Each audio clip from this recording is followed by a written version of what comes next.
হরি ভজে যদি তবে হয় অন্ত ক্লেশ সাধু সঙ্গ করি হরি ভজে যদি তবে হয় অন্ত ক্লেশ এ ঘর সংসারে পরিয়া মানব না পায় দুঃখের শেষ না পায় দুঃখের শেষ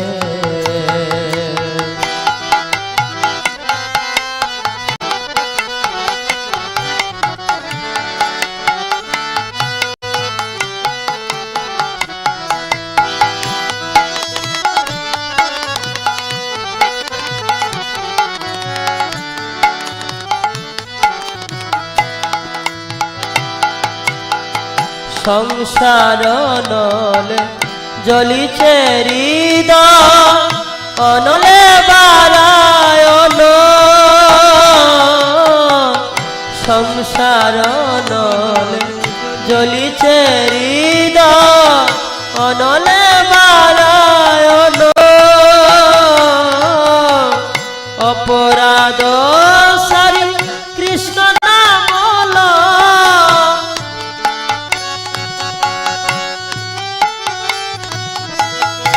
অপরাধ সারি কৃষ্ণ না বল অনলে পরে অনলে পরে এ ঘোর সংসারে পরিয়া মানব না পায় দুঃখের শেষ না পায় দুঃখের শেষ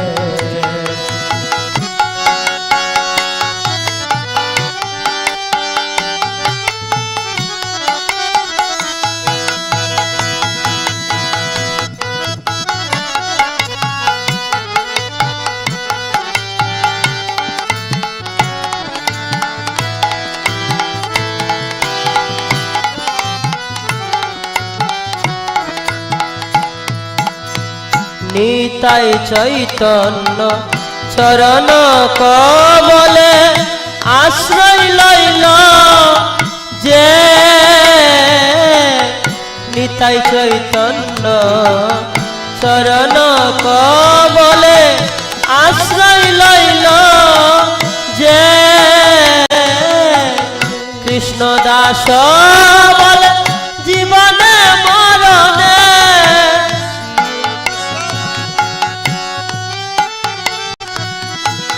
কৃষ্ণ দাস বলে জীবনে মরণে আমার আশ্রয় সে আমার আশ্রয় সে এ ঘর সংসারে পরিয়া মানব না পায় দুঃখের শেষ না পায় দুঃখের শেষ এ ঘর সংসারে পরিয়া মানব না পায় দুঃখের শেষ না পায় দুঃখের শেষ না পায় দুঃখের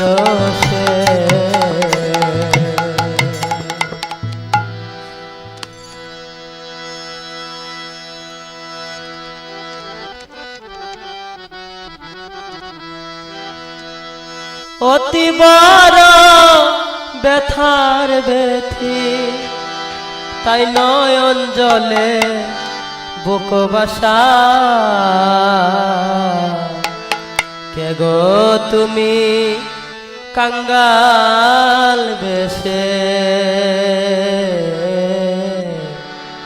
দেশ বিদেশে ঘুরে বেড়া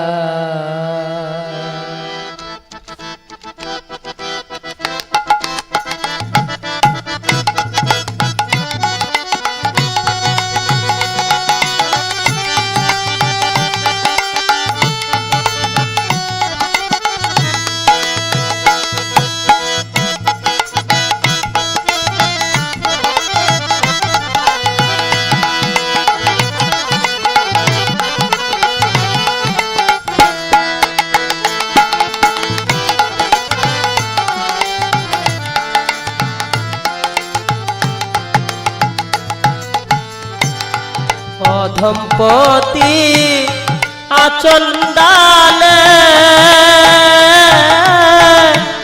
স্নেহের কুলে লৌগ তুলে অধমপতি আচন্দালে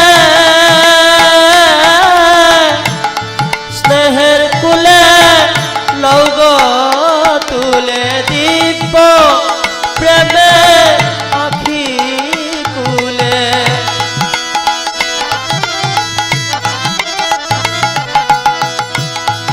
দিব্য প্রেমে আখি কুলে ভব বাঞ্ছিত পথ দেখায় দাও কে গো তুমি কাঙ্গাল বেশে দেশ বিদেশে ঘুরে বেড়া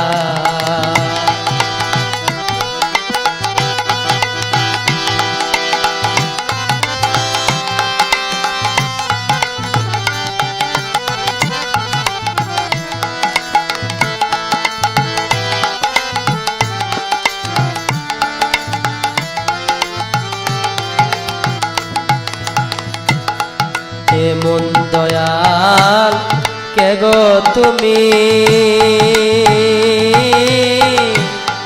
বিলালে প্রেম চিন্তামণি এমন দয়াল কে গো তুমি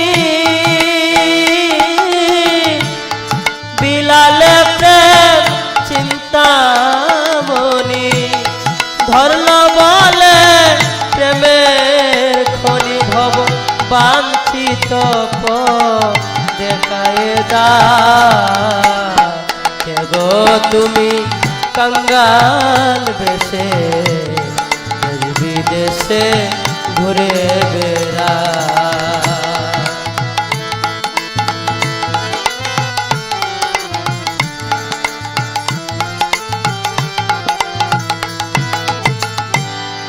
আচন্দালে প্রেম বিলালে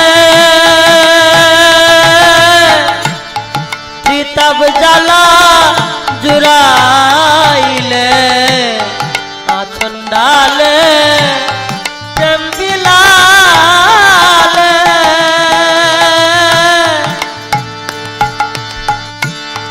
প্রীতাব জ্বালা জুড়াইলে মায়া মুগ্ধ জীবের ভব খোদা চির তরে মিটিয়ে দাও কে গো তুমি কাঙ্গাল বেশে দেশ বিদেশে ঘুরে বেড়া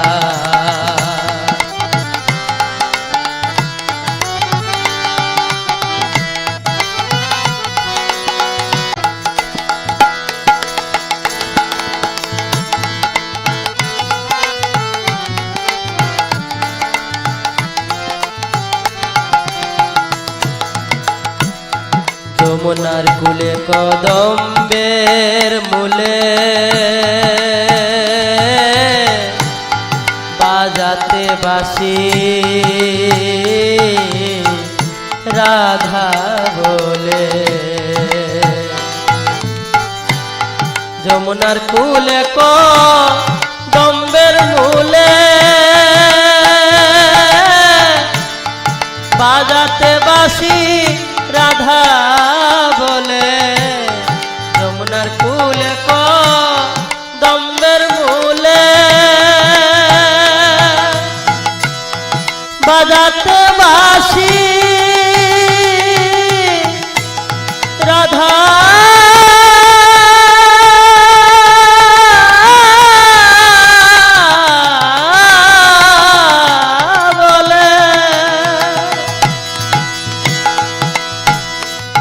আবার সেই না তুমি গৌর হয়ে সেই না তুমি গৌর হয়ে নদেশে দীপ্তরা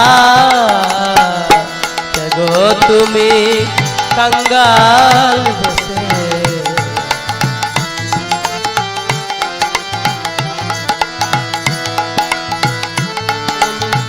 কাঙ্গাল বেশে বিদেশে ঘুরে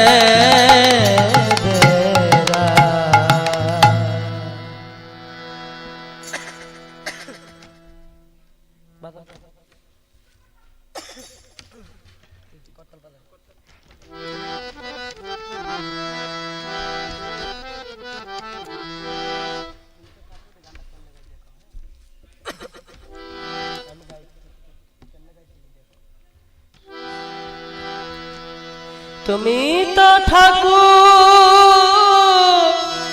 তোমার কুকুর বলিয়া জানা মোরে সর্বস্ব তোমার চরণে সপিয়া পড়েছি তোমার ঘরে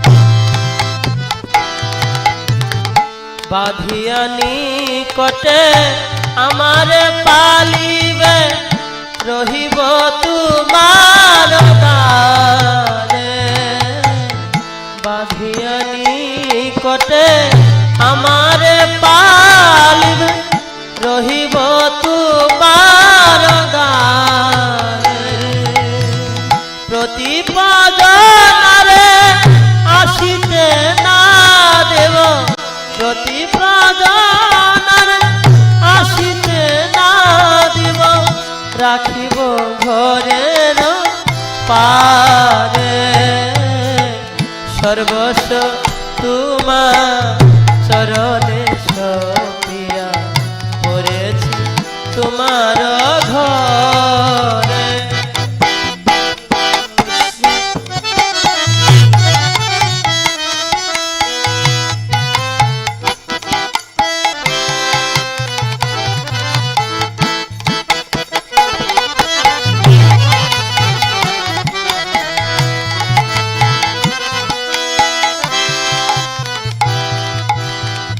তব নিজ প্রসাদ সেবিয়া উচ্ছিষ্ট রাখিবে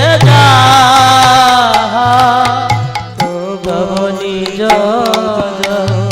প্রসাদ উচ্ছিষ্ট রাখিবে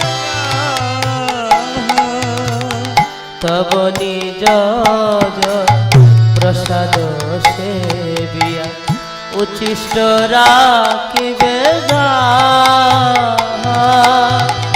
আমার ভুজন পরমানন্দে প্রতিদিন হইবে আমার ভুজন পরমানন্দে প্রতিদিন হইবে বসিয়া শুয়া তোমার চরণে চিন্তি বসত তয়ামি বসিয়া শুইয়া তোমার চরণ চিন্তি বসত নাচিতে নাচিতে নিকটে যাইব নাচিতে নাচিতে নিকটে যাইব যখনই ডাকিবে তুমি সর্বস্ব তোমার চরণে সপিয়া পড়েছি তোমার ঘরে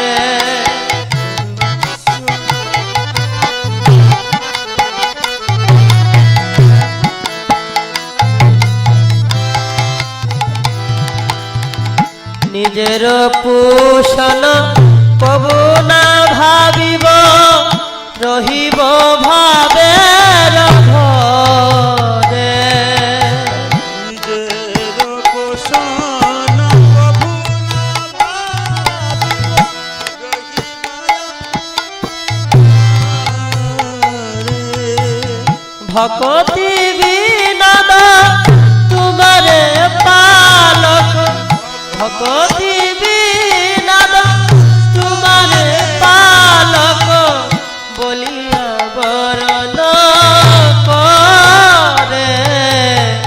সর্বস্ব তোমার চরণে সপিয়া পড়েছি তোমার ঘরে। তুমি তো ঠাকুর তোমার কুকুর, তুমি তো ঠাকুর তোমার কুকুর বলিয়া জানা মোরে। সর্বস্ব তোমার চরণে সপিয়া পড়েছি পড়েছি পড়েছি তোমার ঘরে।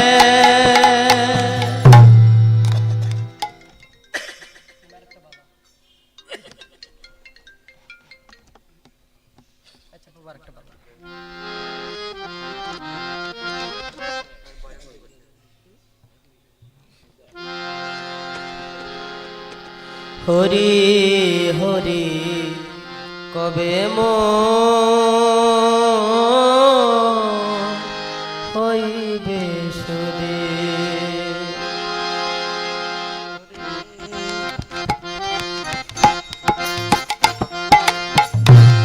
হরি হরি কবে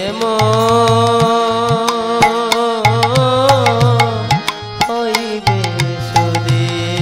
ভজিব শ্রী রাধা কৃষ্ণ, ভজিব শ্রী রাধা কৃষ্ণ হয়া প্রেমাদি। হরি হরি কবে হইবে সুদে। হরি হরি করে মোর হইবে সুদে। রাধিকা গো বৃন্দ বলি কাদি উচ্চ স্বরে, ভিজিবে সকল অঙ্গ নয়নের তীরে। এইবার করুণা কর রূপ সনাতন, রূপ রঘু দাসী মো শ্রীজীব জীব, শ্রীজীব জীব। হরি হরি কবে মোর হইবে সুদে।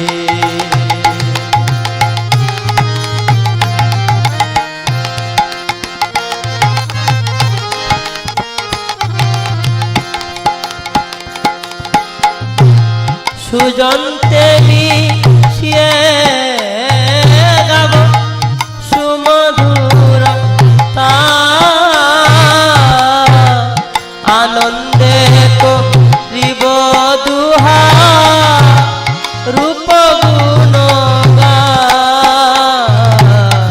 হরি হরি কবে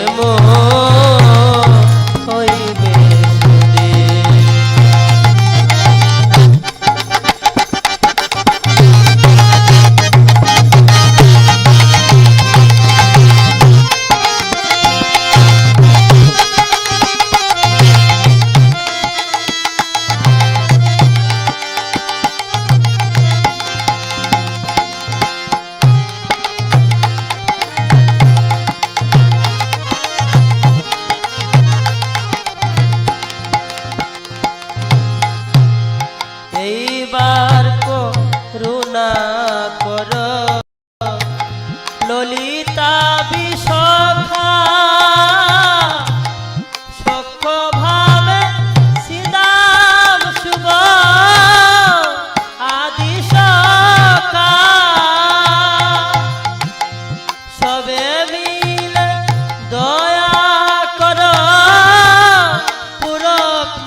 নিতাই পদ কমল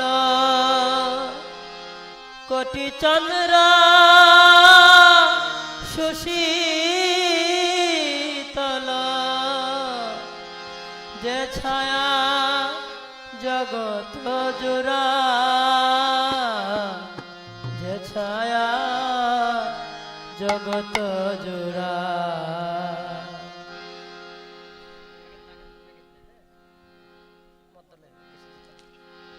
নিতাই পদ কমল কোটি চন্দ্র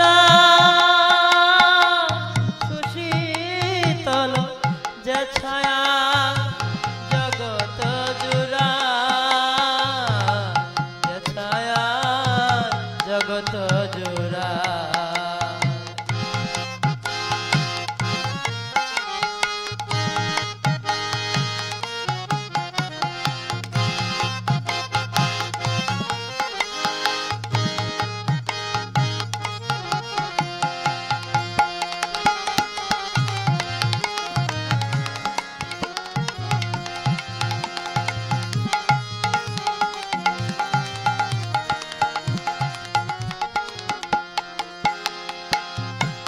সেই সম্বন্ধ নাহি যা বৃথা জন্ম গেল তা সেই পশু বড় দুরাচা নিতাই না বলিল মুখে মদিল সংসার সুখে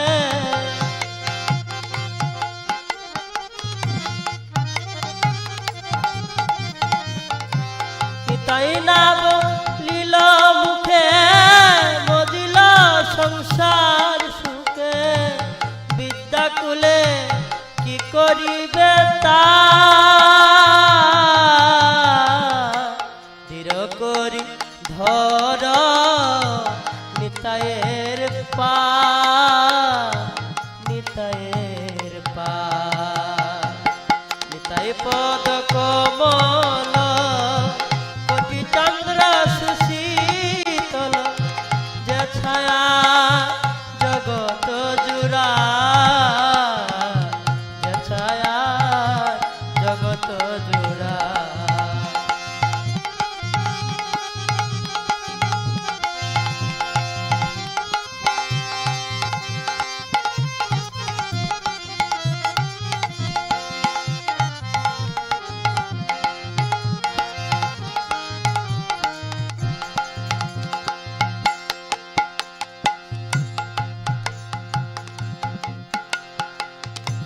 নিতায়ের চরণ সত্য তাহার সেবক নিত্য ধর নিতায়ে চরণ দুখানি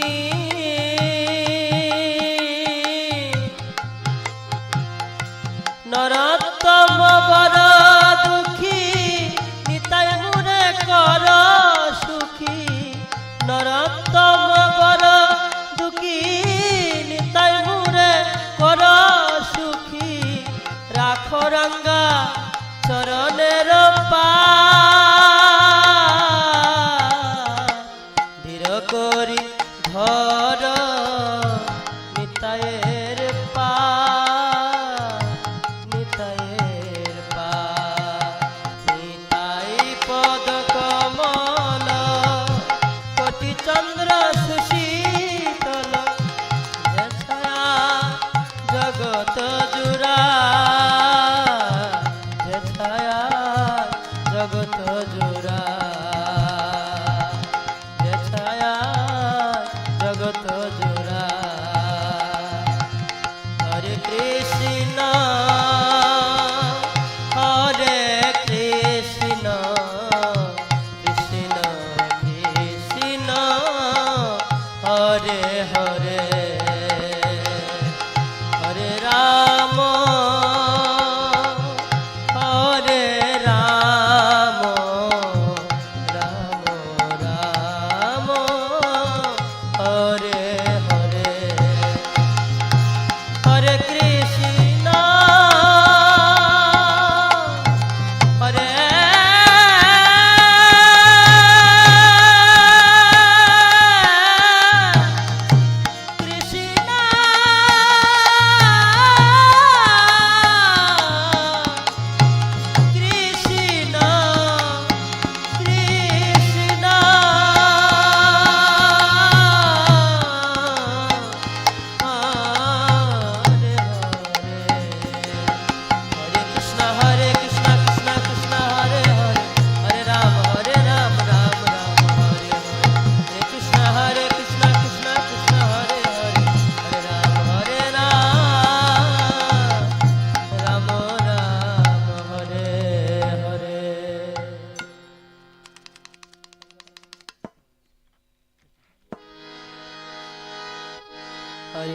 Krishna Hare Krishna Krishna Krishna Hare Hare Hare Rama Hare Rama Rama Rama Hare Hare Bolo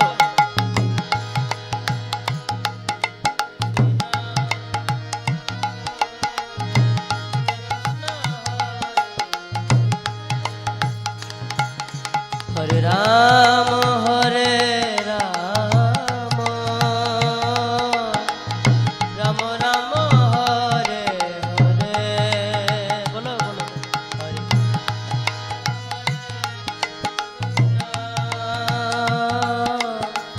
Krishna Krishna Hare Hare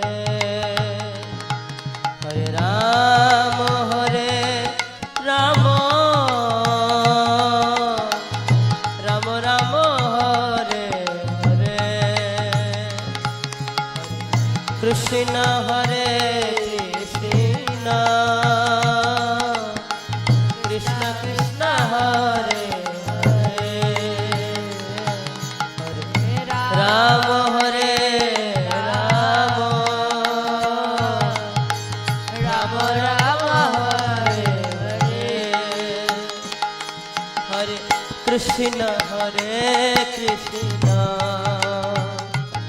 Krishna Krishna Hare Hare Hare Rama Hare Rama Rama Rama Hare Hare Hare Krishna Hare Krishna Krishna Krishna Hare Hare Hare Rama Hare Rama Rama Rama Hare Hare Hare Krishna Hare Krishna Krishna Krishna Hare Hare Hare Rama Hare Rama Rama Rama Hare Hare Hare Krishna Hare Krishna Krishna Krishna Hare Hare Hare Rama Hare Rama Rama Rama Hare Hare Hare Krishna Hare Krishna Krishna Krishna Hare Hare Hare Rama Hare Rama Rama Rama Hare Hare Bolo bolo Hare Krishna Hare Krishna Krishna Krishna Hare Hare Hare Rama Hare Rama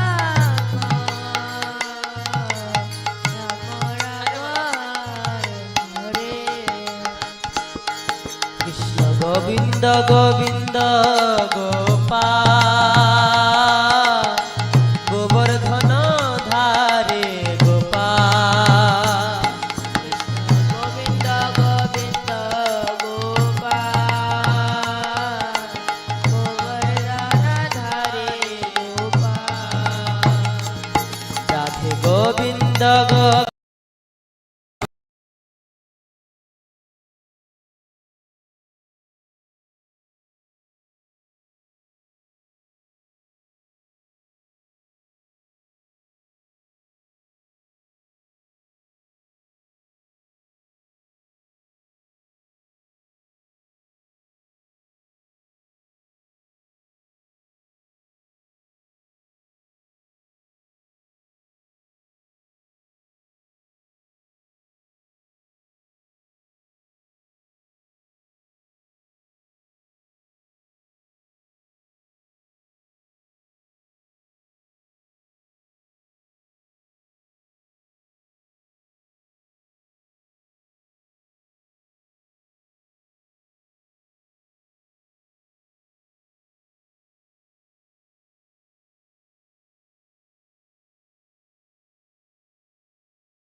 Jayam Vishnu Pad Paramhamsa Paribrajaka Acharya Ashtota Saraswati Samajchala Abhay Charanaravindra Bhakti Vedanta Swami Srila Prabhupada ki ISKCON founder Acharya Srila Prabhupada ki Samaveda Gaud Bhakta Vrinda ki Jai Shri Nitai Gauda Shitanath Premanandi Hari Hari Bho.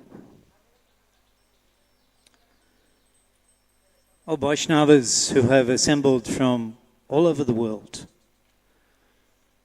this afternoon's program is extraordinary. Here we are in Navadip Dham.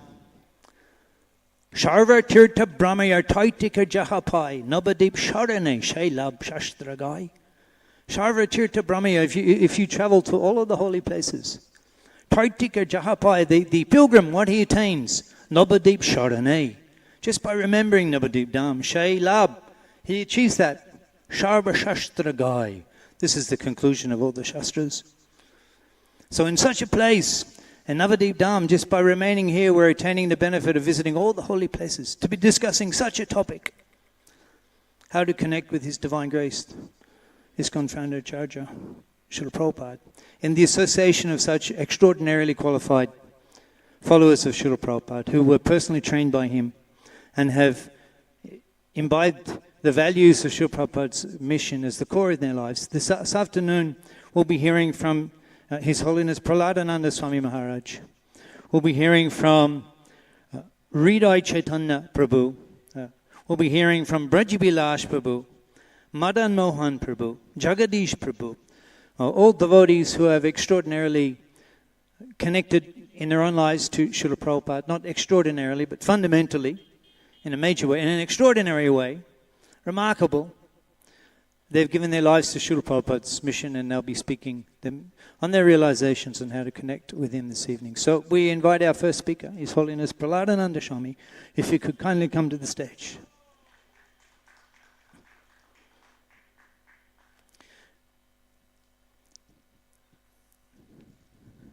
When I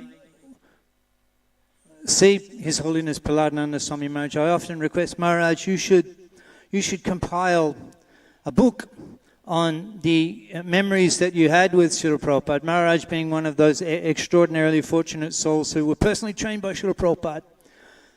He was responsible for several temples in the United States as temple president in 1968, 1969, and in this way he personally associated with Srila Prabhupada on many occasions, and has many extraordinary personal instructions from Srila Prabhupada, which make him exceptionally qualified to speak on the topic today of how to connect to Srila Prabhupada. The responsibility that Maharaj has taken in Srila Prabhupada's mission, when you see the amount of our success rate in sannyasis, in our movement, having gone through the training that Praladananda Swami Maharaj established in his service as sannyas minister, the success rate in our sannyas ashram has in an incredible way improved. That it is such a major contribution to the mission of Srila Prabhupada.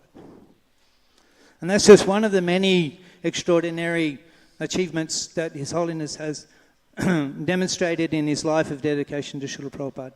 And so we invite Maharaj, and the topic given to Maharaj this evening was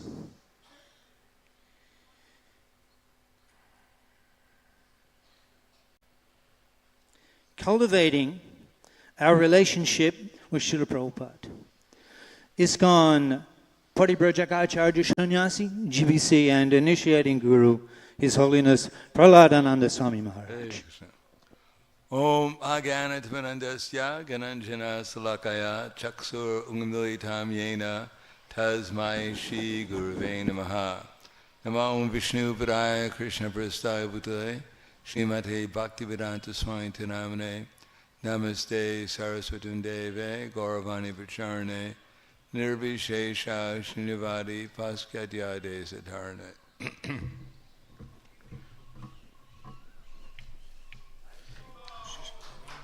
Hare Krishna.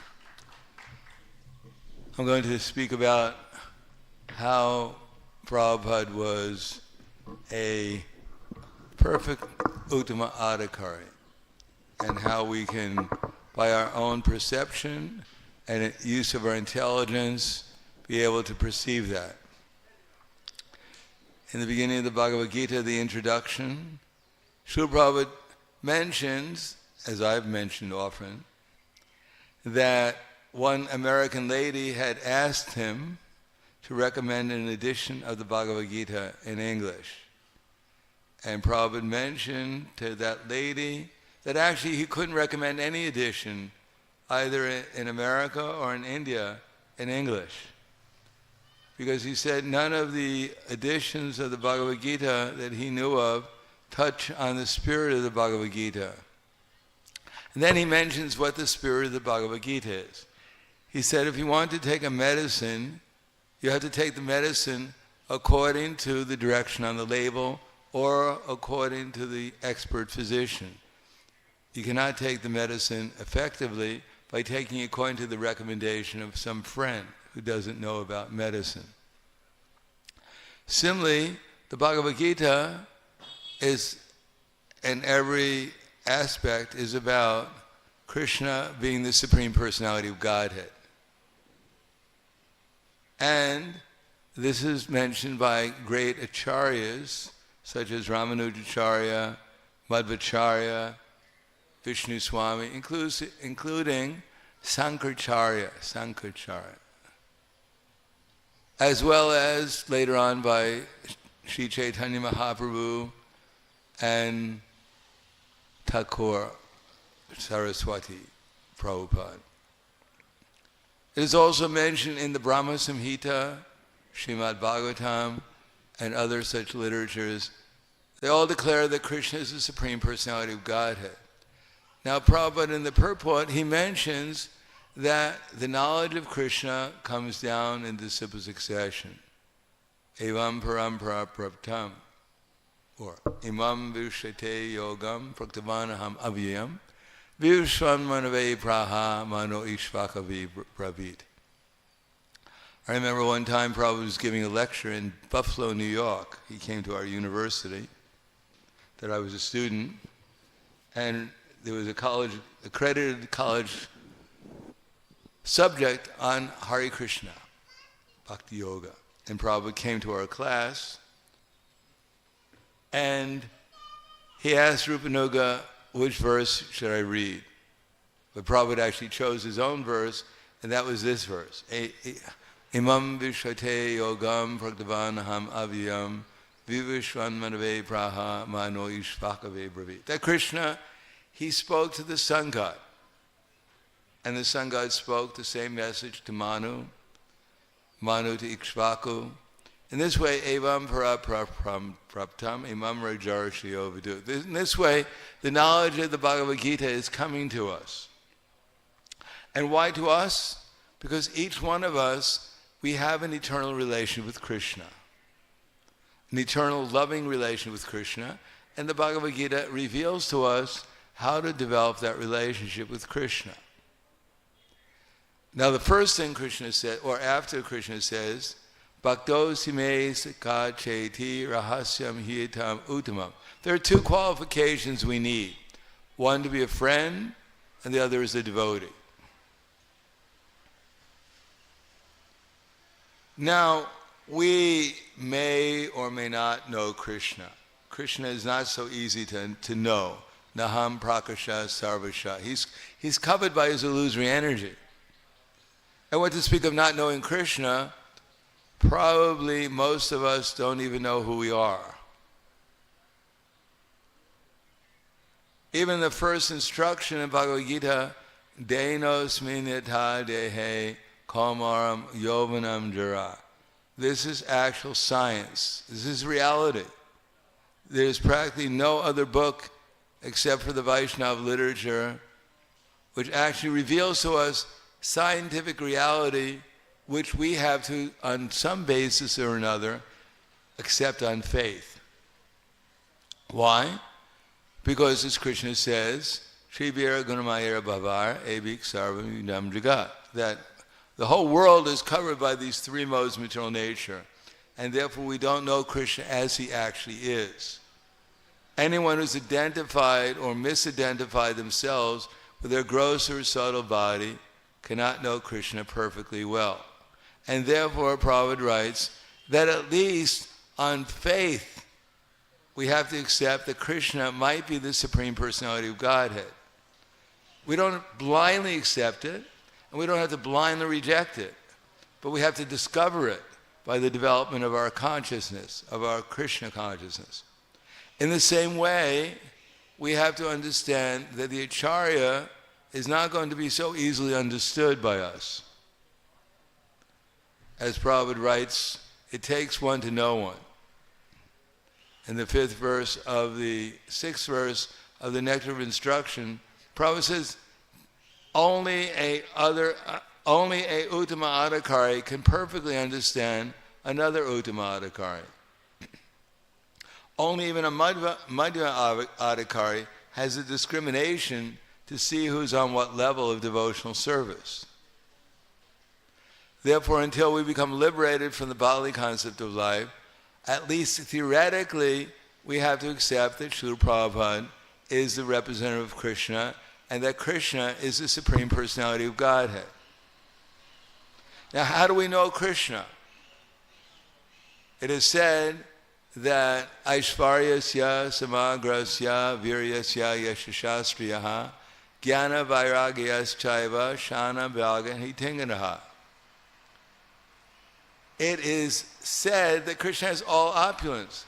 He has all beauty, he has all fame, he has all wealth, he has all renunciation, he has all knowledge, he has all opulences incomplete. Now, 5 of those opulences we cannot verify with our present imperfect senses.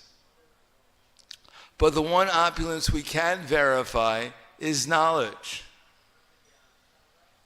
Therefore, for that reason, hearing, Krishna says, Maya asakta manakparta yogam yunjan mayashraya. That our first business is to hear about Krishna. Jnana jagnena tenaham ishtaksa iti memiti. And one who studies Bhagavad Gita worships Krishna by his intelligence. So with our intelligence, we can understand how Krishna is giving perfect knowledge. Scientific knowledge. Knowledge which is equally true in the past, equally true in the present, and equally true will be equally true in the future. That our bodies are changing, but we ourselves, the soul within the body, are not changing. So this is the knowledge that Prabhupada perfectly explained in his purports. The introduction to human life, to understand that we're spiritual beings. If we don't understand we're spiritual beings, then we must be on the animal level of consciousness. Now, in order to understand Bhagavad Gita, it is not simply by our own little intelligence. It is said in Bhagavad Gita, as Prabhupada has explained and demonstrated in his own life. His own life, let me say this. The Shiksha Guru Ke Ka Krishna Sarup Bhakta Shrestha Antaryami Edui Rup. One should know that the Super Soul is the Shiksha Guru, is the representative of Krishna. As the Super Soul and as the best devotee, Krishna has manifested himself. Shiksha Guru Keta Krishna Yiswarup Antaryami Bhakta Shrestha Eduri Rup. These 2 manifestations of Krishna. So, the devotee who's situated on the transcendental platform, he's seen everything perfectly. Perfectly means he sees the soul and he sees a super soul. Samam sarveshu bhuteshu tishtantam parameshwaram vinayavavanashantam yak pashyati sapashyati samam pashyani sarvatra samavasitim ishvaram nihenastyatmanatmanam tatoyati param gatim.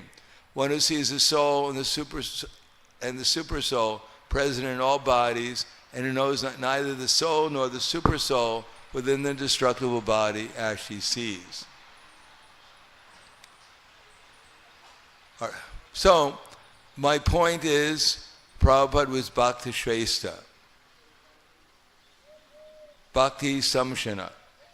We can understand his perfection because he emphasized three things: the eternality of the soul's dependence upon the super soul within everyone's heart, and the ultimate goal of life, Bhagavan, how to worship him.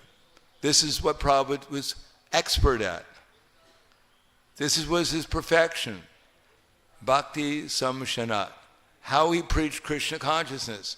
How he manifested, simply concentrated on these three things. Brahman, Paramatma, and Bhagavan.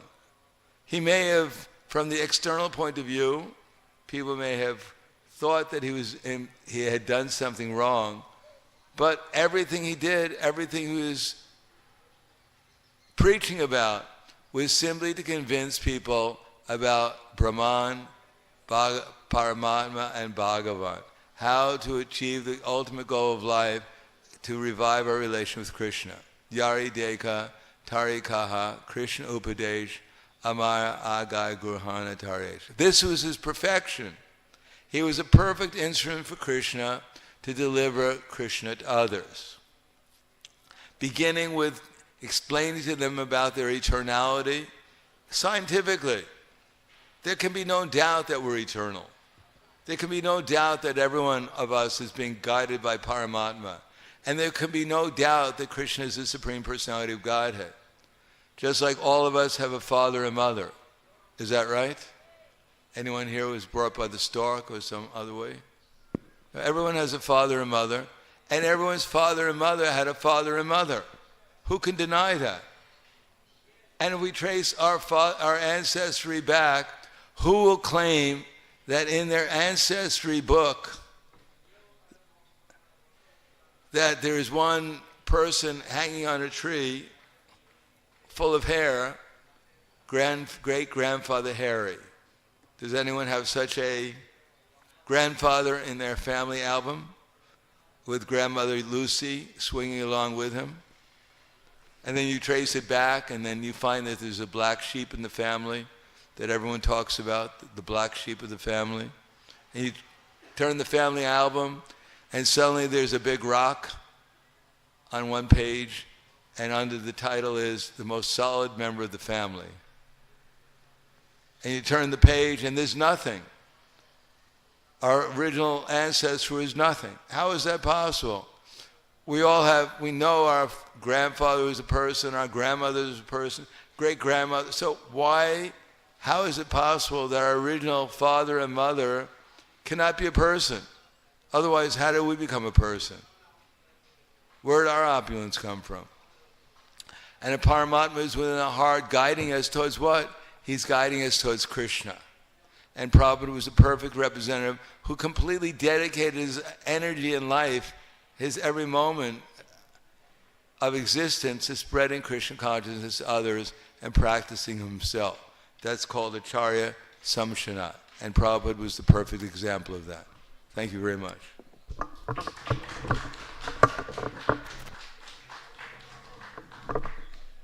In recent times, I was fortunate to spend time with Prahladananda Swami, and I got the opportunity to evaluate his study of Srimad Bhagavatam. And Maharaj, he just recently took an examination for Bhakti Vaibhav, and following Srila Prabhupada's instruction that all sannyasis should take a Bhakti Vaibhav examination, Maharaj successfully graduated as a Bhakti Vaibhav in Prabhupada's mission. We can give some applause for that.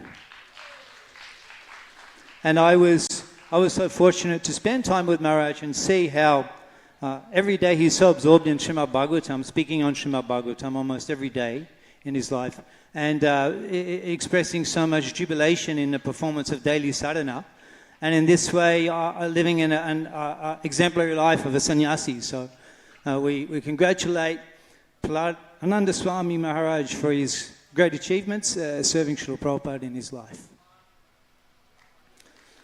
We invite our next speaker, Brajavilash Prabhu, to kindly come to the stage. Nityananda Prabhu himself, in revealing Navadip Dham to Jiv Goswami, explained that ek adbhut mandir hoy be prakash, Gauranga Nitya Seva hoy be vikash. That in Navadip Dham, there will be one adbhut mandir, never seen before, unprecedented, extraordinary, adbhut, amazing mandir. And our next speaker, Braj Bilas Prabhu, has given so much of his life to fulfill this vision of Nityananda Prabhu as a credit to Srila Prabhupada, that Prabhu's presence in our Srila Prabhupada Connect program is such a blessing that we can hear from a person who's doing so much in his life to serve Srila Prabhupada and achieve a great emblem of success for Srila Prabhupada. His Grace Brajabilash Das Adhikari. Hare Krishna. And Prabhu's topic will be Temple of Vedic Planetarium.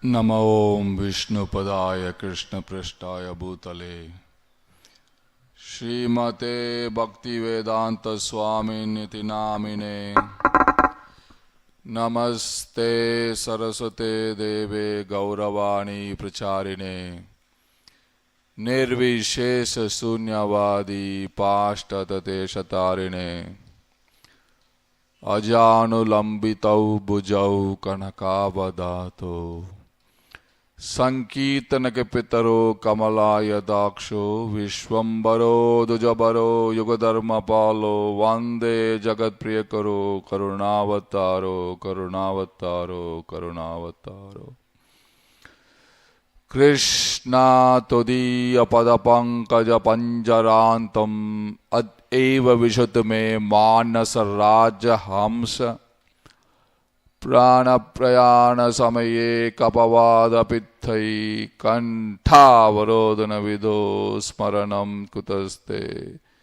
Smaranam kutaste Smaranam kutaste Hare Krishna Srila Prabhupada, hey! First of all, I would like to take the blessings of His Divine Grace, A.C. Bhaktivedanta Swami Srila Prabhupada, the founder Acharya of the International Society for Krishna Consciousness, and who had given us everything today to practice and go back home, back to garden. Secondly, I would like to take the blessings of His Holiness Jayapataka Swami Maharaj, who had, under the instruction of His Divine Grace, he has given us this platform in Dham Mayapur so that we can also practice bhakti. Thirdly, I would like to take the blessings of His Grace Janmashtami Prabhu and Atul Krishna Prabhu, who is here, and we have also His Grace Ramanipati Prabhu, giving me an opportunity to speak about the Temple of Vedic Planetarium to all the assembled Vaishnavas here and also those who are online. These days offline are very few. I think everybody is watching online. And finally, all the assembled Vaishnavas here who had come to hear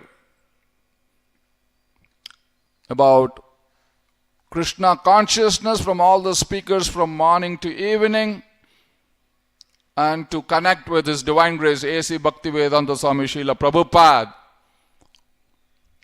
in service, in seva.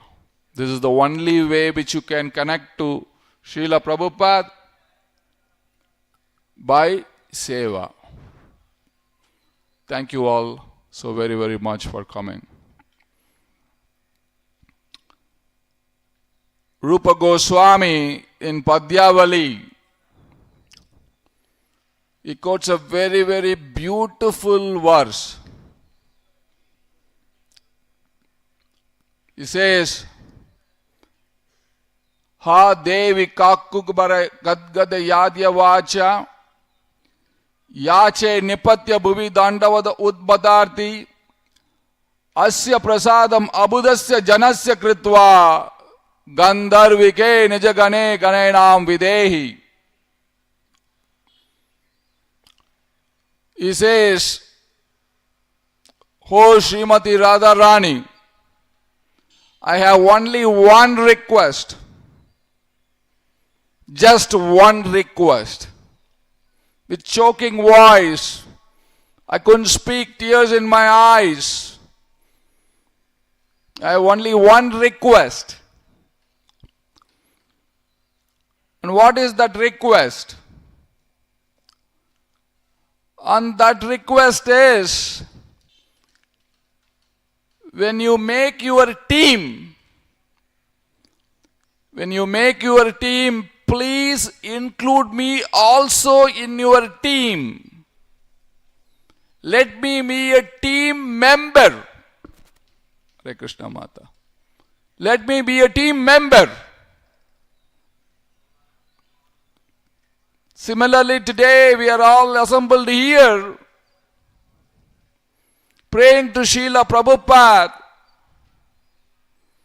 that please, Srila Prabhupada, let me also be a team member in your team in spreading the message of Lord Chaitanya Mahaprabhu in every town and village.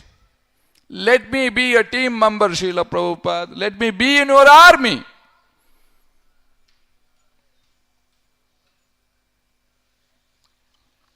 The greatest mission on the planet, Bharata Bhumite Hoile Manuj Janma Jar, Janma Sartha Kori Kara, Para Upakar.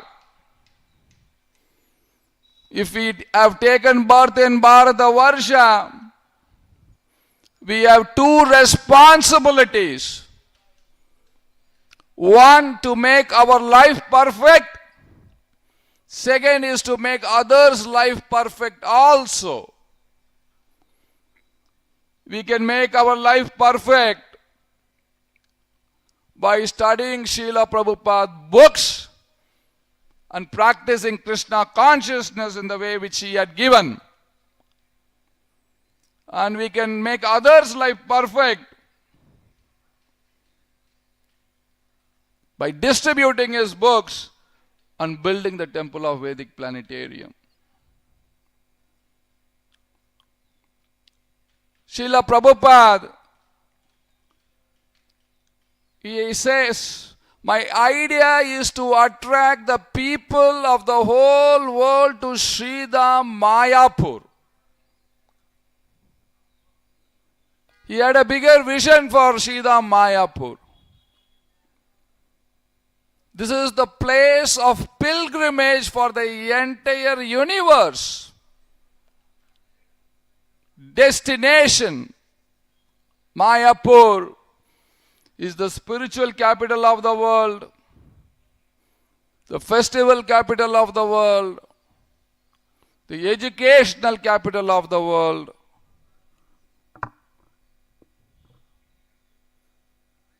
And Srila Prabhupada want to establish the supremacy of the Supreme Personality of Godhead, Sri Chaitanya Mahaprabhu, This is the purpose of this mission, to establish Sri Chaitanya Mahaprabhu as the Supreme Personality of Godhead. And that is why Srila Prabhupada wanted to build the largest temple, the temple of Vedic Planetarium,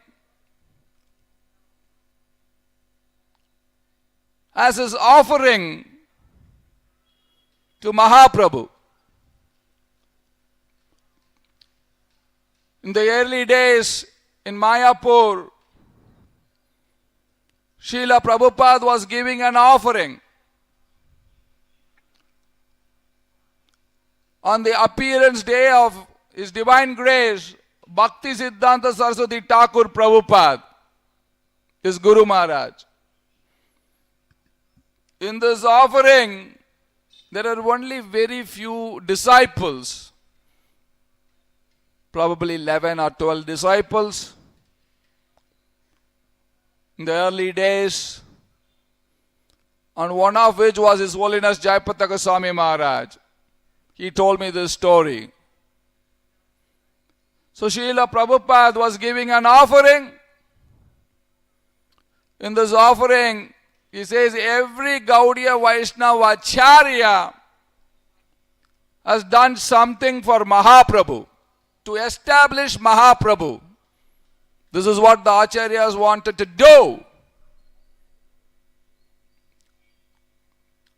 So Bhakti Vinod Thakur, he went to each and every home, collected 1 rupee and built Yoga Peeth.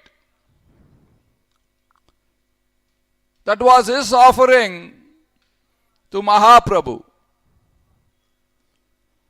And Bhakti Siddhanta Saraswati Thakur Prabhupada, in 14 years, he has established 64 Gaudiya Maths, of which the headquarter is Chaitanya Math.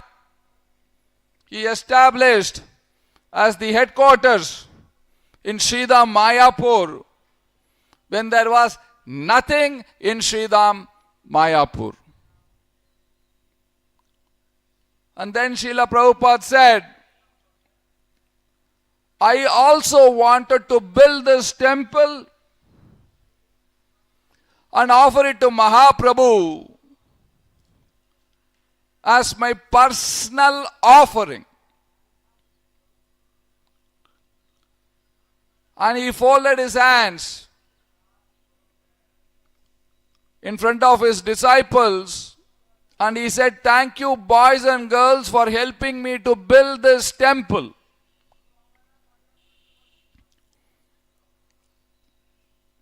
And he couldn't speak anymore. Tears were in his eyes.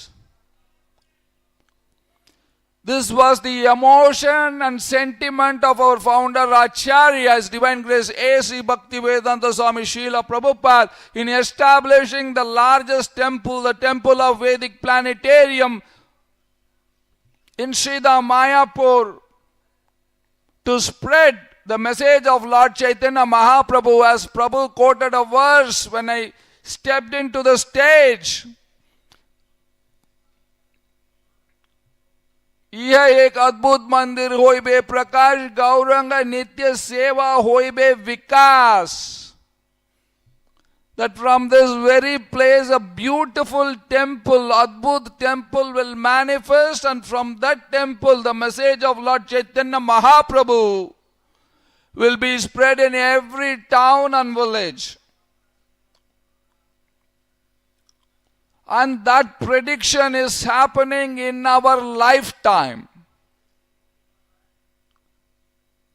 This is one of the greatest contribution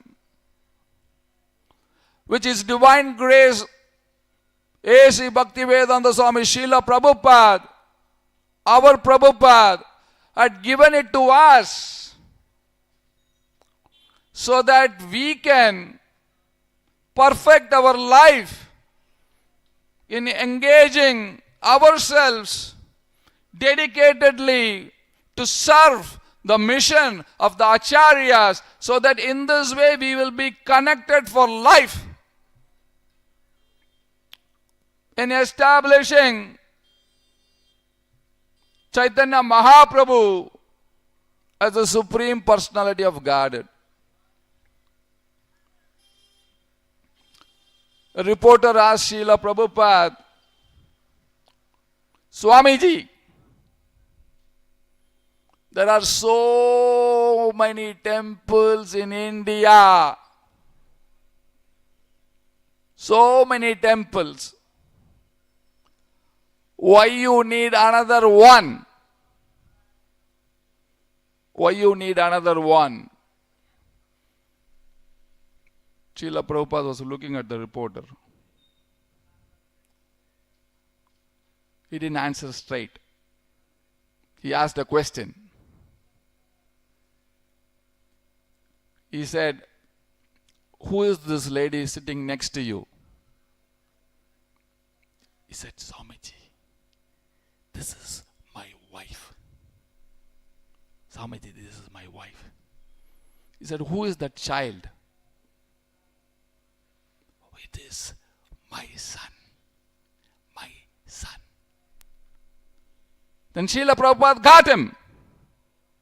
He said, there are so many children loitering on the street. Why don't you adopt one?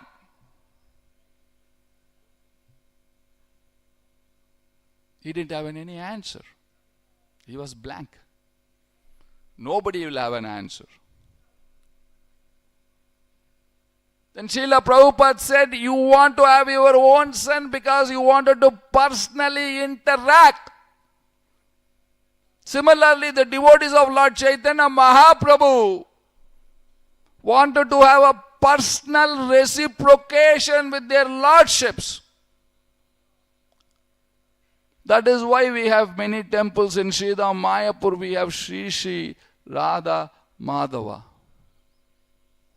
In Delhi, we have Shri Shri Radha Parthasarathi. In Mumbai, we have Radha Ras Bihari. In Vrindavan, we have Krishna Balram and Radha Yasham. Because the devotees wanted to personally reciprocate with their lordships. And Mayapur, Srila Prabhupada established as the international world headquarters. And this is where he wanted to build the largest temple. In fact, Srila Prabhupada, he had given us a nation, a Vaishnav nation. And this is the headquarters of that Vaishnav nation. We have a capital building, that is the temple of Vedic Planetarium, the crown jewel in Sridham, Mayapur. And this is not only the temple which we are building, but the whole Vedic city is being developed. You will hear from Hridaya Chaitanya Prabhu when he is going to speak. I'm not sure what his topic is, but he will also touch upon the developments what we are doing in Sridham, Mayapur, to create Mayapur as the international world headquarters, the greatest tourist destination on this universe. Pilgrim destination.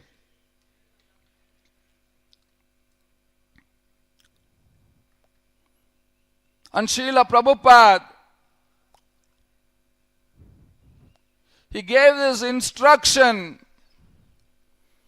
to Ambarish Prabhu in the 1975 in Detroit, when Ambarish Prabhu didn't even know where Mayapur was. And he told Ambarish Prabhu, How do you like this project? Of course, if the Guru is asking, you can't say anything other than, yes, Prabhupada, wonderful project. And Ambarish Prabhu, he told Srila Prabhupada, Prabhupada, yes, it's a wonderful project. And Srila Prabhupada immediately said, yes, you like the project, why don't you finance it? And Srila Prabhupada planted the seed of this temple in Ambarish Prabhu's heart. And Ambarish Prabhu took this instruction of His Divine Grace A.C. Bhaktivedanta Swami Srila Prabhupada as his life and soul, as his life. And he was contemplating for many, many, many years how to build this temple.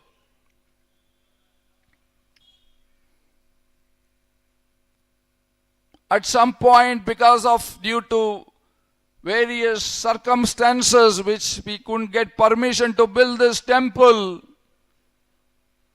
he was at some point was thinking to move this project to a different state.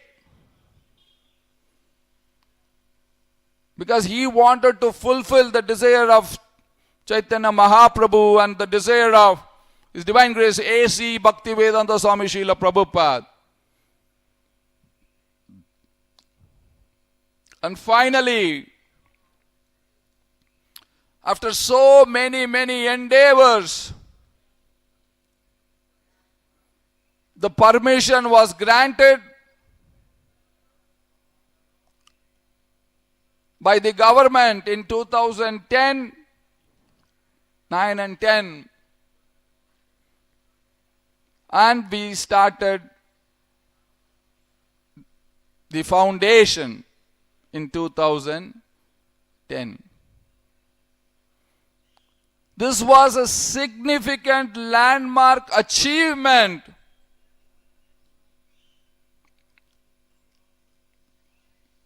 in putting a foundation for the future generation of Vaishnavas. Janmashtami Prabhu, how much time I have? Because you are standing, I thought I understand signals very well. Huh? Mr. Sharp, I was thinking there is a Prabhupada gift Prabhupada thing with me, I think, right? Is that joining? Okay, I'll just quickly summarize because I just can go on and on and on. So we started the project in 2010. In 2018, we installed the chakra. In 2020, we opened the Pujari floor. In 2021, we invited His Divine Grace A.C. Bhaktivedanta Swami Srila Prabhupada. Prabhupada is coming. In 2024, we opened the Narsinghadev temple. And in 2025, we opened the largest museum of the first phase of the largest museum, His Divine Grace A.C. Bhaktivedanta Swami Srila Prabhupada Legacy Museum. In Mayapur, everything we do is big. As Srila Prabhupada said, my disease is I can only think big, big, and very big. And in 2027, the largest Vedic temple will be opened so that each and every one of you can connect to His Divine Grace A.C. Bhaktivedanta Swami Srila Prabhupada in Sridham Mayapur, the international world headquarters, and Srila Prabhupada place of worship. And how do you worship? Worship by preaching the message of Lord Chaitanya Mahaprabhu. This is our worship. By spreading the message of Lord Chaitanya Mahaprabhu is our worship. So now I would request Madan Mohan Prabhu. He has spent so much time and energy. We are doing this Connect with Prabhupada. Now he is having a project, Connect with Srila Prabhupada Disciples. Gift Srila Prabhupada to Prabhupada disciples who are still on the planet. He wants to gift each and every one this beautiful Srila Prabhupada Murti made of coins, Sankirtan coins, from 25 countries. He had already distributed Srila Prabhupada. He had given Srila Prabhupada to 900 Srila Prabhupada disciples. Another 1,500 more to go. So I request him to come on stage. We had a program, the largest museum program, where I literally forgot to announce.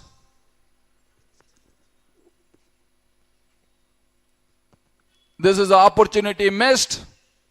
He already asked forgiveness from him. I ask here also. Forgiveness from Madan Mohan Prabhu. Such a enthusiastic, such a very, very transcendental project, giving Srila Prabhupada, honoring Srila Prabhupada disciples for their sacrifice in giving us all a foundation so that we can practice Krishna consciousness and spread the message. So Madan Mohan Prabhu, you please come on stage. And then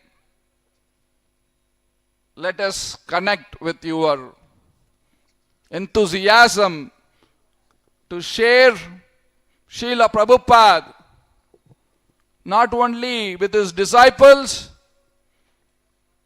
but with each and every living entity on the planet. Thank you so very much. Hare Krishna, Srila Prabhupada ki! Historians will write of the contribution of this individual to the spreading of Chaitanya Mahaprabhu's mission, Chaitanya Mahaprabhu's movement all over the world. And for us to personally witness him being empowered by the previous acharyas to fulfill this extraordinary achievement is very wonderful. So we thank Brajavilas Prabhu for his sharing with us this evening and helping us through the example of his own life to connect to Srila Prabhupada. Thank you. Hare Krishna, Krishna Krishna, Hare Hare. Namah Vishnu Padaya Krishna Prishtaya Bhutale Shrimati Bhakti Vedanta Swamine Chinamine. Namaste Saraswati Devi Gauravani Pracharine Nirvishesha Shunyavadi Paschatya Desha Tarine. Thank you so much, Brajavilas Prabhu. Thank you, Janmashtami Prabhu, for inviting me to say a few words about this project.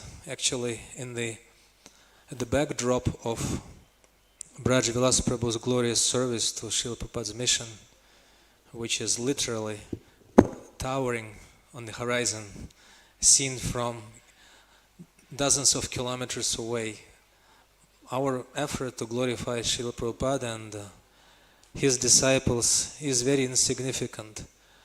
But then, as the science of spiritual life teaches us, there is no insignificant effort in devotional service and devotional practice.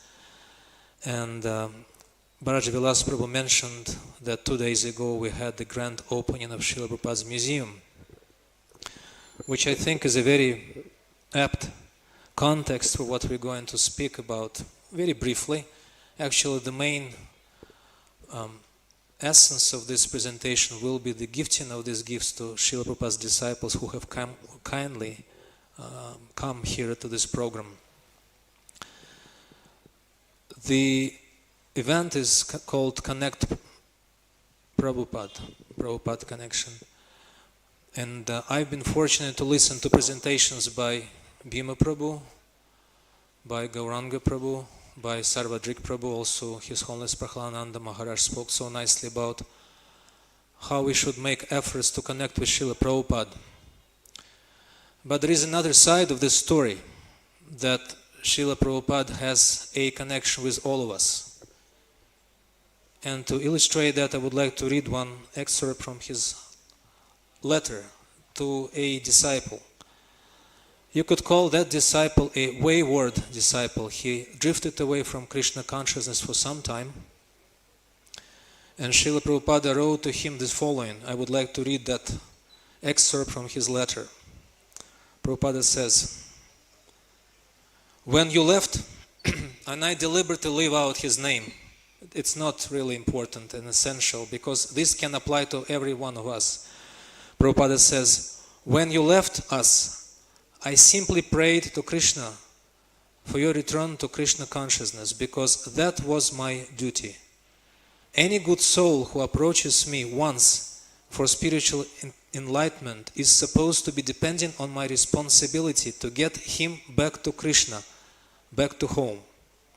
The disciple may misunderstand the bona fide spiritual master being obliged to do so under pressure of Maya's influence. But a bona fide spiritual master never lets go a devotee once accepted. A bona fide spiritual master never lets go a devotee once accepted. When a disciple misunderstands a bona fide spiritual master, the master regrets for his inability to protect the disciple, and sometimes he cries with tears in the eyes. We shall sincerely pray for them to Krishna and shed tears for them for our inability to save them. Let us honestly pray and go ahead with Krishna consciousness." So in this letter, Srila Prabhupada writes that once he accepts his direct disciples, or for that matter any of us, he will never sever that connection from his side and will never let us go.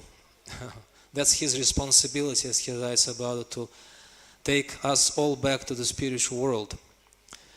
And when I heard wonderful presentations the day before about Srila Prabhupada's museum, how Srila Prabhupada's disciples treasured every single thing they had in their possession, be it Prabhupada's shoes, or Prabhupada's chadar, or gamcha, or a coat, or anything, a typewriter. And in their minds, these items personally used by Prabhupada are surcharged with his presence. In the same manner, Prabhupada's disciples, those who were initiated by him and those who he used in his service, are also surcharged with his presence. So this project, Gift Prabhupada, is meant to celebrate and express our deep gratitude to Prabhupada's disciples for them being Prabhupada's tadiyas, his own folks, his own vehicles for spreading Krishna consciousness in this world. So I would like to ask Devananda Shyam Prabhu to put up on the slide. So the slide about Gift Prabhupada project takes inspiration from the following promise by Srila Prabhupada. He says, "As far as I am concerned in relationships with my disciples who are so kindly cooperating with me in the matter of my rendering service to my spiritual master, for them I am always ready to come back from Goloka Vrindavan if they are not delivered along with me."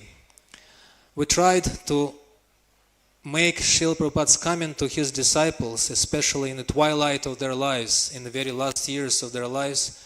Most of them are in the late 70s, some of them are in the early or even mid-80s. We wanted to make something that would help them feel Prabhupada's presence wherever they go, wherever they are, whoever they are, whatever their connection with ISKCON currently is. To all of them, Srila Prabhupada remains the most important person in their lives, the most important friend, father, well-wisher, and source of inspiration and strength. Next slide. So this gift Prabhupada has two purposes: to offer a touching and meaningful gift to every Srila Prabhupada's disciple still present, and to foster ISKCON's devotees' appreciation for and service to Srila Prabhupada's disciples. Unfortunately, not all Prabhupada's disciples feel that their presence is remembered. Recently, we gave this gift to one first Prabhupada's disciple lady, Mataji Janaki. And she, without any bitterness, without any remorse, she said, "Really? I don't even know anyone knows that I exist. I didn't know that anyone knows that I exist." What to speak of remembering my name. And she burst into tears. Next slide. So this Murti, I have it right in front of me, but you won't be able to see it from afar. You can see it on the screen. So it has those special elements that help Prabhupada's disciples feel reconnected with Prabhupada. Number one is the trunk of the tree under which Prabhupada was born in 1896, the jackfruit tree. We have made this box with the elements of that tree, and the trunk of the tree behind Prabhupada is made with that original jackfruit tree wood under which Prabhupada was born. And then, as Brajavilas Prabhu already mentioned, the brass Murti itself has coins from the 25 countries of the world that were donated for Prabhupada's books, and they are alloyed into the Murti, because Prabhupada says, "I'm in my books," and we wanted to include Prabhupada in his books somehow in equivalent, the financial equivalent. Next slide. So far we have distributed Murtis to, this is slightly outdated, about 850 Prabhupada's disciples across the world. You can see the geography from Australia to the United States, from UK to South Africa. Next slide. And 360 more Murtis are ready to be shipped to these countries, to Venezuela, Mexico, Brazil, Hawaii, Canada, and other places, China. Next. Of the estimated 2,500 Prabhupada's disciples that are still living and contactable, we have the names of only 1,200. Next. There are devotees who have contributed very generously to this project, and the GBC members who are listed here have also offered their support in finding these Prabhupada's disciples and sending their names. Next. Next slide. What we'd like to ask you, and you will be able to do that at the end of this program, here in the corner, there will be a devotee with a QR code. His name is Shema Gaura Das here. He will be able to help you submit the names of Prabhupada's disciples in your regions, those who you would like to receive these Murtis, to submit their names and contact information, and we'll be able to deliver these Murtis to them. Next. This is the QR code. You will be able to scan it later on. And now the most special part of this presentation, for which I requested Brajavilas Prabhu to stand patiently on the stage. Thank you, Prabhuji. It is, we wanted to augment Prabhupada's museum with this special gift, the one that expresses Prabhupada's connectedness to all of his disciples. Now the items in the museum are connected with Prabhupada, but the way Prabhupada connects with his disciples is also through this image, his personal Murti. Prabhupada said, "I am non-different from my Murti," and I would like to hand this Murti over to Brajavilas Prabhu for the museum display. This Murti was offered to Chitra Devi and Shri Radha Madhava the day before. You can see on the screen. Devanand Shyam Prabhu, can you put the picture back on? See, Chitra Devi, she is of the Ashtasakhi, she is responsible for all fine things like paintings and sculpture, handicraft, and she is also, of all the gopis, she is the most gentle and the most kind, very merciful. And we ask her to give the Murti to Shri Radha Madhavaji, and from their hands we give that Murti to Brajavilas Prabhu for safekeeping in the Prabhupada Museum.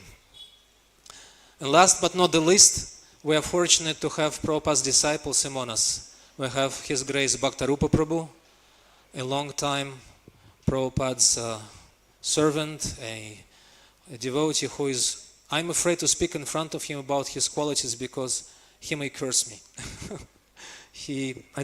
Anyway. It's not proper for me to even start glorifying Bhaktarupa Prabhu because he doesn't like it. We have Rukma Prabhu, very fortunate with us. We have Vrida Prabhu, who, as I understand, you already got this Murti last year in Mayapur, correct? With your wife. We have Vedavyas Priya Swami Maharaj, and we were supposed to also get the association of His Holiness Bhakti Raghava Maharaj. Has he come? Bhakti Raghava Maharaj? He hasn't come yet, no. And if I may ask, and Ajamila Prabhu, yes. Ajamila Prabhu also. Thank you very much. If you could kindly come forward so we could give the murtis to you. And Hridaya Chaitanya Prabhu, as the GBC member and the co-director of Mayapur, has agreed to give these murtis, the special gifts to Prabhupada's disciples, so we could properly honor them.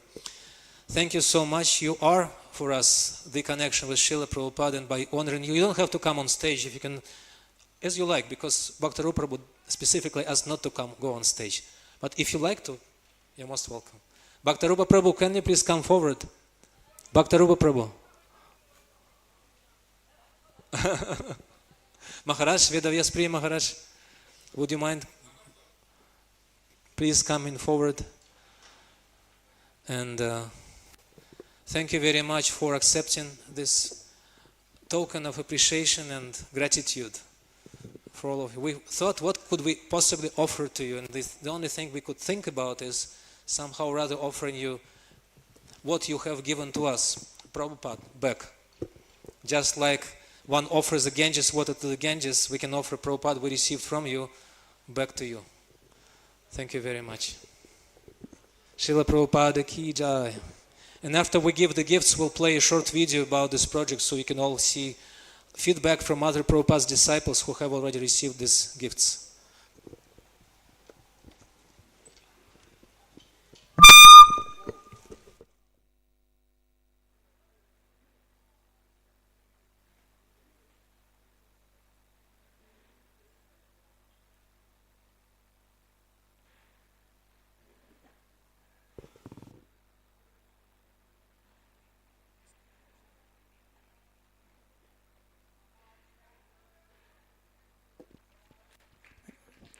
Bhaktarupa Prabhu, Vedavyas Priya Swami Maharaj.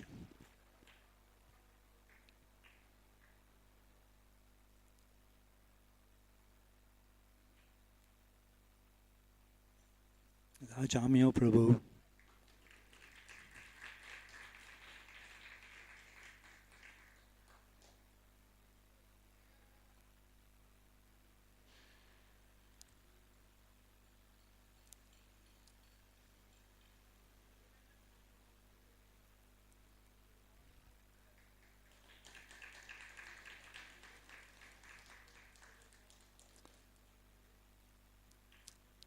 Ridha Prabhu.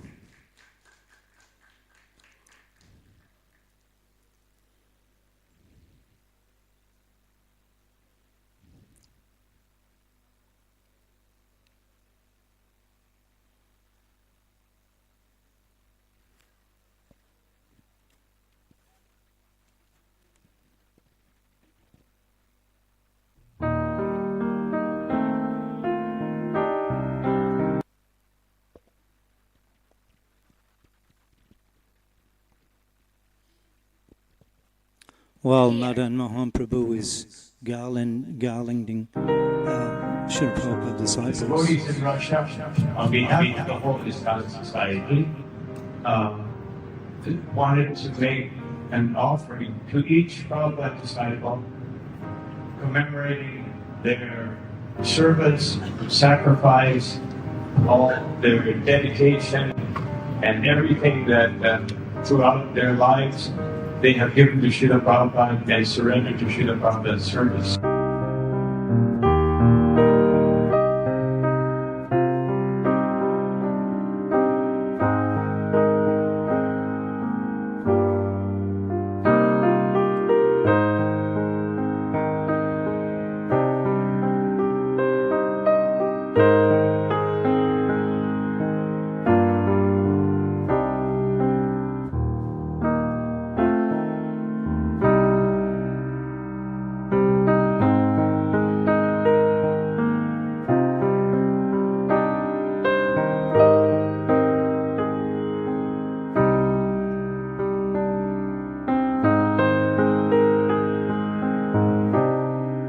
very happy to announce to you, in case you don't know yet, about the beautiful program which is called Gift Prabhupada.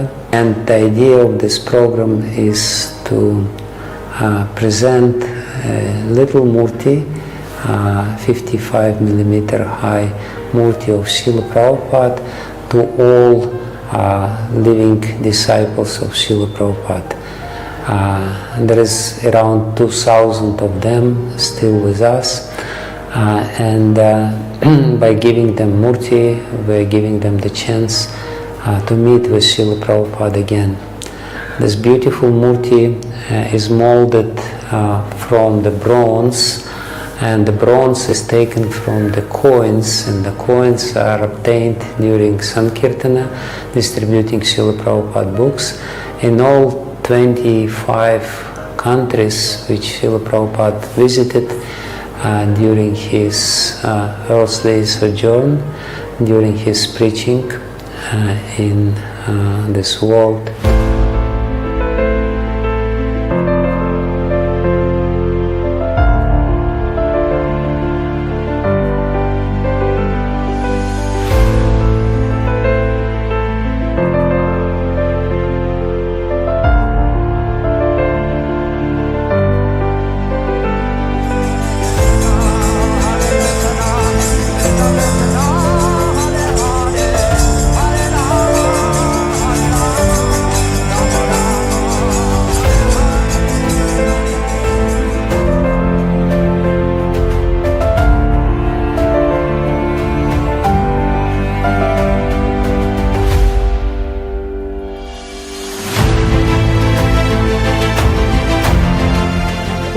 I think it's very kind and gracious, and I really appreciate the devotees showing their gratitude in that way. So thank you very much. It is you that's inspiring us. Sincerely, thank you, Jai. All glories to Srila Prabhupada. Thank you for this most wonderful gift. Hare Krishna. When I first saw the murti, I was amazed how lifelike it is, and I was just so pleased by this whole idea. You have all my blessings. Hare Krishna.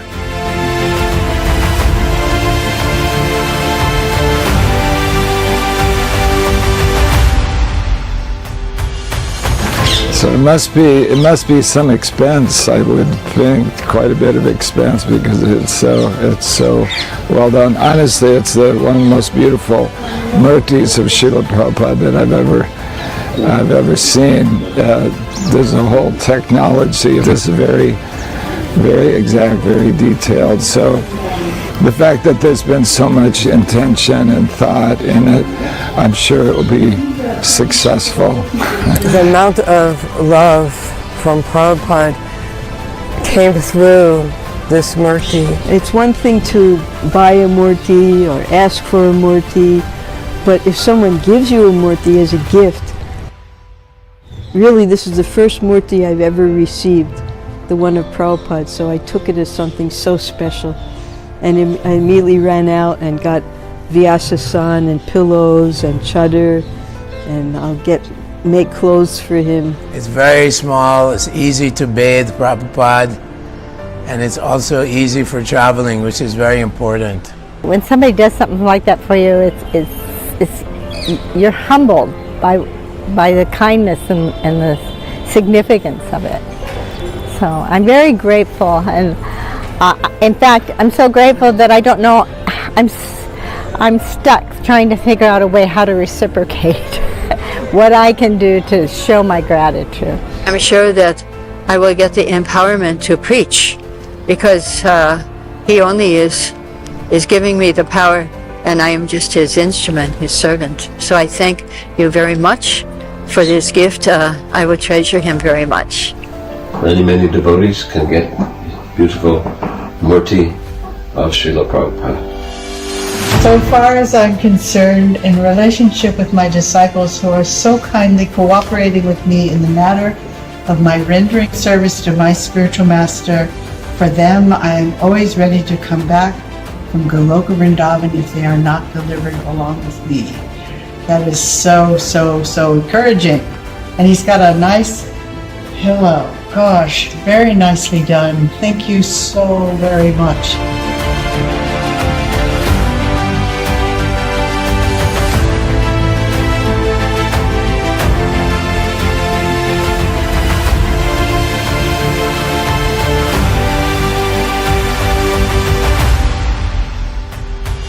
A nice gift of love given by the Russian devotees to the Prabhupada disciples. It's a wonderful exchange of love. It helps strengthen our relationships. And beautiful, meaningful photographs of the past of Prabhupada sitting alone with, frankly speaking, low-class people. We came from a very low-class background. And Prabhupada picked us up out of that and made us devotees. I'll have him with me the whole time. And I really appreciate that a lot. Thank you. I wish it all success. I'm sure that that Srila Prabhupada and the whole Parampara will bless it. It's probably one of the most amazing gifts I've ever received in my life. It's a personalized gift, and I'm very appreciative for that gesture. Thank you so much. Spasibo.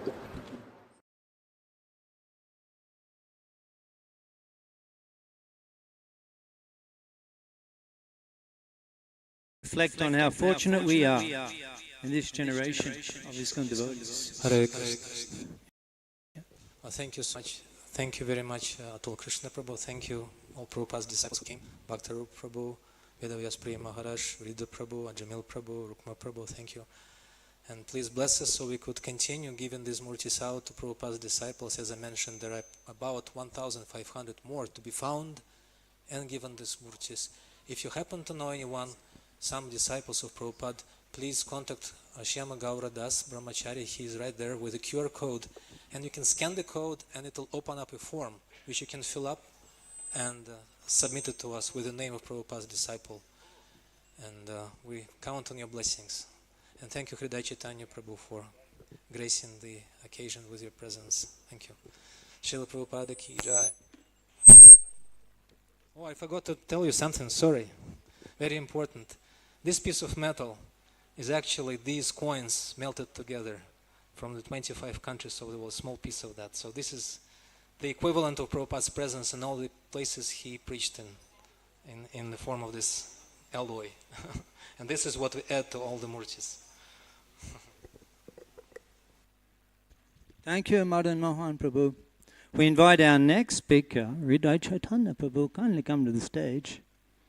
When we reflect on contribution of Srila Prabhupada's disciples, this great fortune of this generation, I've personally always been under the guidance of Prabhupada's disciples in my 40 years of Krishna consciousness. Always been directly under Srila Prabhupada's disciples for my guidance, and in the future devotees won't have that good fortune. So how wonderful it is for us to appreciate those Prabhupada disciples who are present with us while we still have them present. Thank you very much for attending the program this evening and helping us connect more deeply to Srila Prabhupada. Our next speaker, Hridaya Chaitanya Prabhu. Nityananda Prabhu directly explains to Jiv Goswami that Nabadip Darshan Kore Jai John Janme Labe Shai Krishna Prime Dham. Nabadip Darshan Kore Jai John, that person who sees Nabadip Dham, Janme Labhe Shai Krishna Prime Dham, they will get life after life Krishna Prema. So just imagine the role that Hridaya Chaitanya Prabhu is playing in fulfilling this vision of Nityananda Prabhu, that just by coming to Navadip Dham, people will get Krishna Prema.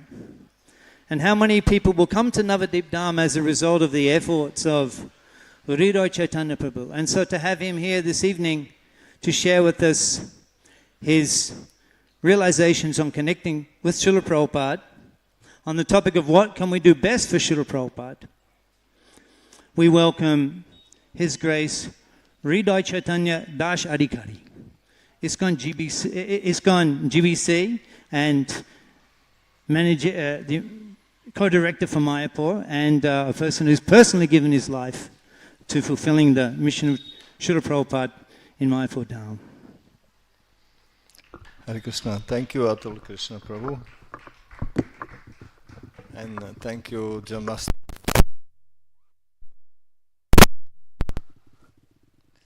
Ramanipati Prabhu and others to organize this event to connect with Srila Prabhupada. So I chose the title, What Will Please Srila Prabhupada the Most? Om Agyanatimarandasya Gyananya Slakaya Shakshur Militam Yena Tasmai Sri Guruve Namaha.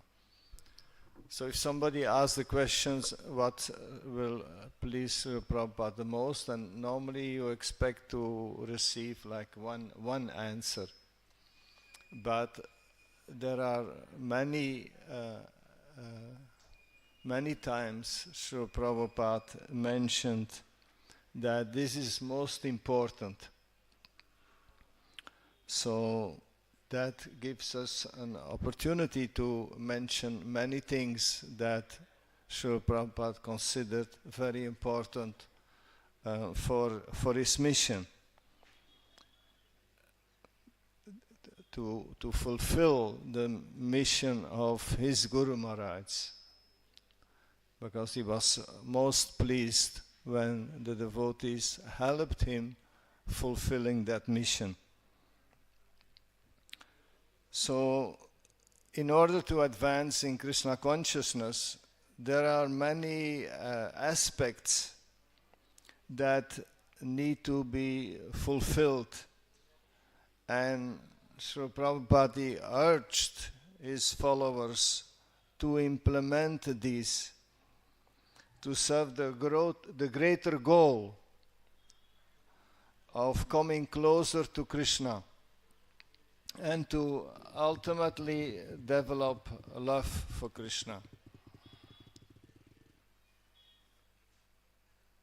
In general, we can say that Srila Prabhupada's pleasure lies in serving the mission of his Guru Maharaj, the instruction he got early in his Grihastha life to spread this mission all over the world.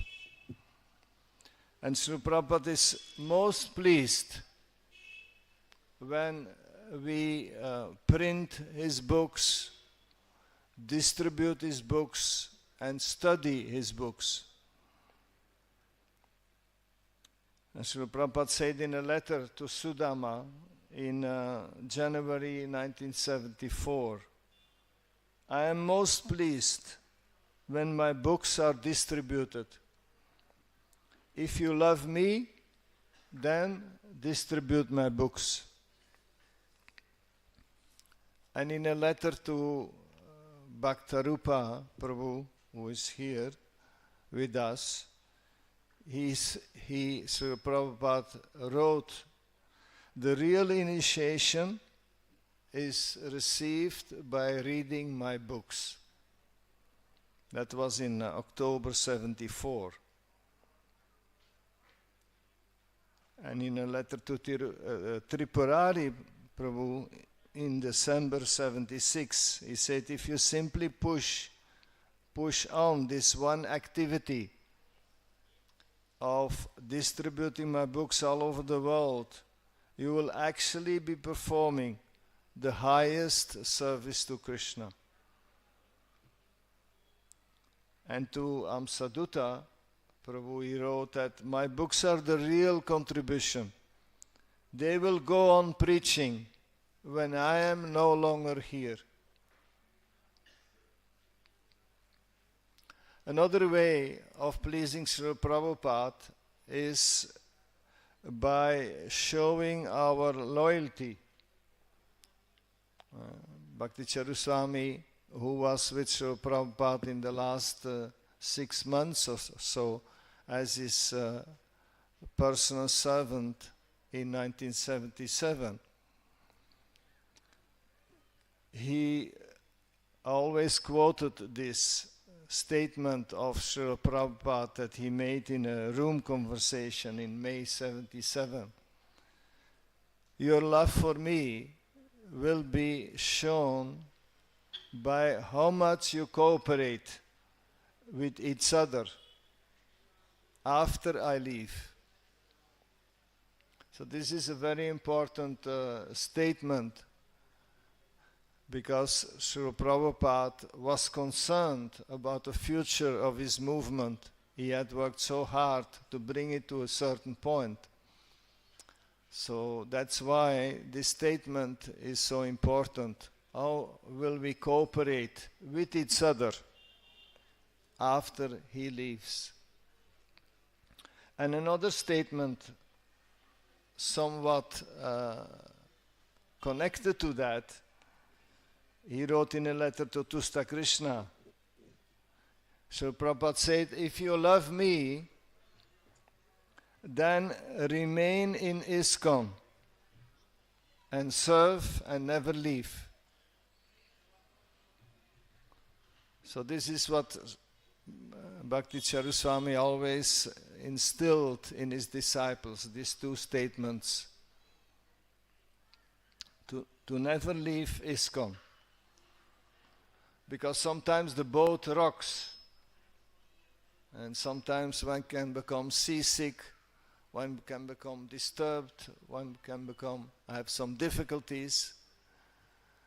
But even though the boat rocks and things are not always going the way we think it should go, then still we should see Krishna's hand in that, and we should go through these difficulties and learn from these difficulties and see the hand of Krishna in these difficulties and stay within ISKCON and work out things so that ISKCON and we become better.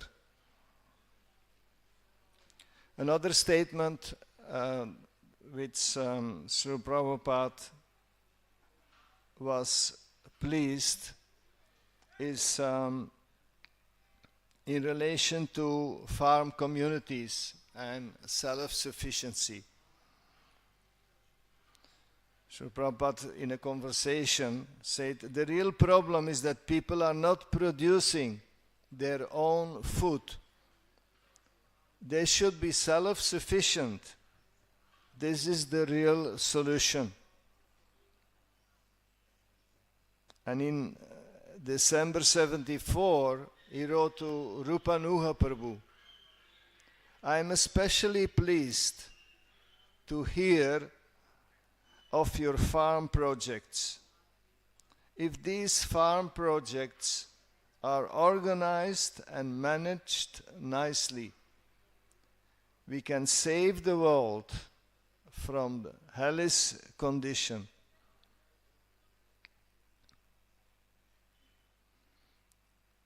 And all our temples will become independent.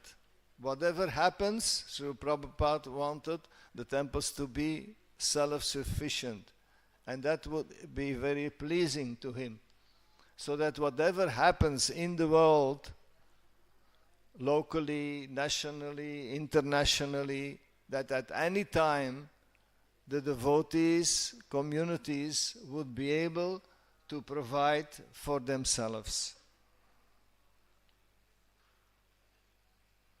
And in a lecture in 73 June, Srila Prabhupada said, Krishna is a coward boy. He loves cows. We should follow in his footsteps. Because cows, agriculture, they belong together in self-sufficiency. Another statement in relation to Varnashram, that Srila Prabhupada in the last months expressed to Bhakti Charuswami, to his servant, that I was not able to complete my mission, and indicating that 50% was left of his mission to teach his disciples about Varnashram.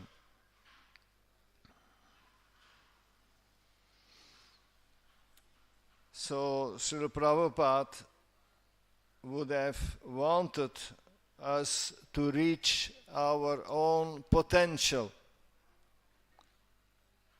because that is the essence of Varnashram.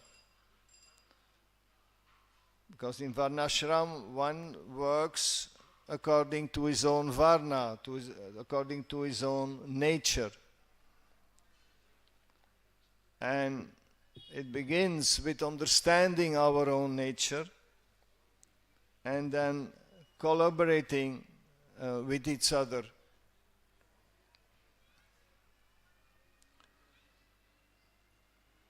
So Srila Prabhupada made a statement in the Srimad Bhagavatam, in the 4th canto. Without the institution of Varnashram, there is no proper guidance for society. Because even our own ISKCON society is growing and growing. So this, it's important, this introduction of Varnashram and applying it, the 4 Varnas and 4 ashrams.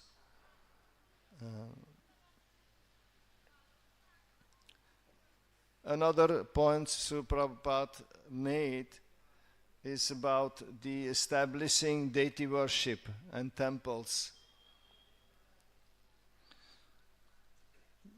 Wherever there is the chanting of the holy name and worship of the deity, there will be no scarcity.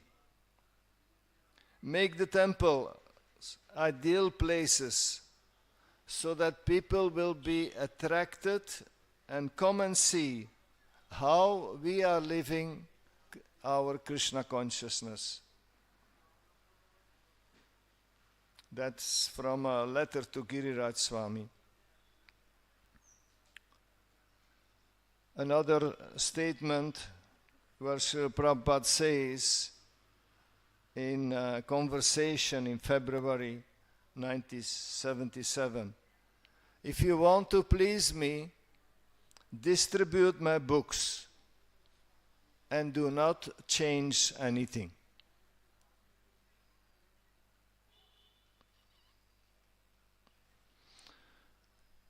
And then another statement where Srila Prabhupada says, what will please me the most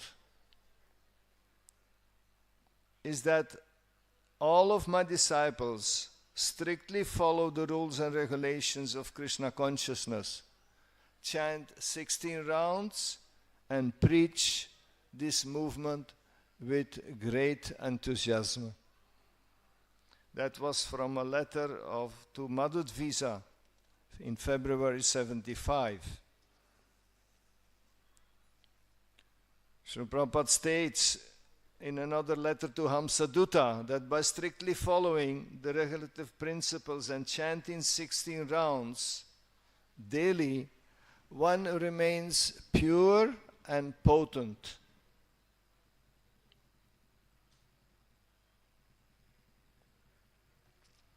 When Srila Prabhupada was giving a lecture in Detroit in 1971, one devotee named Bahulasva, he asked Srila Prabhupada,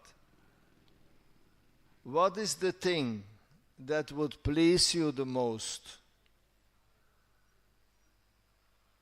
And Srila Prabhupada at first simply said, chant Hare Krishna.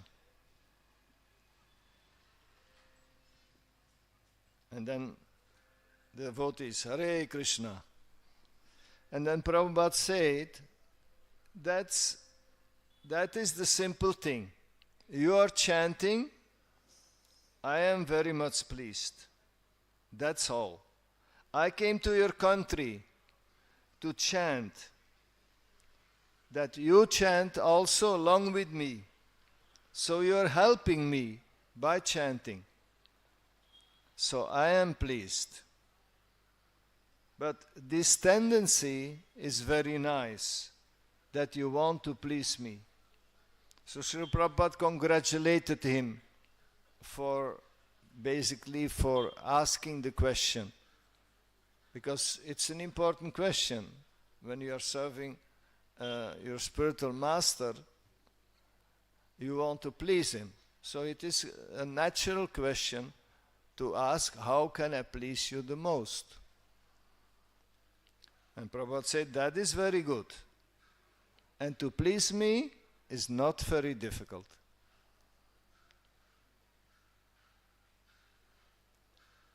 Srila Prabhupada was very much pleased if we establish Food for Life and distribute prasadam widely. In a letter to Kirtanananda Prabhu, in June 67, in the early time, he wrote, simply by eating prasadam and hearing a little, they will gradually come to Krishna consciousness.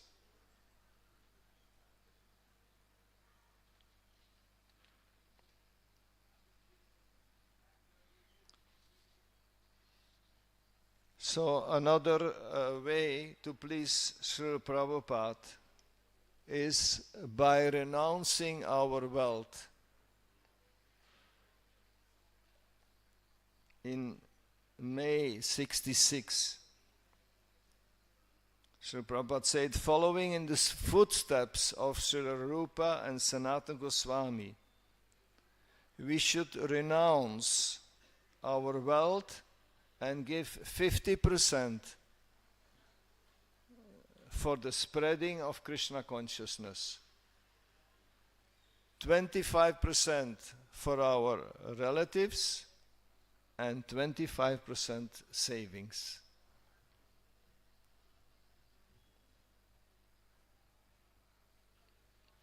And I will close by reading that Srila Prabhupada was most pleased when his followers studied the Vedic scriptures, studied his books. He said that the highest standard of education is knowledge of the signs of Krishna.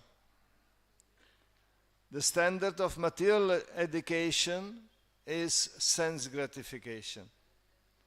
But the highest standard of spiritual education is knowledge of the signs of Krishna.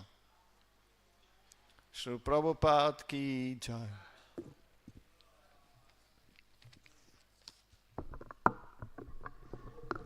Hridaya Chaitanya Prabhu, it gives us great assurance when we see that the vision of Nityananda Prabhu, Gauranga Nitya Shaiva Hoy Bhai Bikash, from Mayapur Dham, the city which is Hridaya Chaitanya Prabhu is playing such a key role in developing, from that city, the service of Gauranga will spread all over the world.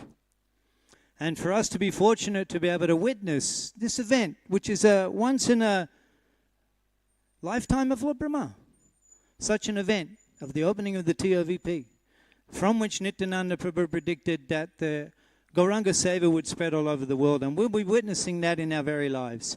And it gives us great assurance when we see that such learned scholars of Srila Prabhupada's writings will be leading us into the next generation, when we're actually functioning, when devotees are coming from all over the world, and the thousands, like Lord Shiva having to capture Marganga on his head, how we're preparing to receive the hundreds of millions of people who will be coming to Navadip Dham and seeing the Temple of Vedic Planetarium. And Hridaya Chaitanya Prabhu, a key figure in developing the city in which this unique event in the history of mankind is appearing before our eyes. Thank you, Hridaya Chaitanya Prabhu. And we invite Jagadish Prabhu to the stage. Jagadish Prabhu, a key sevak in the Russian Samaj in Mayapur Dham, or Russian Vaishnav Samaj, where he regularly discusses Gita and Bhagavad. Prabhu was born in Russia, and he grew up in Israel, and he's been residing in Navadip Mayapur for more than 10 years, and is an exemplary student of the Goswami Grantha, and in this way exemplifying the life of a Dhambasi. And we're fortunate to have Prabhu this evening share with us the topic of showing our love for Srila Prabhupada through cooperation. Jagadish Prabhu, Dasadikari, Dhambasi. Hare Krishna. Hare Krishna Prabhu, thank you very much. And thank you all dear devotees.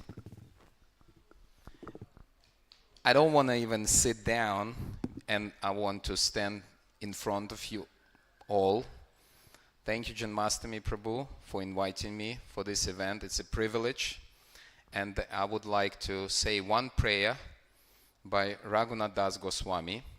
And this is the prayer that I offer every day to Srila Prabhupada as a prayer of gratitude. Namasheshtam anumapi sachiputra trasvarupam rupam tasyagrajamu rupuri maturim goshtavadim radha kundam girivaramaho radhika madavasam praptoyasya pratita kripaya shigurutam natosmi. So everybody knows that prayer is just a list of things that we are grateful to Srila Prabhupada. And I won't talk much because Hridaya Chaitanya Prabhu kindly already introduced the topic that I was gonna say a few words on it. It's how to show our love to Srila Prabhupada by cooperating. And we know as a fact it's not so easy in the age of Kali, age of quarrel and hypocrisy. So taking the example from Srila Prabhupada himself, how he cooperated with sometimes uncooperable individuals. It wasn't easy for him. We know historically how he tried to cooperate with his family members, and it was perfect from his side, but it wasn't really good from theirs. Then with his god brothers, it was difficult. We know his letters, we know the history, we know Srila Prabhupada never gave up, and he was perfect in his relationship, but people didn't cooperate it as much. And then with his disciples, obviously it was much better, but also we know from his books, from his conversations, and from his Bhaktivedanta purpose, which he mentions sometimes even there in the Bhagavatam and Chaitanya Charitamrita, how it is a struggle. So if we take cooperation, we should really think what is it actually? Is it the cause or is it an effect? In my humble opinion, it's an effect, and the cause, it's love and trust that Srila Prabhupada had. And he trusted his disciples despite, like Hridaya Chaitanya Prabhu mentioned, despite their faults, despite their young age, and etc., etc. So he trusted us, basically, in all the generation that will come of his followers. So we're really, really grateful to Srila Prabhupada giving us this society. And cooperation means we trust each other, we try our best, and we take example from Srila Prabhupada and never, ever give up. And trying again and again, although I know for myself personally, it's not easy, but it is possible because Srila Prabhupada wants us to do that. So with his blessing, it is possible. So I would like to invite our Harinam group on the stage because my Guru Maharaj, Srila Kavichanda Swami, who is right there, I'm very honored to speak in front of him. He said, less talk, more Kirtan. So I guess this is what we'll do now. Thank you very much. Srila Prabhupada ki. Thank you, Jagadish Prabhu. And we appreciate your sharing again, demonstrating ideal life of a Dhambasi, absorption and sadhana, as Sri Chaitanya Mahaprabhu in his teachings to Rupa Goswami explained, the most important practices of sadhana bhakti.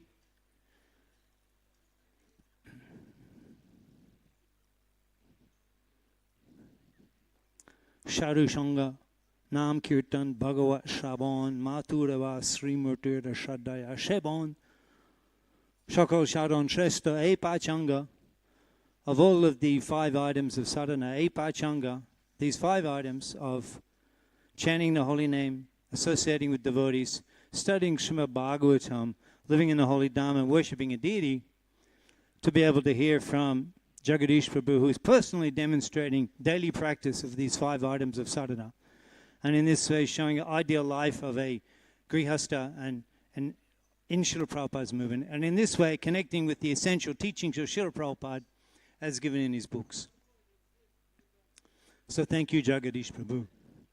A reminder, Vaishnavas from all over the world who are present here in our Srila Prabhupada Connect Festival.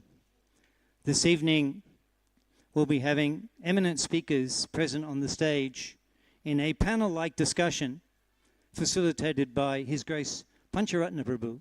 Eminent speakers like Srila Jayapataka Swami Maharaj and other eminent Bhakti Sagar Rasayana Swami Maharaj.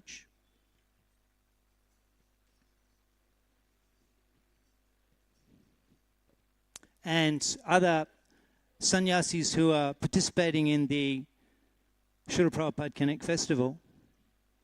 And we invite you to remain after the Mayapur Harinam group performs the Sankirtan Yajna for us to all participate in and be part of the panel discussion with several leaders of our movement deeply connected to Srila Prabhupada, including Srila Jayapataka Swami Maharaj. And now we invite the Mayapur Harinam party to perform the Nam Sankirtan. Hare Krishna.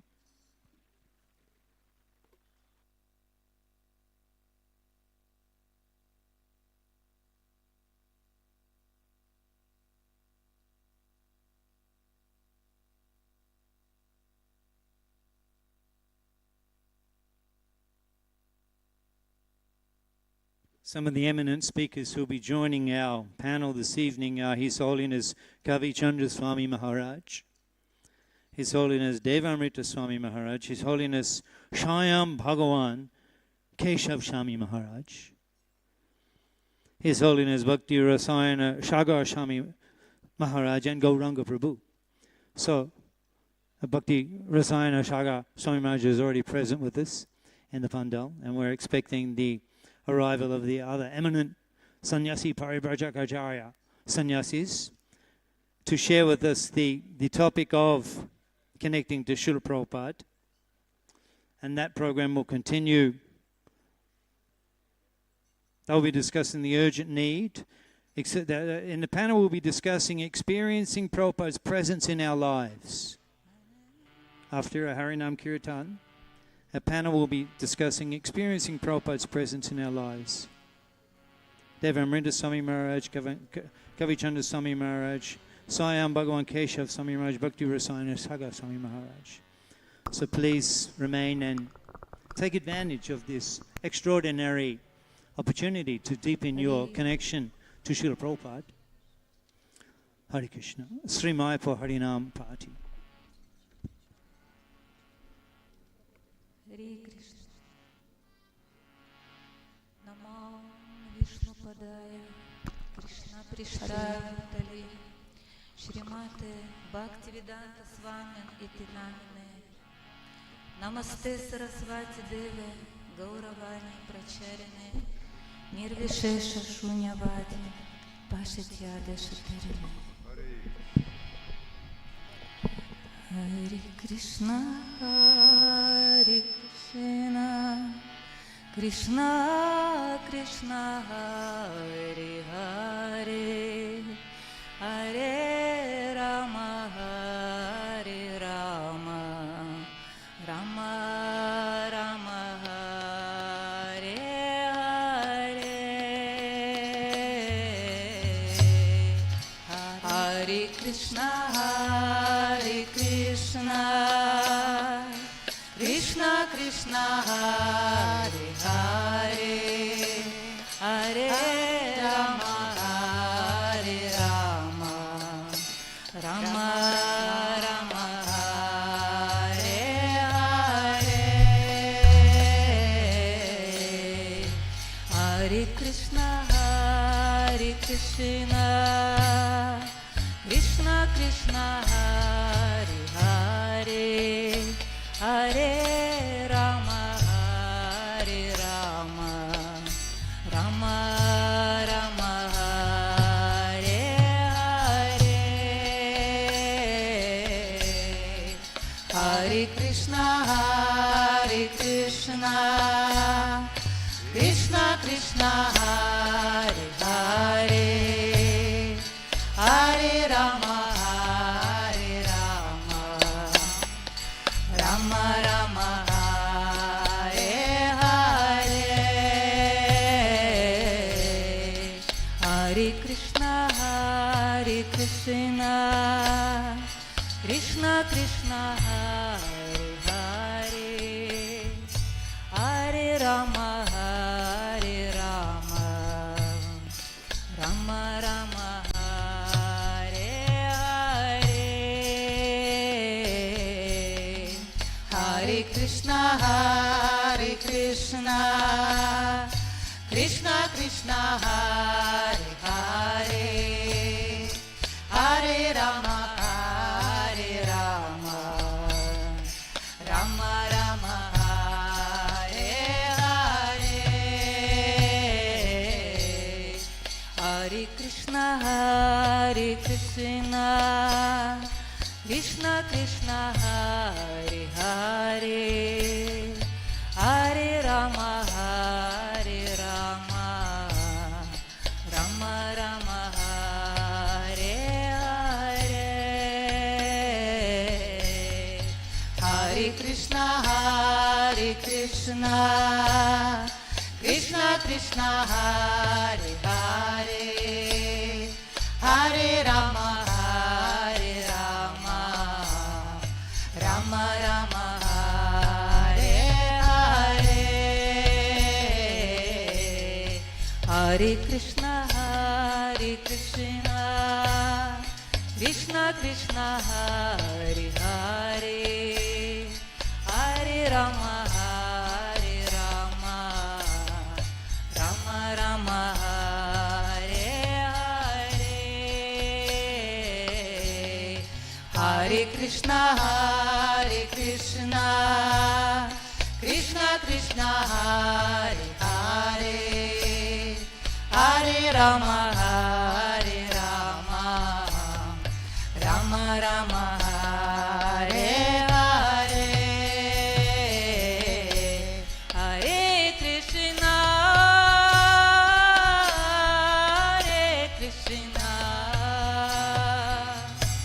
Krishna Krishna,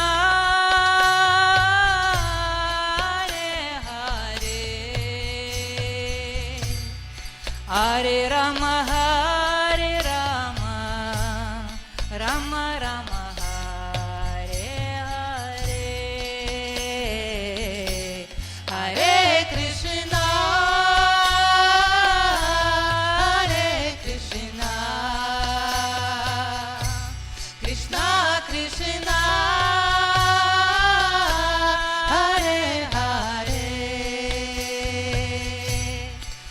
Hare Rama, Hare Rama, Rama Rama, Hare Hare. Hare Krishna,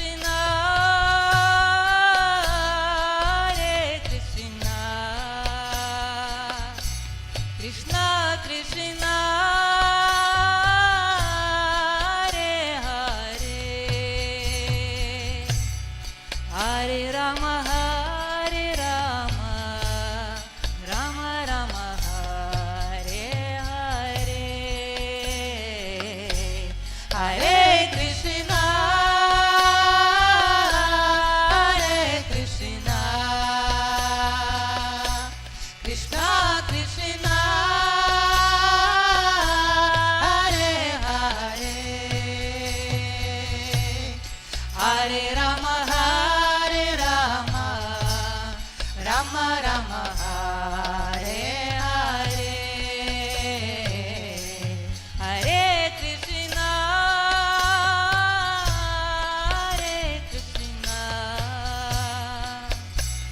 Krishna Krishna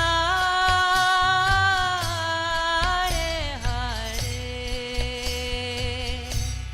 Hare Rama Hare Rama Rama Rama Hare Hare Hare Krishna Hare Krishna Krishna Krishna Hare Hare Hare Rama Hare Rama Rama Rama Hare Hare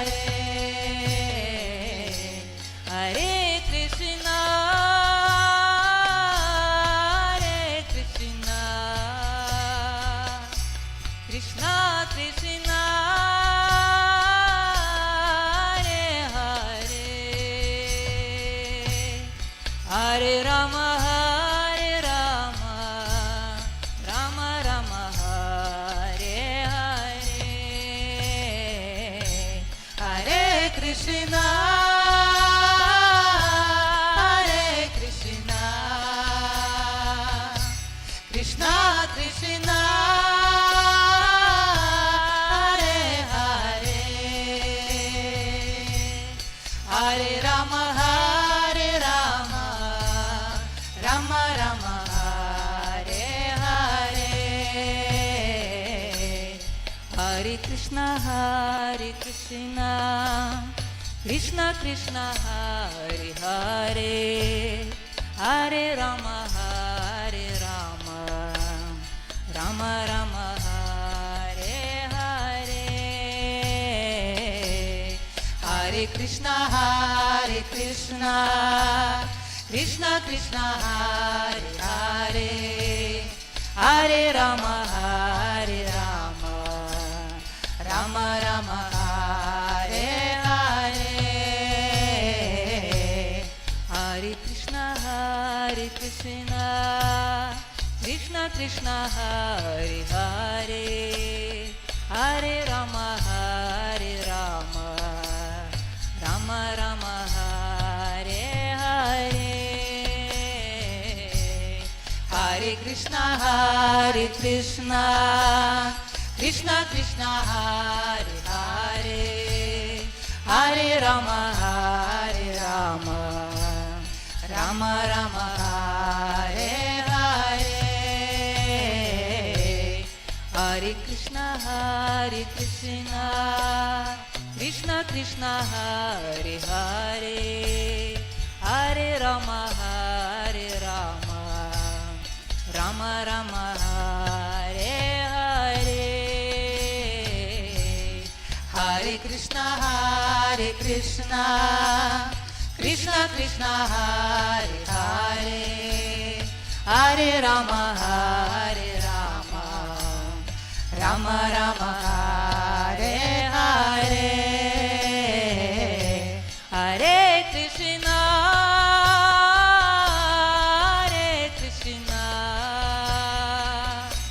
Krishna Krishna Hare Hare Hare Rama Hare Rama Rama Rama Hare Hare Hare Krishna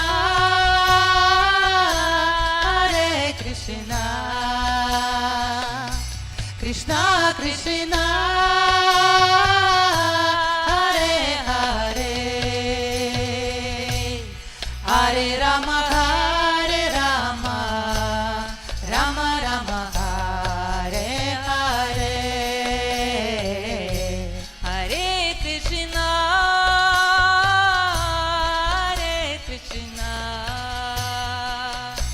Krishna Krishna Hare Hare Hare Rama Hare Rama Rama Rama Hare Hare Hare Krishna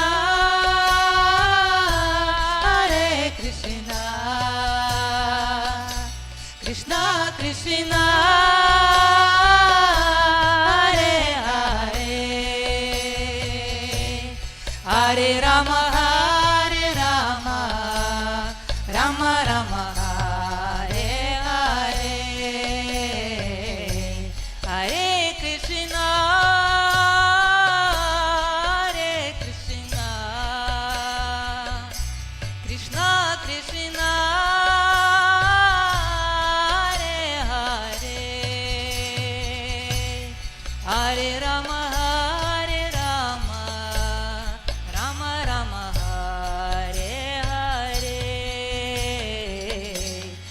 Hare Krishna, Hare Krishna, Krishna Krishna, Hare Hare, Hare Rama, Hare Rama, Rama Rama, Hare Hare, Hare Krishna, Krishna Krishna, Hare Hare, Hare Rama, Hare Rama, Rama Rama, Hare Hare, Hare Krishna, Krishna Krishna, Hare Hare, Hare Rama, Hare Rama, Rama Rama, Hare Hare, Hare Krishna, Krishna Krishna, Hare Hare, Hare Rama, Hare Rama, Rama Rama, Hare Hare, Hare Krishna, Krishna Krishna, Hare Hare, Hare Rama, Hare Rama, Rama Rama, Hare Hare, Hare Krishna, Krishna Krishna, Hare Hare, Hare Rama, Hare Rama, Rama Rama, Hare Hare, Hare Krishna,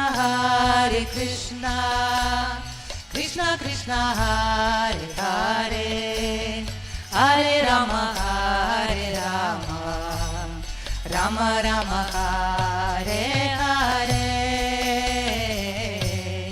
Hare Krishna, Krishna Krishna, Hare Hare, Hare Rama, Hare Rama, Rama Rama, Hare Hare,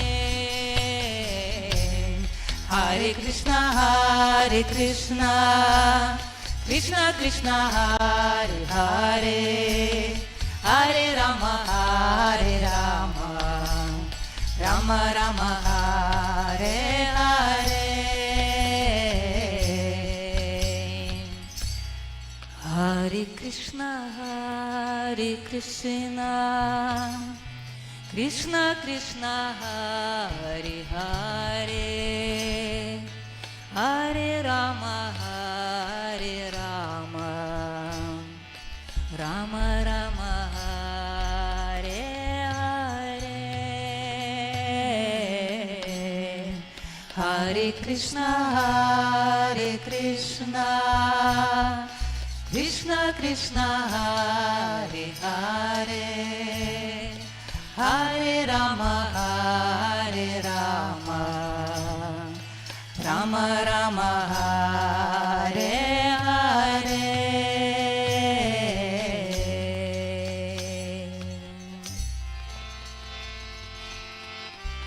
Jai Prabhupada. Hare Krishna, Krishna Krishna, Hare Hare, Hare Rama, Rama Rama, Hare Hare, Hare Krishna, Krishna Krishna, Hare Hare, Hare Rama, Rama Rama, Hare Hare, Hare Krishna, Krishna Krishna, Hare Hare, Hare Rama, Rama Rama, Hare Hare, Hare Krishna, Jai Prabhupada. Krishna, Hare Hare, Hare Rama, Rama Rama, Hare Hare, Hare Krishna,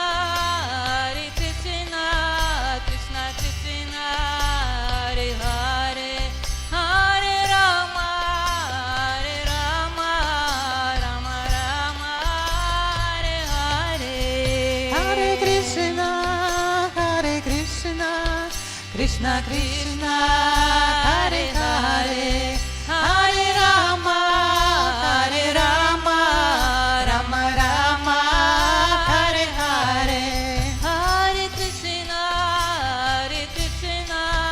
Krishna Krishna, Hare Hare, Hare Rama, Rama Rama, Hare Hare, Hare Krishna, Krishna Krishna, Hare Hare, Hare Rama, Rama Rama, Hare Hare, Hare Krishna, Krishna Krishna, Hare Hare, Hare Rama, Rama Rama, Hare Hare, Hare Krishna, Krishna Krishna, Hare Hare, Hare Rama, Rama Rama, Hare Hare, Hare Krishna, Krishna Krishna, Hare Hare, Hare Rama, Rama Rama, Hare Hare, Hare Krishna, Krishna Krishna, Hare Hare, Hare Rama, Rama Rama, Hare Hare. Jaya Prabhupada, Jaya Prabhupada, Jaya Prabhupada, Srila Prabhupada.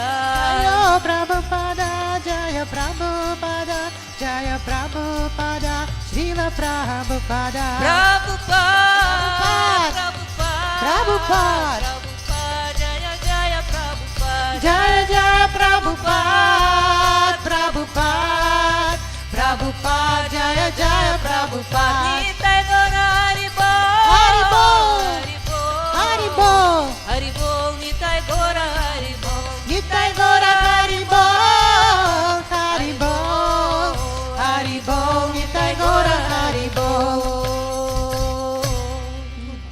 Харинам Санкиртана ки джай, Шрила Прабхупад ки джай, Хари Кришна Махамантра Юга Дхарма ки джай, Гор Прамананде, Хари Хари Бол, Хари Кришна, thank you very much, Хари Кришна.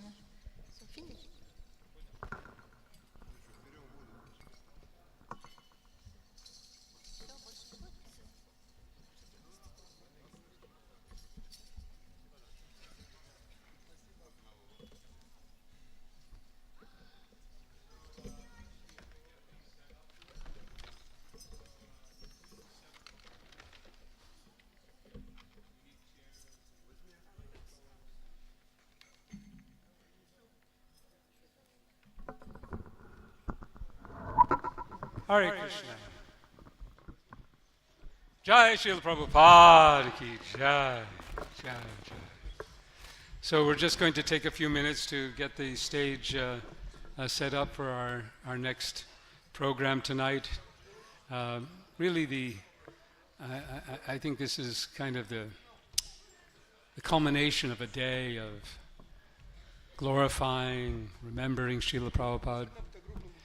We're going to have a little panel discussion. We've been very, very fortunate that, so Prabhupada's going to come and sit here? Is that? Okay, so we need chairs to be set up, first of all, and microphones. So, Hare Krishna. So whoever is in charge of the microphones, yeah. So we're going to be setting things up. We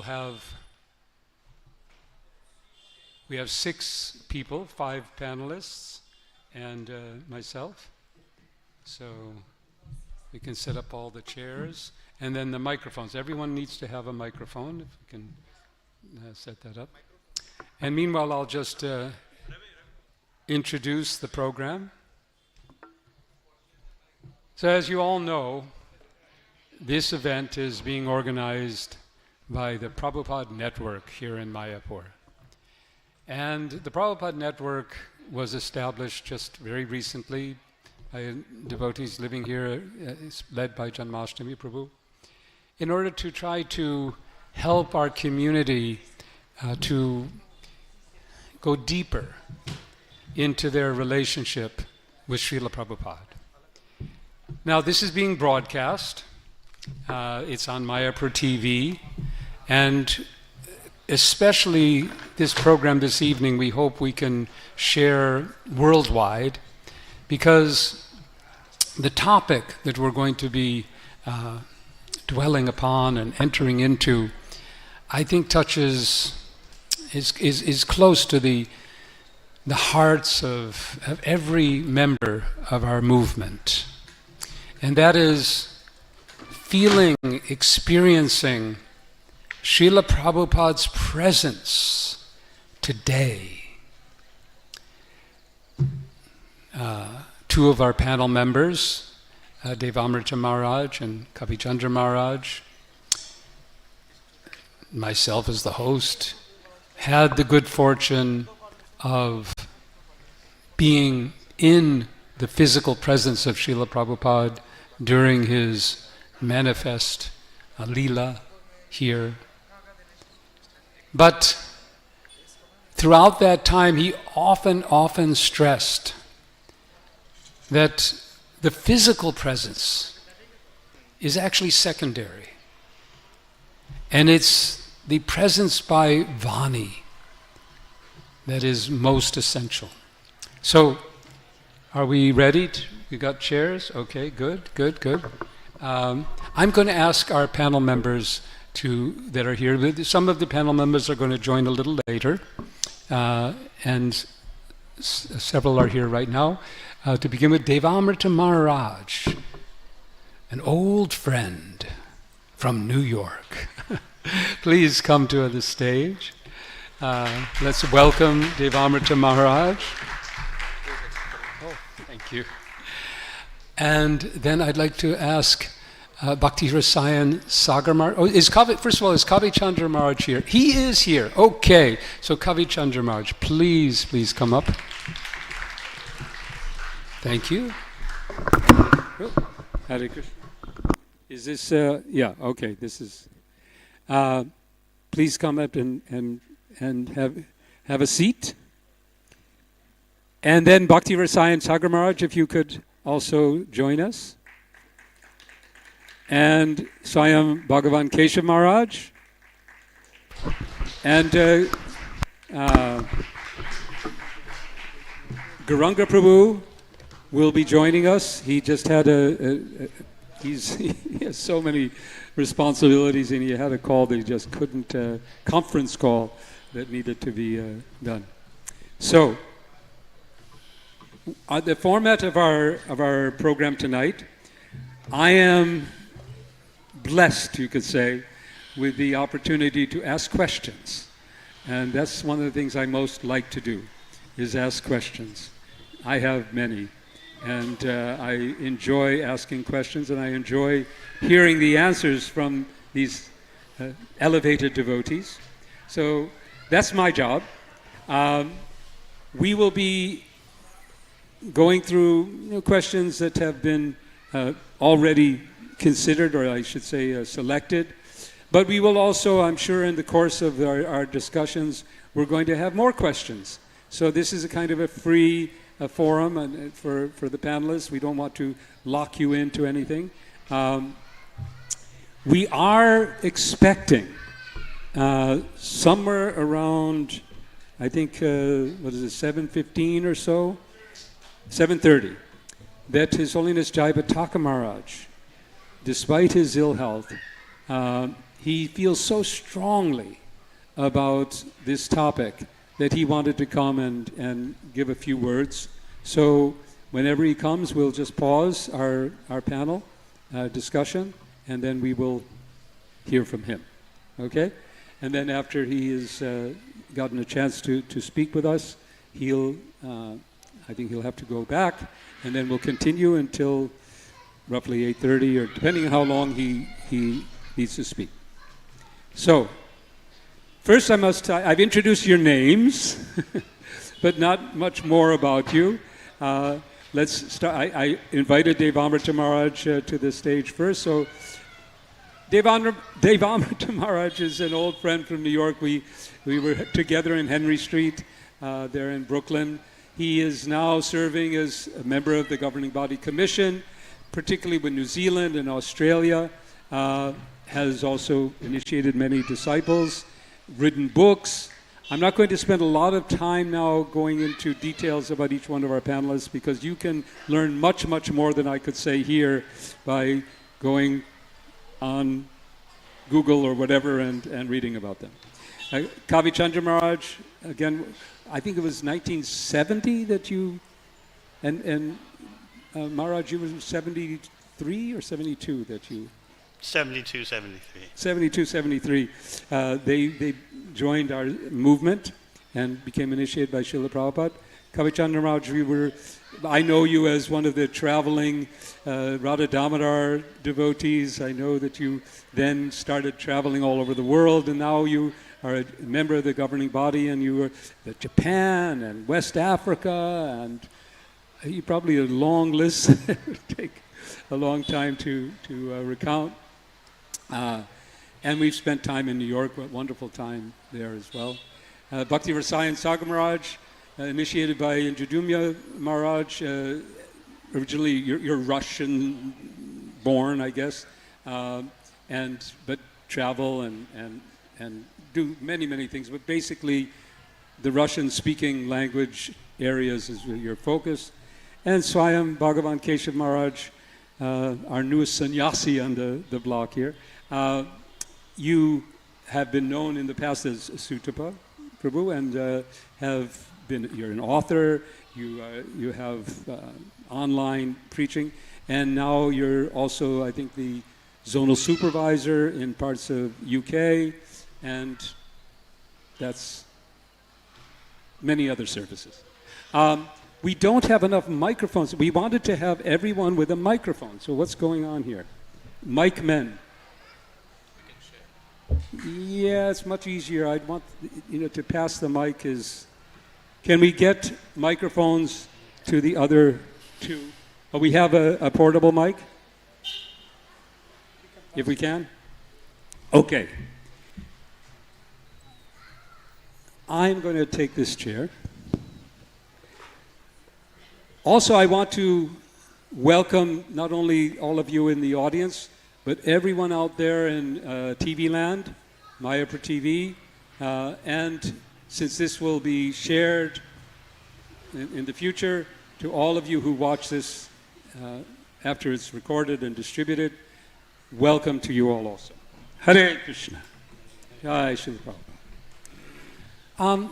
Just to set the tone, I wanted to read from a GBC document that was published, I think, maybe 4 or 5 years ago, called The Founder Acharya.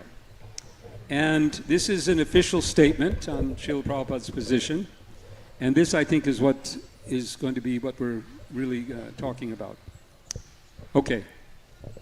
It states, we revere and learn from the many great acharyas in our line. Yet, as ISKCON founder acharya, Srila Prabhupada becomes unique among them for us.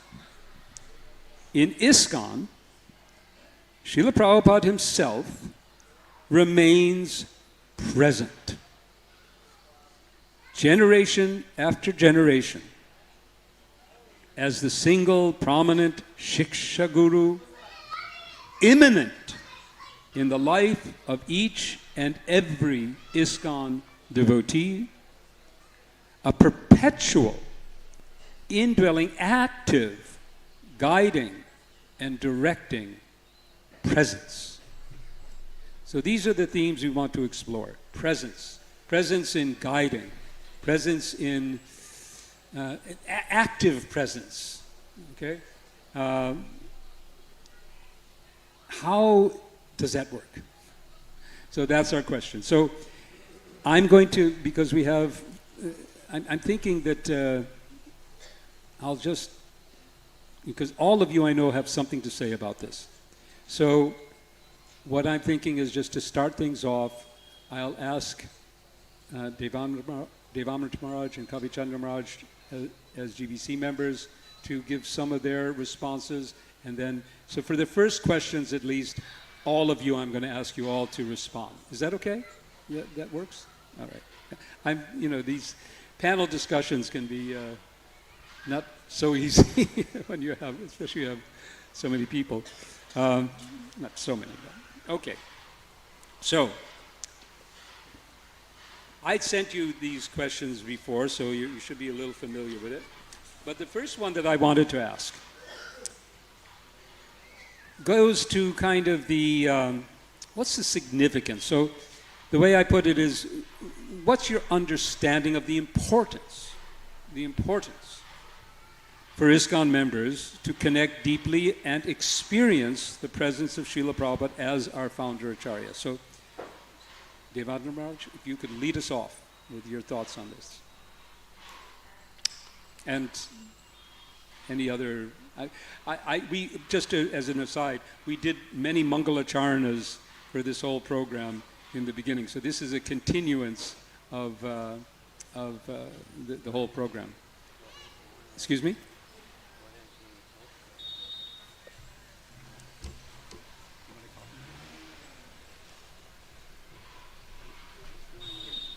Do you have another?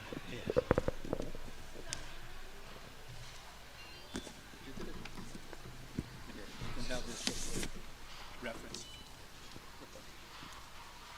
So Jai Srila Prabhupada, thank you very much, and now we're going.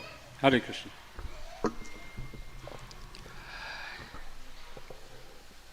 Just like when an airplane is seeking to land at the airport, it needs some kind of guidance system, rudimentary to very sophisticated.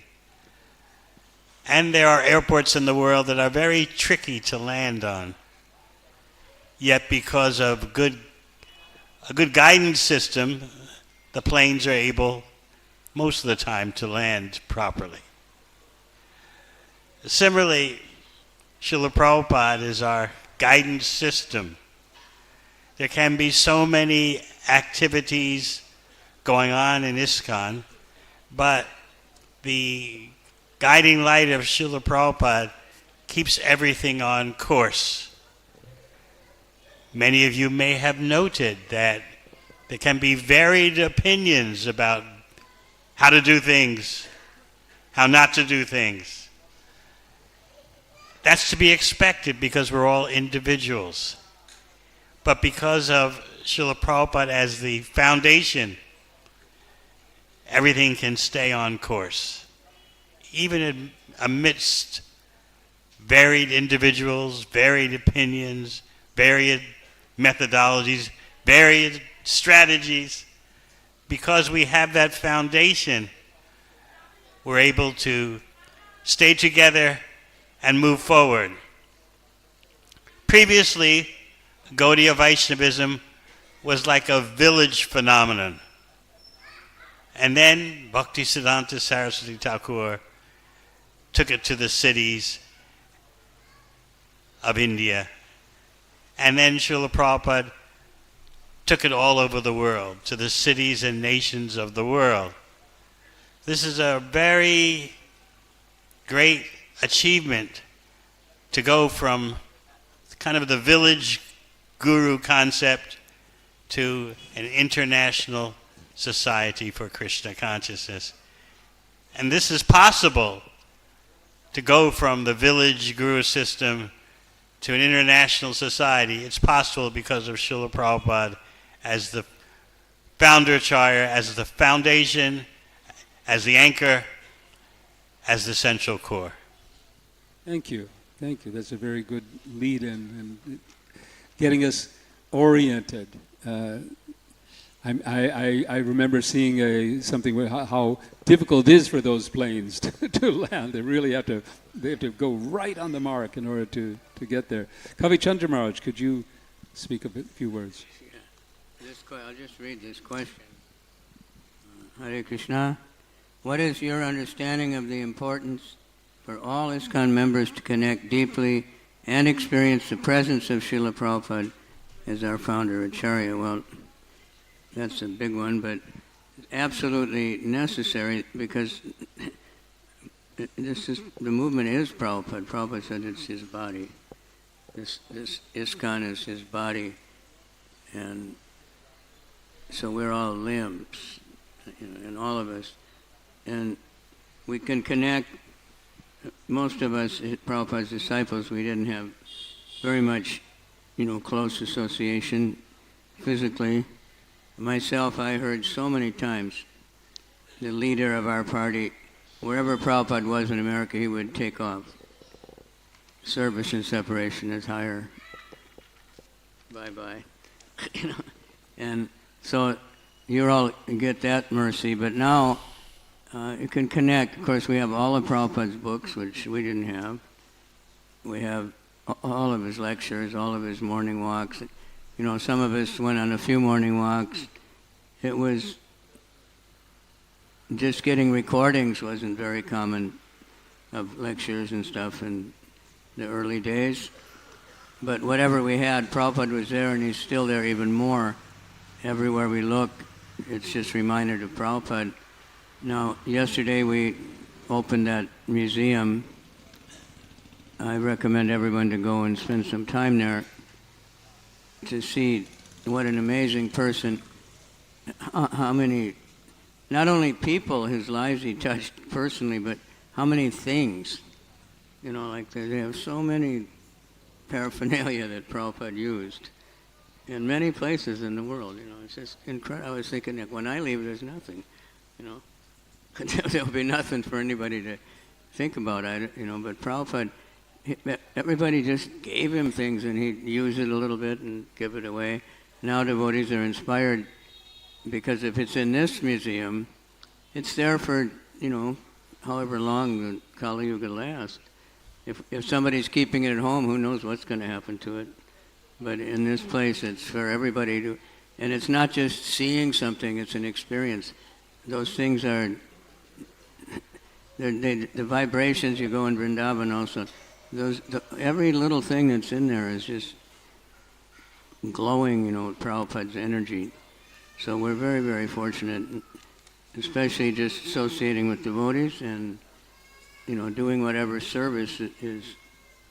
Prabhupada accepts all service, he just cares about the attitude. He'll be happy with anything you do. Yeah. Sagar Maharaj. Hare Krishna. Address this, the importance of this presence for our movement, the members of our society, to feel that presence, experience it. Yes, a special position of Srila Prabhupada is even recognized by outside people.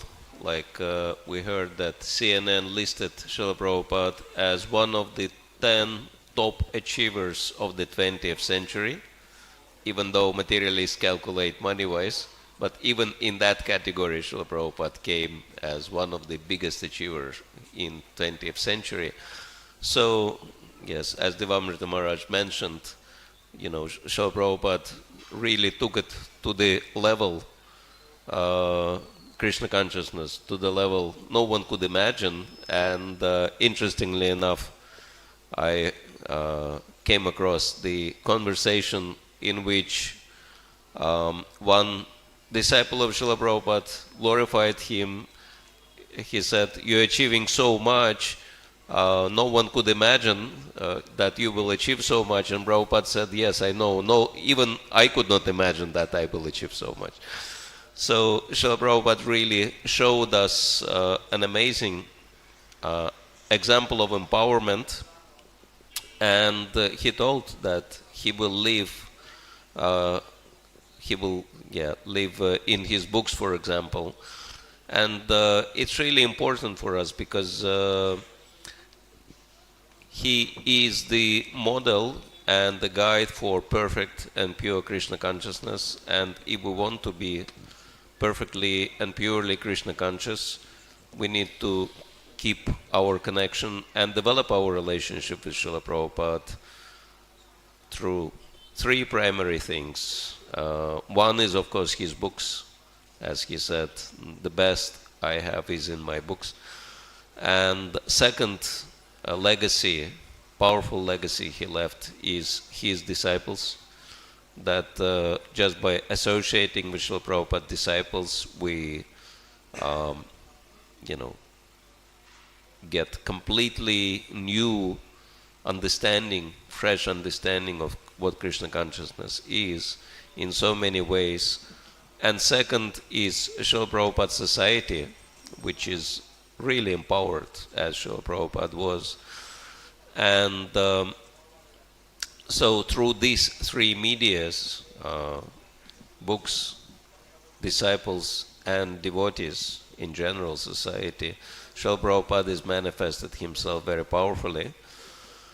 And it's really important that we continue taking his guidance for our success. Okay. Maharaj.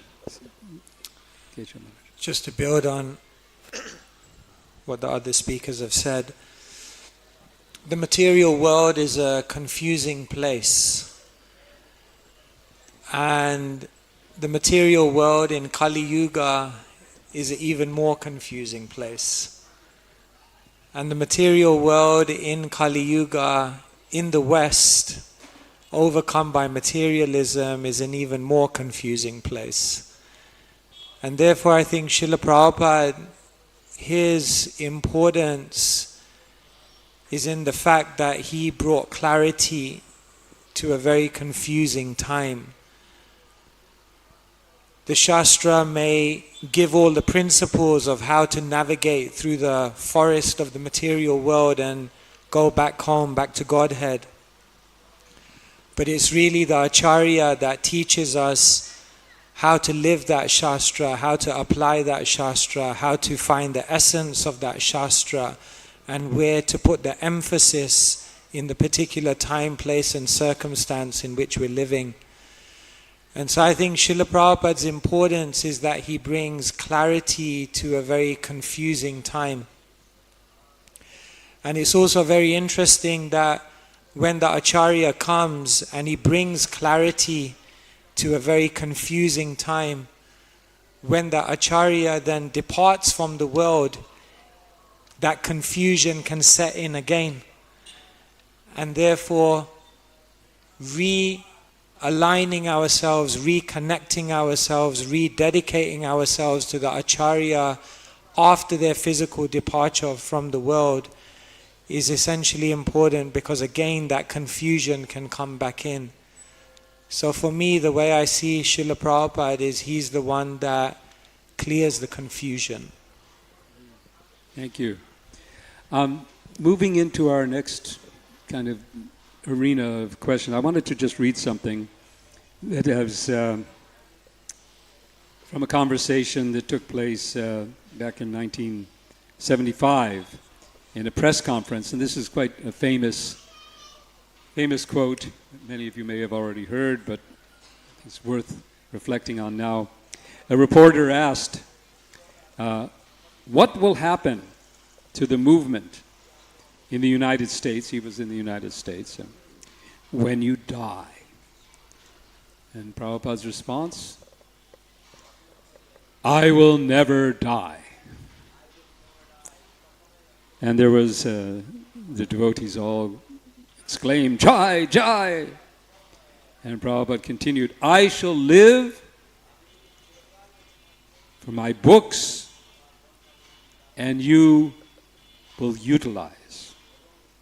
So our next question goes to that presence, that never dying, that being alive, being still here, being with us.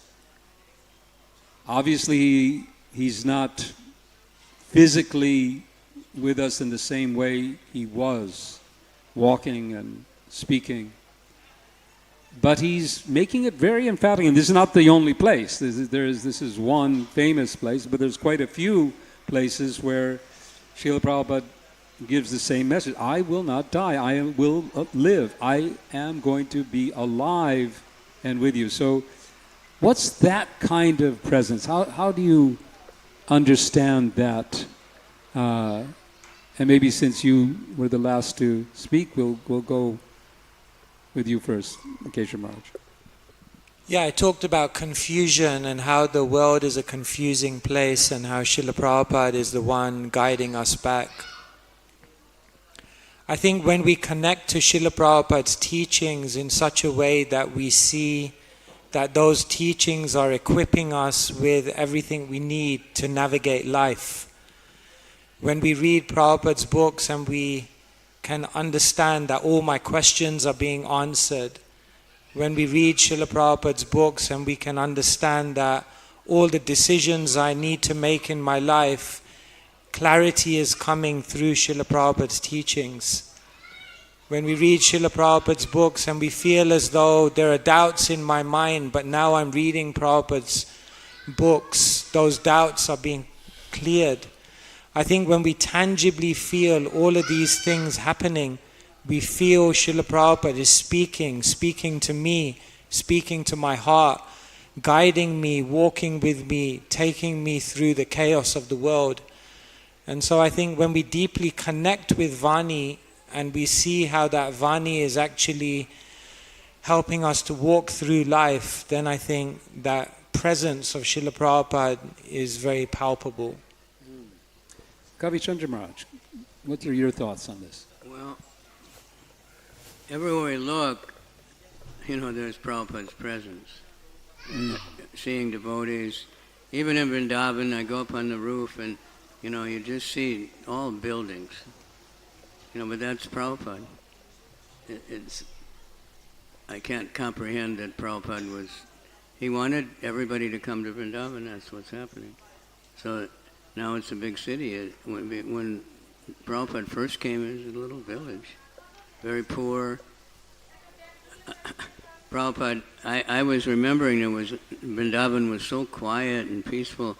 Then I started thinking, I must have been in some kind of Maya, because I came from New York and the difference. And then I heard a lecture, Prabhupada said, and Vrindavan's so nice, there are no cars. So things changed. But he initiated all these changes by inspiring everybody.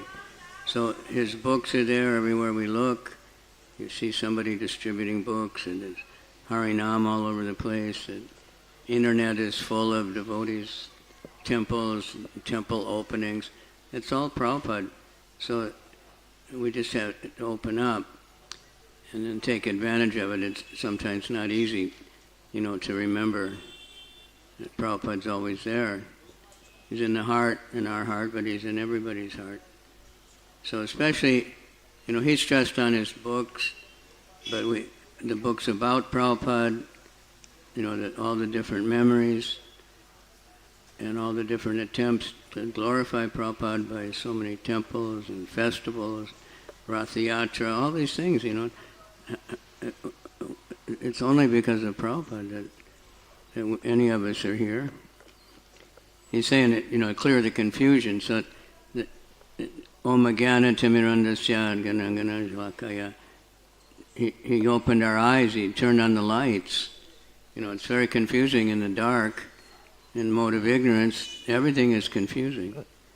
But when the lights come on, and somebody's telling you, okay, the door is over here, and this door goes this way, and this one, then, that's what Prabhupada did, and he's still doing it.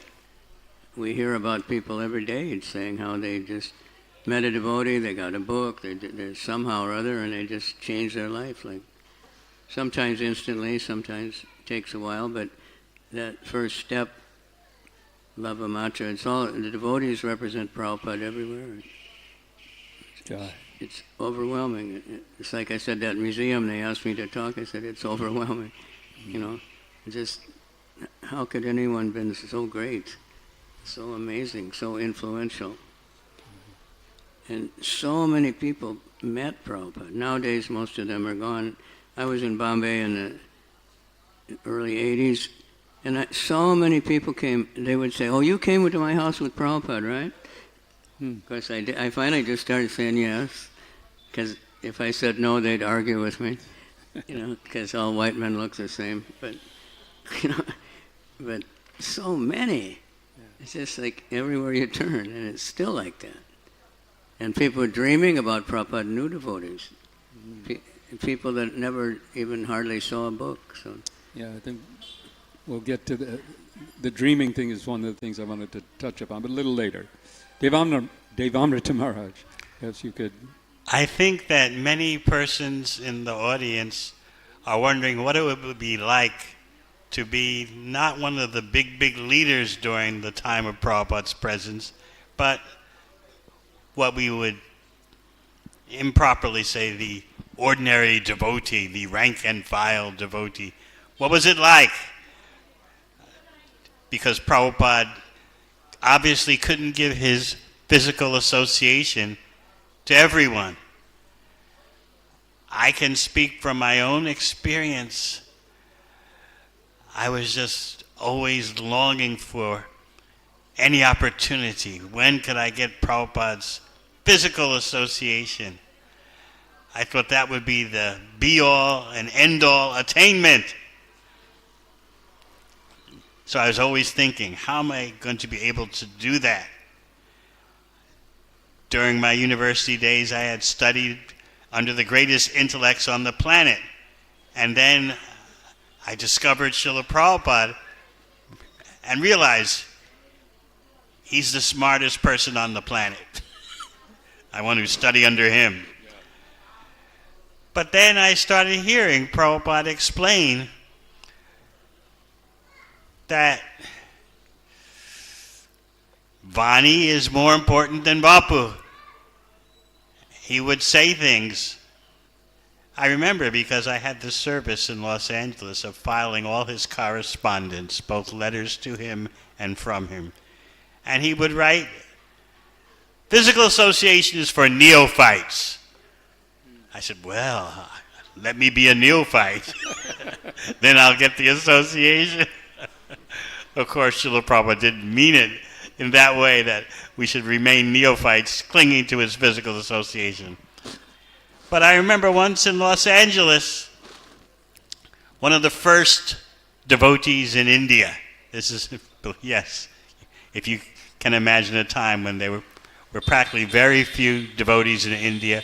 Prabhupada had very few Bharatiyas, very few disciples of Indian nationality. So they always got special attention because there were so few of them. You could count them on two hands. So there's one named Haridas. And he would, whenever Prabhupada landed in India, Haridas would drop his service at whatever temple he was at and take off to be with Prabhupada. He kept doing this again and again and again. He was very expert. He would slip past Prabhupada's secretary and come before Prabhupada. Prabhupada, I'm here, it's Haridas. And paying dandavats on the floor. He did this again and again, dropping his service, taking off from whatever temple he was at, going to where Prabhupada was at. So he did this one more time. He maneuvered past Prabhupada's secretary, which was not easy to do, entered the room, paid his dandavats, Prabhupada, I'm here. And Srila Prabhupada looked at him and said, Haridas, do you think I'm just the body? You can go to any temple where there is me on the Vyasasana. At that time, there were just photos of Prabhupada on the Vyasasana. You can go to any temple, bow down before the Vyasasana. I am there. So hearing that was quite a revolutionary experience for me. That combined with Srila Prabhupada saying that if you, now think about this, if you want to judge who is most dear to me by their physical proximity, by their physical closeness, if that's the way you want to judge who's most dear to me, then I say the mosquito is the best devotee.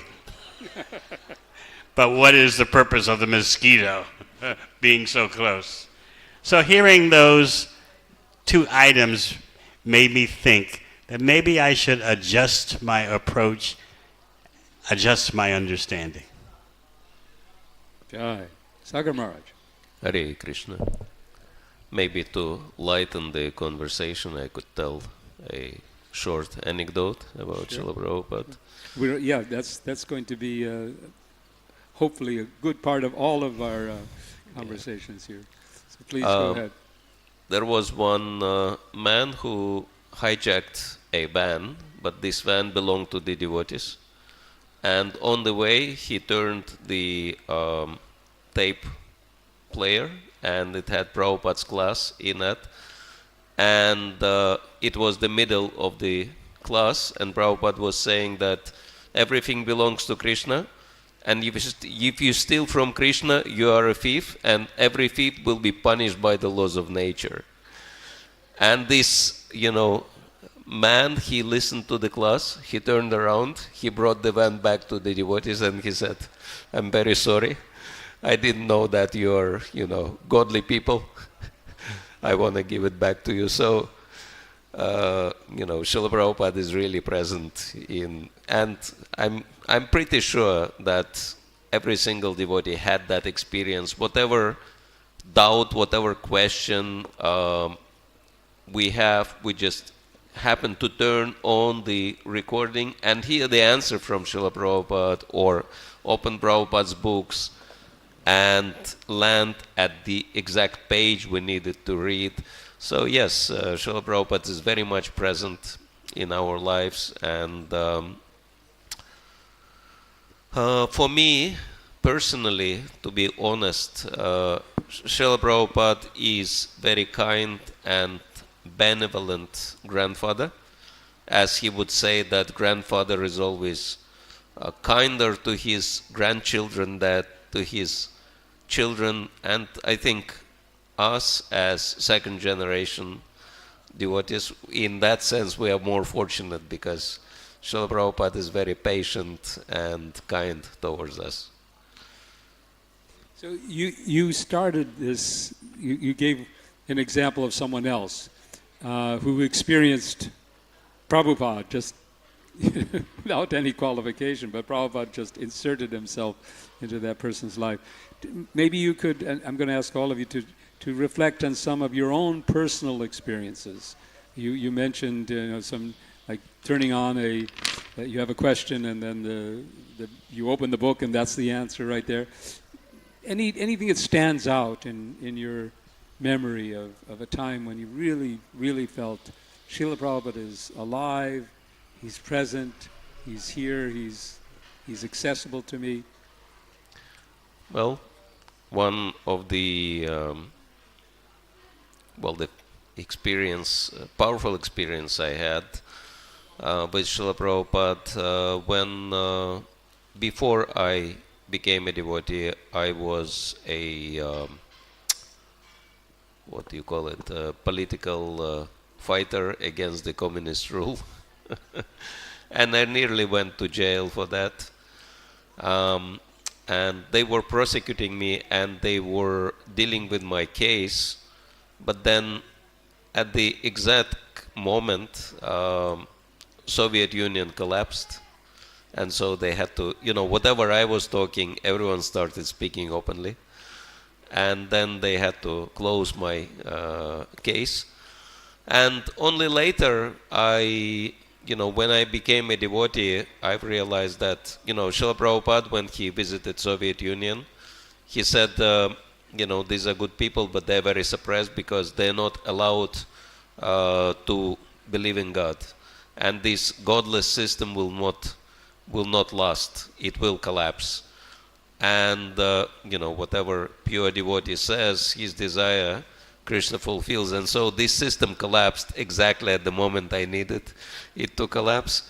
And so basically, Srila Prabhupada. And I was not only meant to go to jail, I was meant to go to much harder punishment, because I was in the army and they have kind of special system where they punish, rebellious serviceman in the army, so I would probably not survive.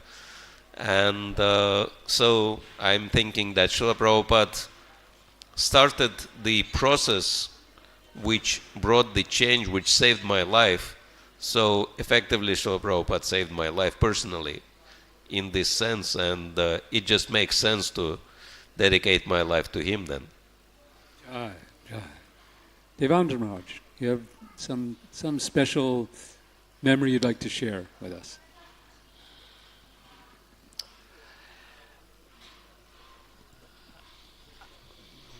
The first time I saw Srila Prabhupada give a Sunday feast talk was at the Brooklyn Temple. I can't find this recording of this lecture, but I was a newcomer and I wasn't, as they say back then, shaved up. I had hair. And I was sitting in front of Prabhupada. I had been reading his books 3 hours a day for 6 months straight without ever coming to the temple. And I was wondering, what he's speaking about is so sublime, so extraordinary.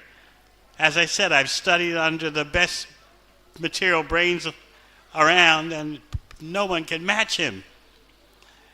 But can Srila Prabhupada and his mission offer something that will actually solve the world's problems? Because that was my intent in my university studies.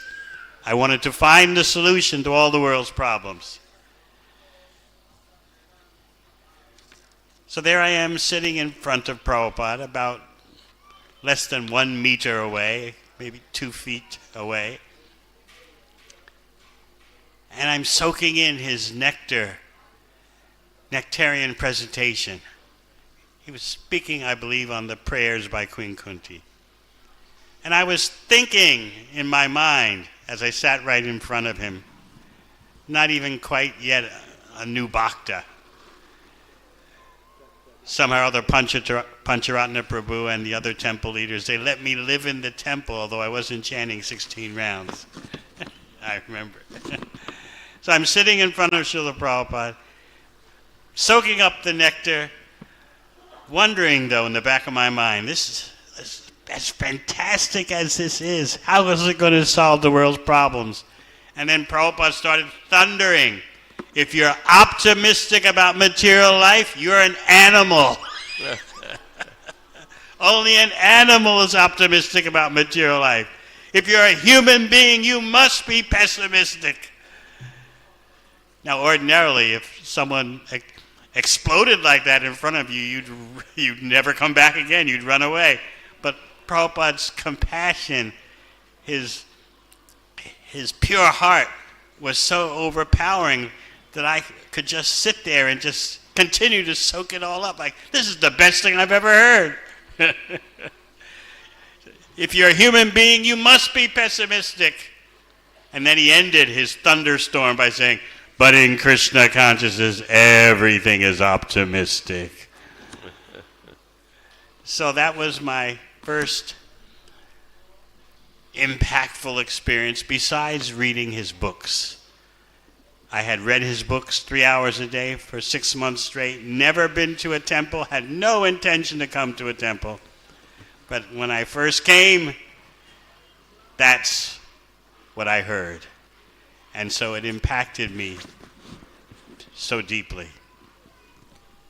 Kavichandra Maharaj, some experience, maybe something that you've experienced, because you traveled to some very difficult places, in East Africa, it's not West Africa, where you've also experienced. Of course, Prabhupada didn't visit those places.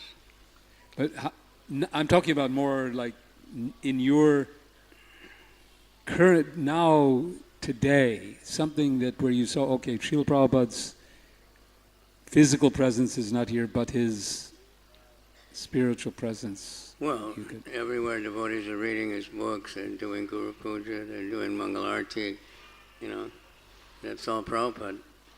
That's how we can feel the presence, and everybody does. Like he said, do you think that the spiritual master is the body? He's not. The Vani, the Vapu, but Prabhupada, it's like Bhagavatam says about Sukadev Swami, you're all pervasive like the sunshine or something. He's everywhere in this movement. Everything is Prabhupada. As far as personal experience, if you'd like to hear something, on the morning walks is the main time I got a little bit close, besides, Bhagavatam class. And sometimes he was quite entertaining. Sometimes he was very heavy. One time it really struck me was just before the opening in Vrindavan.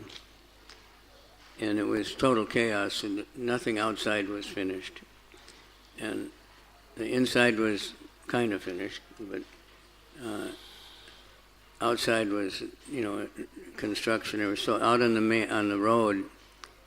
The devotees had tried to they were going to have some shops, but immediately that they built these little shelter things, somebody moved in and was living there. And Prabhupada was telling the temple president every morning, get these people out.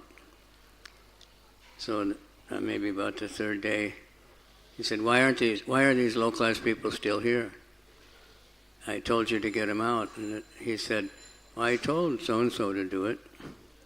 And Prabhupada just screamed. I was shocked so much. I was like, wanted to hide somewhere. I didn't know what was going to happen next. How can I run this movement with a fool like you? I told you to do it. I didn't tell you to tell someone else to do it. It's a good lesson.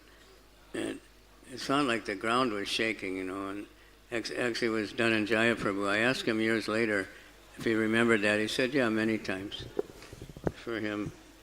And then, it looked like he was so angry, But then he started walking, and he turned to Tamal Krishna Maharaj. He said, do you want to hear my theory about the moon? Completely different mood altogether. Making a joke, Yeah. He said, I think the moon is hot fire, but it's surrounded by a cold atmosphere. That's why it's cool. And Tamal Krishna Maharaj, who knew, how to deal with it, he said, well, the scientists say it's reflecting.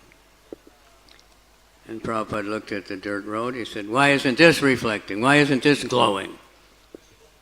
And then Tamal said something, I can't remember.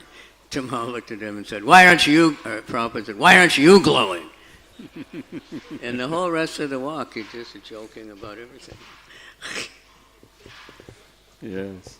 So that kind of thing, is something a lot of devotees didn't expect. They only saw him, very serious. But he was very personal.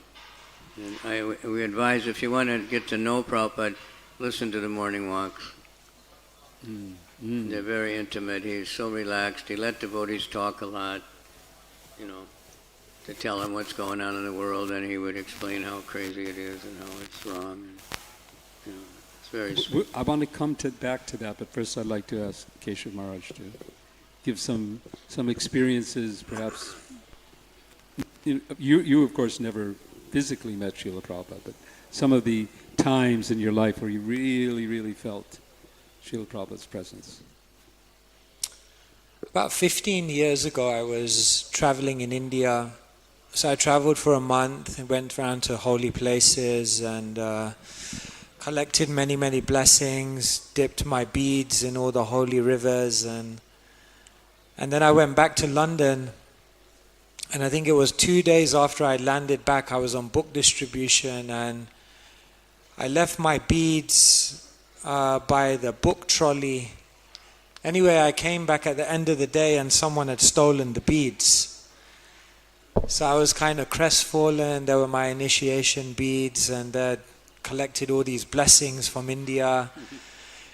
Anyway, I was driving back to the manor that night, and I thought I'll just get a new set of beads and I'll ask my spiritual master to chant on them.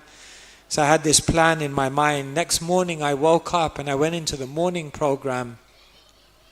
So the devotees asked me to make the announcement in the morning program, and every morning we read from Prabhupada Shikshamrita. So I opened the book and I kind of went to the marker and I started reading the letter. And the letter said, "Why have you been so careless to lose your beads?" Hare Krishna. And then in the letter, Prabhupada said, "Your beads are your connection to your spiritual master. You should take care of them very seriously." And then in the letter, Prabhupada went on to say, "You don't need to ask your spiritual master to chant on a new set of beads. Once he has chanted once, the connection is made." So it was very interesting. I mean, Prabhupada just the very next day answered what was on my mind. But I just wanted to pick up on what Kavi Chandra Maharaj said about morning walks, about conversations, about Prabhupada's letters. And I think these are sometimes an untapped resource that we have, because they really give an insight into Srila Prabhupada's personality, his conviction, his clarity, his charisma. And yeah, I remember when the devotees started cultivating me about 15 or 16 years old, they gave me the Gita and it was quite philosophical. I couldn't understand it.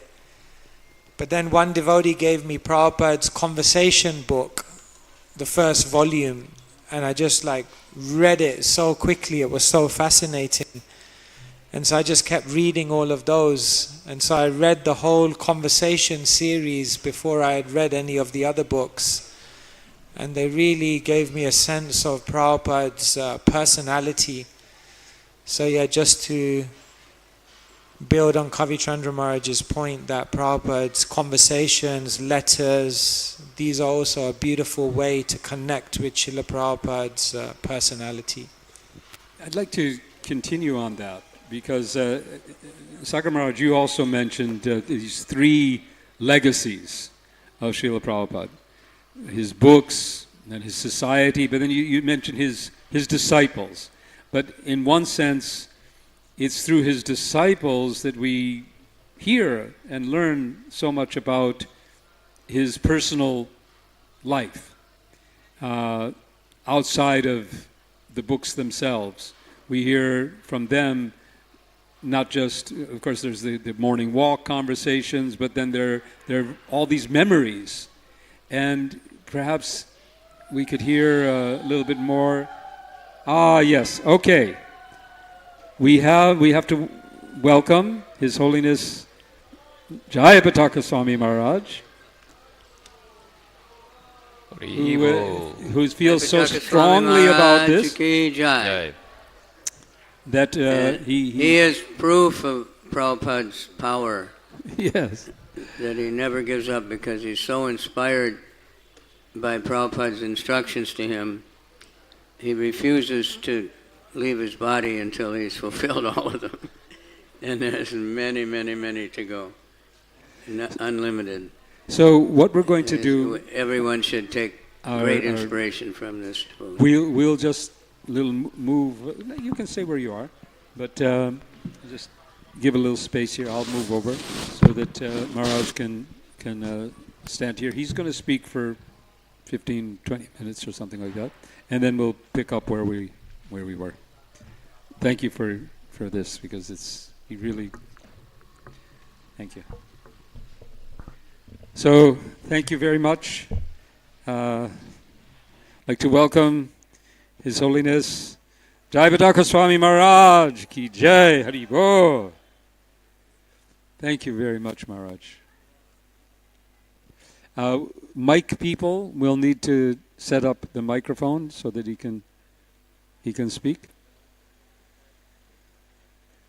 Who's doing the translation?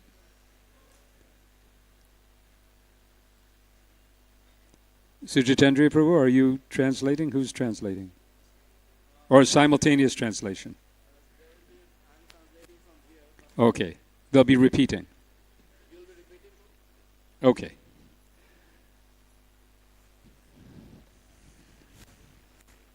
You're fine. Yeah.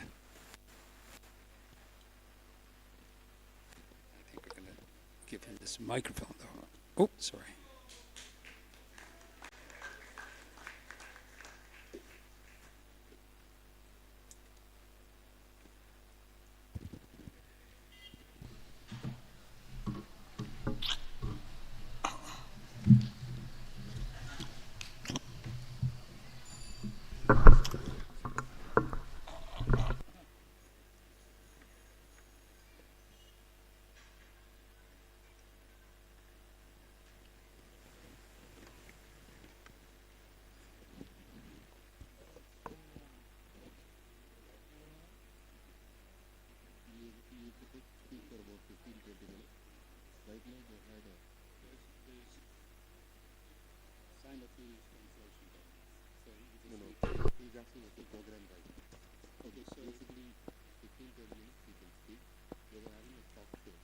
From 6:30 to 7:30. Now you can speak for 15 to 20. On the presence of Prabhupada. Speak for half an hour. Okay, half an hour. You can? Okay, sure.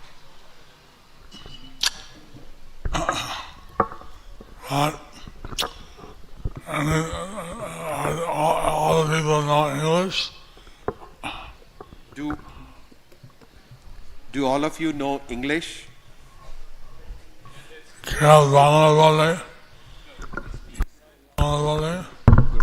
There is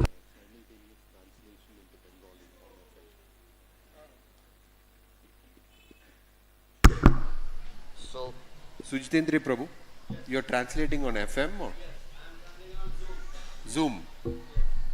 He's translating on Zoom. The audience here are on Zoom?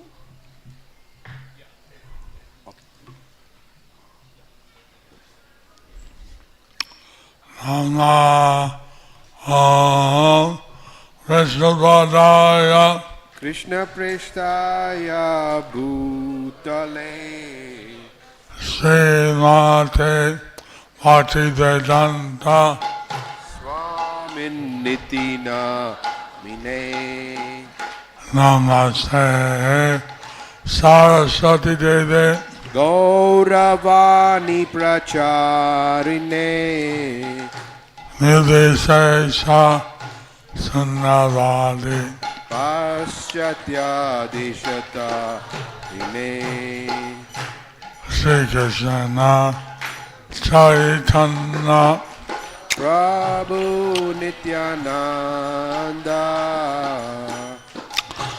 Sri Advaita Adada Siddhasadi Gaura Bhakta Vrinda Hare Krishna Hare Krishna Krishna Krishna Hare Hare Hare Rama Hare Rama Rama Rama Hare Hare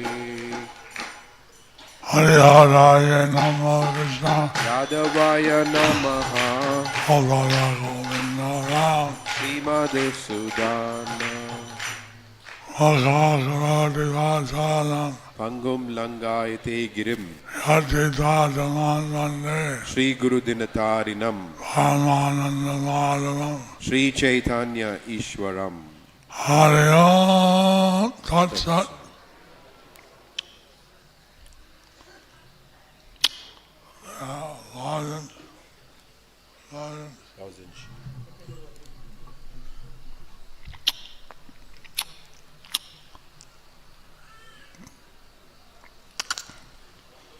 When I joined ISKCON, I visited all the temples.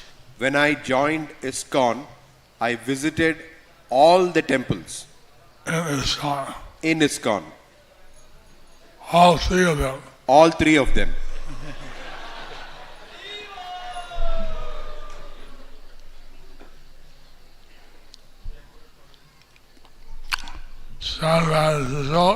San Francisco, New York, and Montreal. And Montreal. Then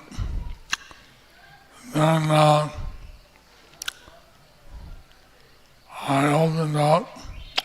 I became a resident in Montreal. And then I opened up Toronto. I was made the president of Montreal, and then I opened up Toronto.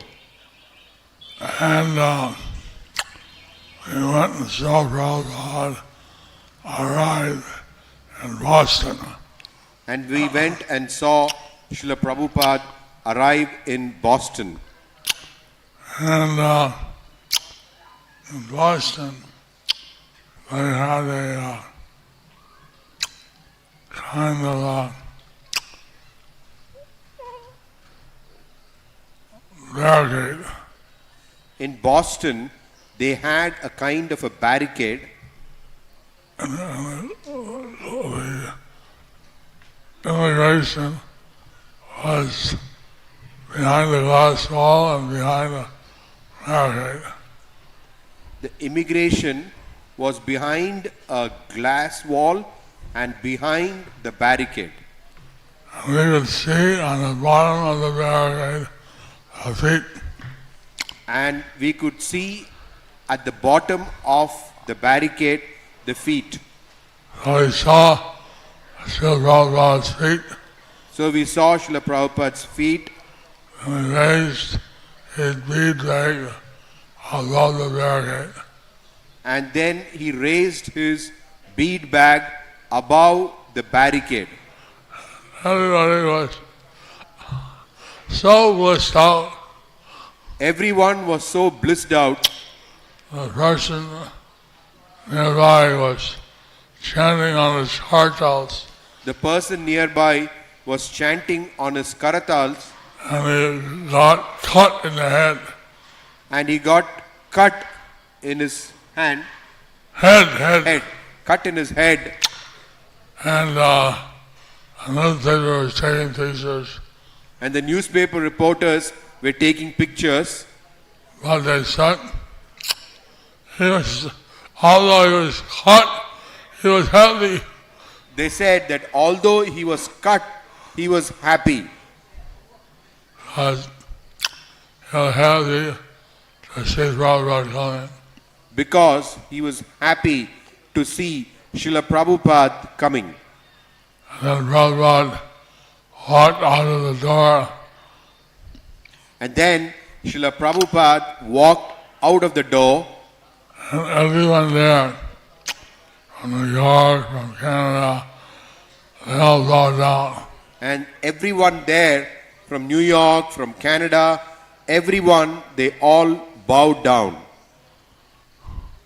Prabhupada looked over, everyone was bowing down. And Srila Prabhupada looked over and everyone was bowing down. And then they got up. Then they got up. Prabhupada went and sat down in the chairs that they had in the airport. Srila Prabhupada went and sat down on the chairs that they had at the airport. And the devotees came out and offered him garlands. Devotees came up to offer him garlands. And the garlands went out to his eyes. The garlands were up to his eyes. Then he took some off. He took some of them off. And then they came and gave more garlands. Then they came and gave him more garlands. He took those off. He kept giving him garlands. Then he took some of them off, but they kept giving him garlands. So then he spoke for a few minutes. Then he spoke for a few minutes.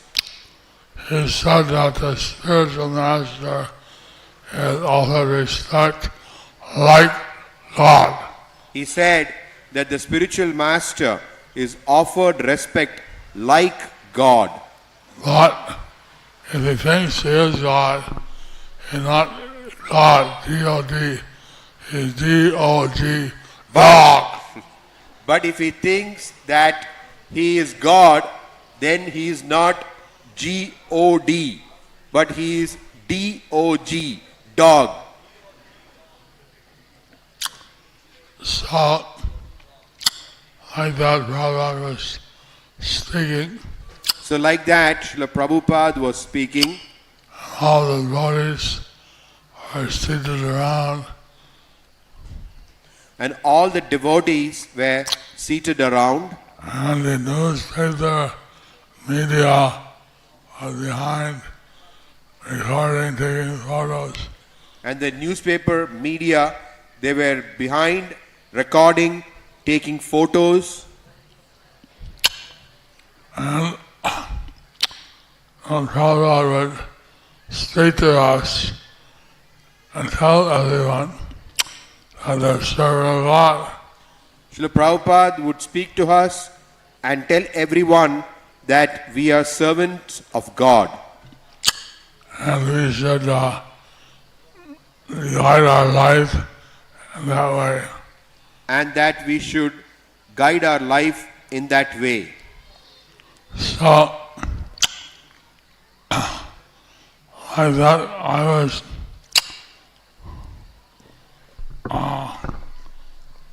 in Toronto, came down, and then I wrote to Prabhupada that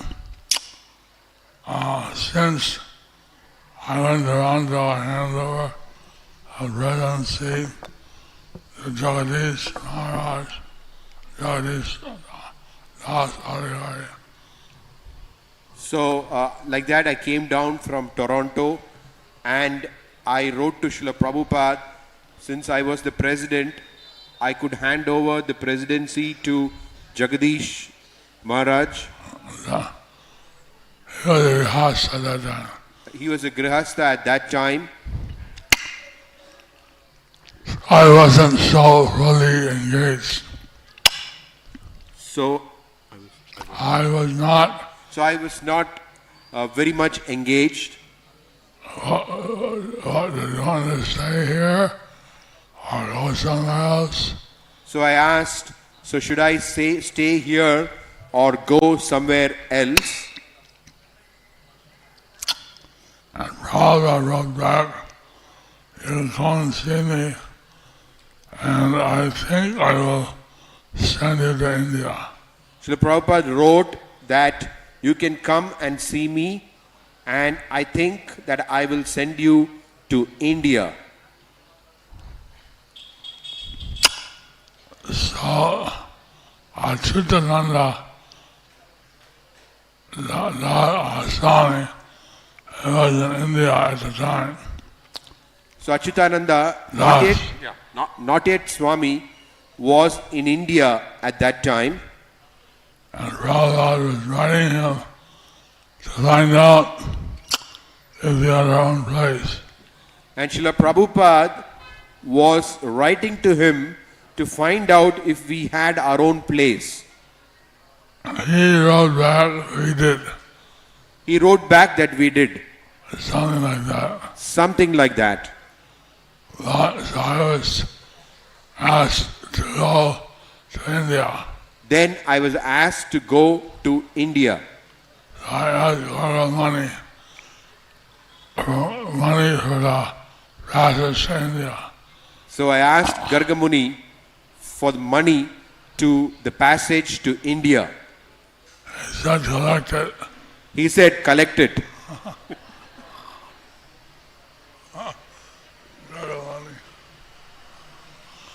So I went back to Canada and tried to collect. So I went back to Canada and tried to collect. But I didn't get much. But I didn't get much.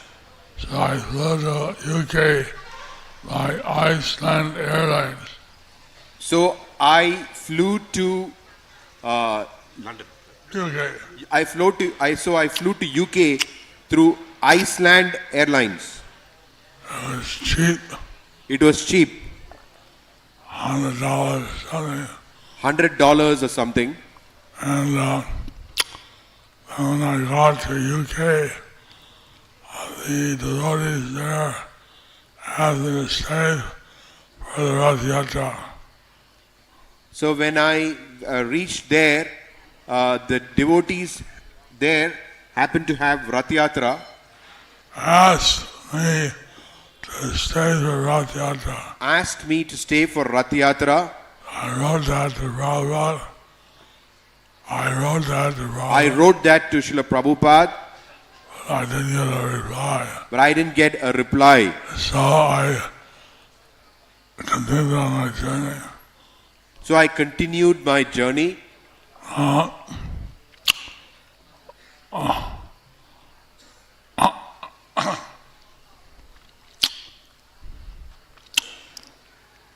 think I'll skip the journey. I think I'll skip the journey. And I got to Calcutta. When I got to Calcutta, then I took a taxi to the address I was getting. So then I took a taxi to the address that I was given. It was the Madhav Maharaj Gaudiya Mutt. It was Madhav Maharaj's Gaudiya Mutt. And Achyutananda had not really told the truth. Achyutananda had not really told the truth. And so I stayed for a few months in the Gaudiya Mutt.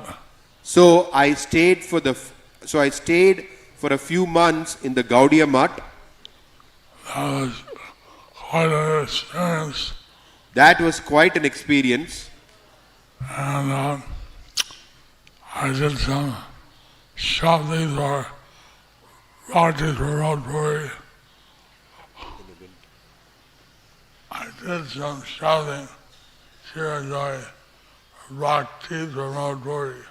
I did some shopping Chiradoi for Bhakti Pramod Puri Maharaj.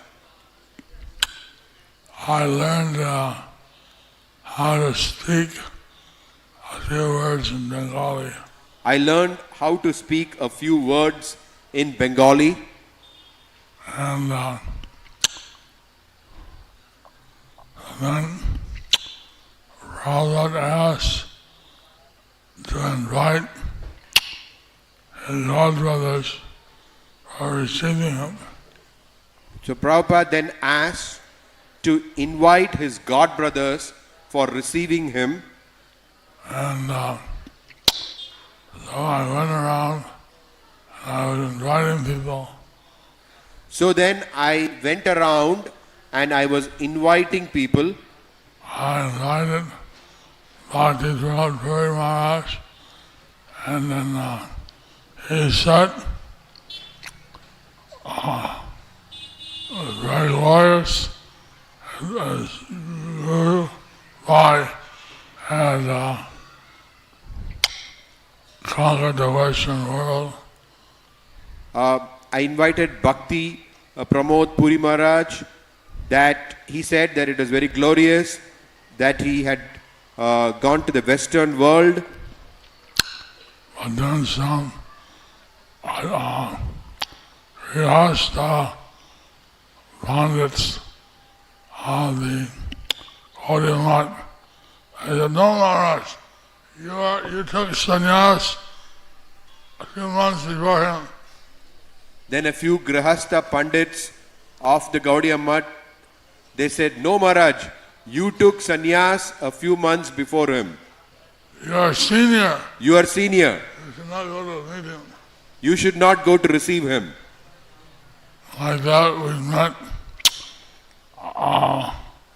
resistance at every corner. We met resistance. So like that, we met with some resistance. And the day that Prabhupada went, they had sent a truckload of brahmacharis, and we had a car to drive Prabhupada. It was an old Ford. So the day Srila Prabhupada arrived, they sent a truckload of brahmacharis, and we had a car to drive Srila Prabhupada. It was an old Ford. So when Prabhupada came, I took him to the VIP reception. So when Prabhupada came, they took him to the VIP reception. And then Chitananda sang all Vaishnava Thakur. And Achyutananda sang Ohe Vaishnava Thakur. But Prabhupada was looking around. But Srila Prabhupada is looking around. And he asked, where are my godbrothers? He asked, where are my godbrothers? And they said, they're waiting at the temple. They have made a big feast for you. So they said that we are waiting at the temple. They are waiting. They said that they are waiting at the temple and that they have made a big feast for you.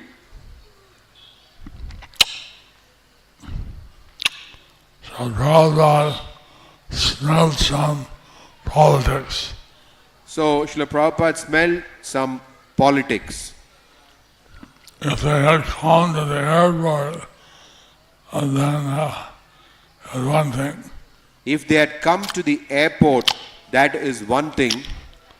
But they had stayed at the temple and cooked a feast for him. That they had stayed at the temple and cooked a feast for him. He said they wanted to take credit. He said that they wanted to take credit. That he was sent by them to the west. That he was sent by them to the west. And that now they're receiving him back. And now that they are receiving him back. Prabhupada, he went in the west. He had no help, no association. Srila Prabhupada, he went to the west. He had no help. He had no association. He said, according to your Pandita, today is the Adivas of Lord Purnima. He said, according to the Panjika, today is the Adivas of Gaura Purnima. So, Mayapur, Vrindavan, the Bhaktas must be having a big celebration. So, in Mayapur, in Vrindavan, the Bhaktas must be having a big celebration. But I don't mind, even if I'm here alone, I have no association. I don't mind if I even have to go to hell. But I want to preach the message of Gauranga! But he said, I am here, I am alone. I don't mind, even if I have to go to hell to preach the message of Gauranga. So, I would ask one man help him. He would ask if one man could help him. At least a harmonium.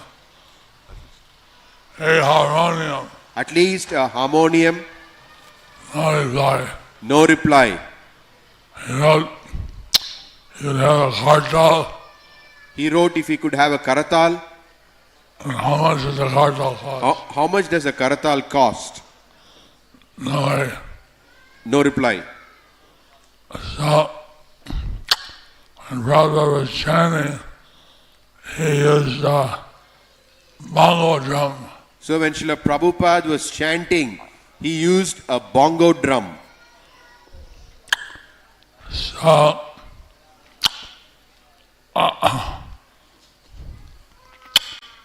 he really only had the help from Lord Chaitanya.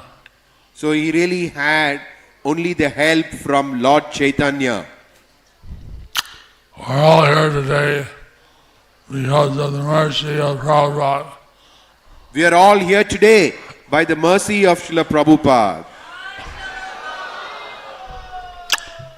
He went to the Western world alone, no money.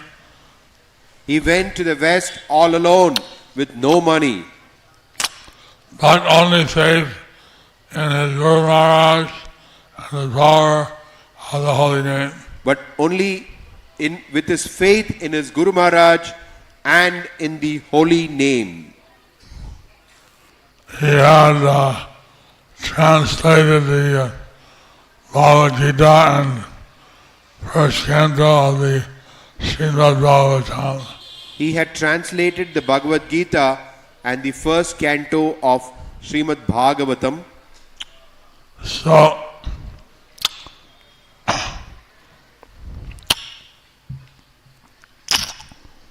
like that.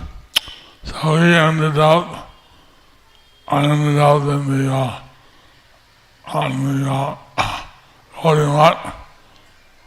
So we ended up in the staying in the Gaudiya Mat. And that's why they consider me a half-breed. That's why they consider me a half-breed. Yeah. Half-breed. Something like that. Something like that.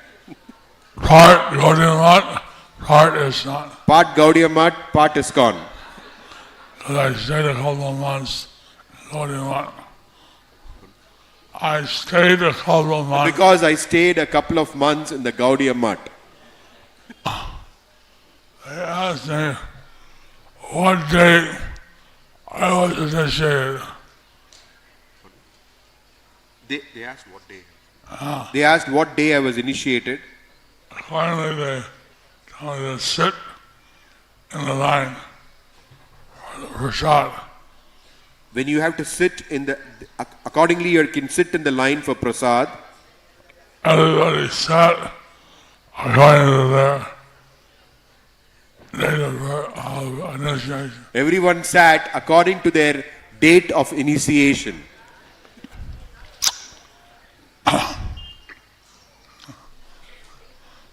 Very systematic. Very systematic.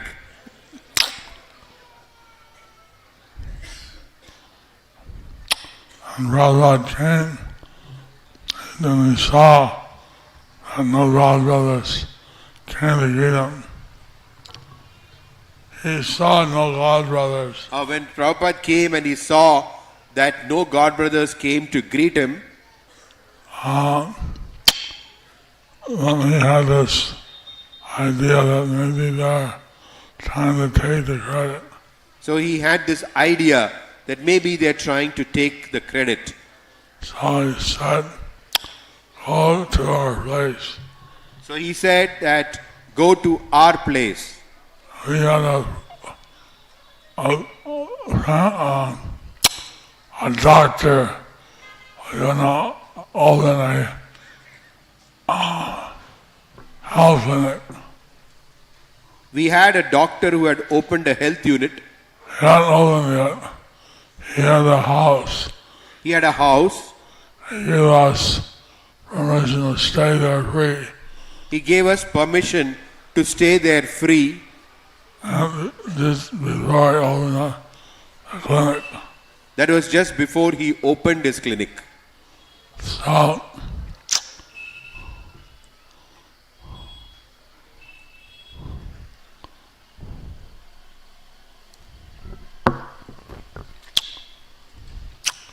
on Radhashtami day, he gave Achyutananda and myself sannyas.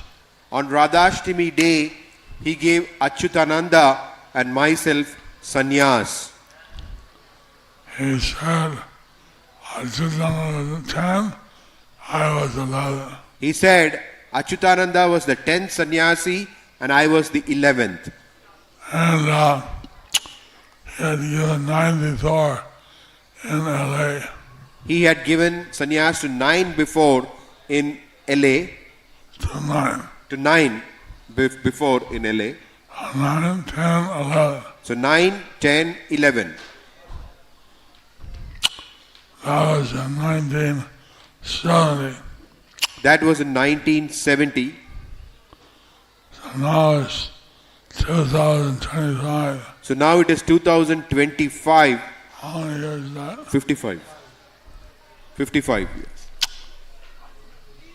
The other 10 ahead of me are not sannyasis now.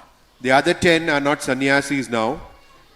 They either went back to Godhead or they left sannyas. They either went back to Godhead or left sannyas. So Prabhupada, he was trying to form an army of devotees. Srila Prabhupada, he was trying to form an army of devotees. And he sent me to Mayapur. And he sent me to Mayapur. I was giving over the leelas I had with him in Calcutta. I'm skipping. I'm skipping the details of what happened with him in Calcutta. And at first, we were staying in that grass hut at the main gate. At first, in Mayapur, we were staying at the grass hut near the main gate. There was no gate, nothing but the grass hut. At that time, there was nothing else but the grass hut. And no main gate. And there was no main gate. Nothing. There was nothing. And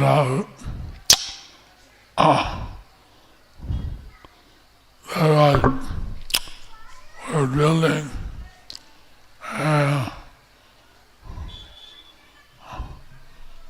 Lotus building. Then we started building the Lotus building. And while we're in the grass hut, Prabhupada, he stayed in the grass hut. While we were in the grass hut, Srila Prabhupada stayed in the grass hut.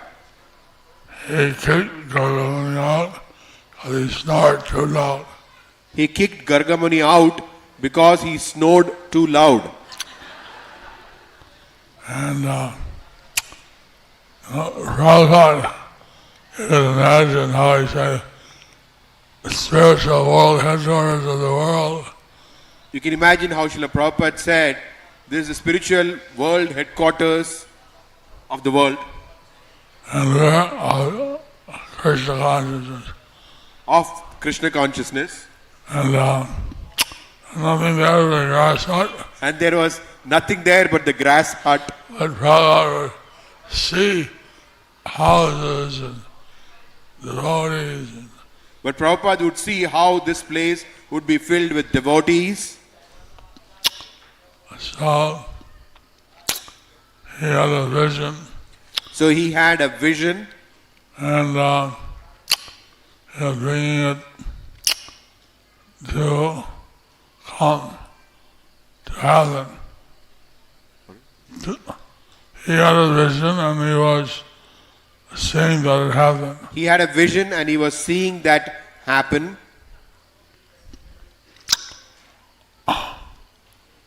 We had a couple of cows, and one was called Kamaduk. We had a couple of cows, and one was called Kamaduk.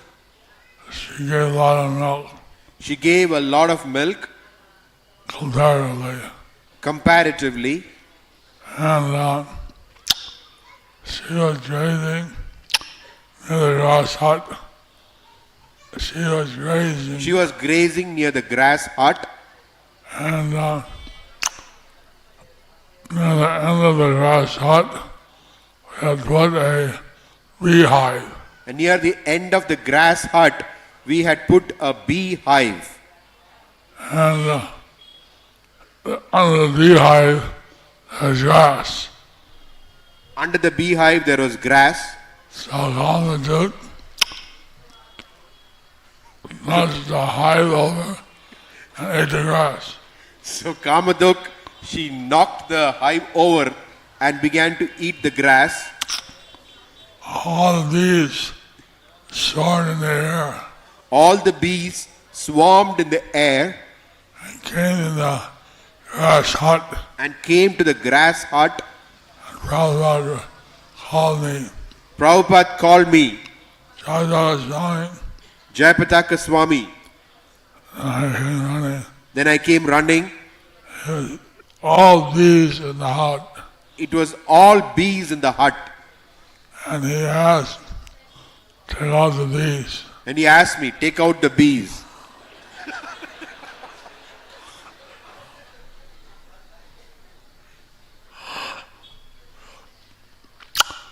So, at the area, they have a kind of mosquito net dress. In the apiary, they have a person who's dressed like a mosquito net dress. Like a mosquito net dress. Like they have a mosquito net-like dress. Wearing that, then I had to get all the bees out of the hut. So like that, we had to get all the bees taken out. And Prabhupada said that put the bees somewhere else away from the hut. Srila Prabhupada said, put the bees somewhere away from the hut. Right from the beginning, there are a lot of austerities for Srila Prabhupada. So like that, right from the beginning, there were a lot of austerities for Srila Prabhupada.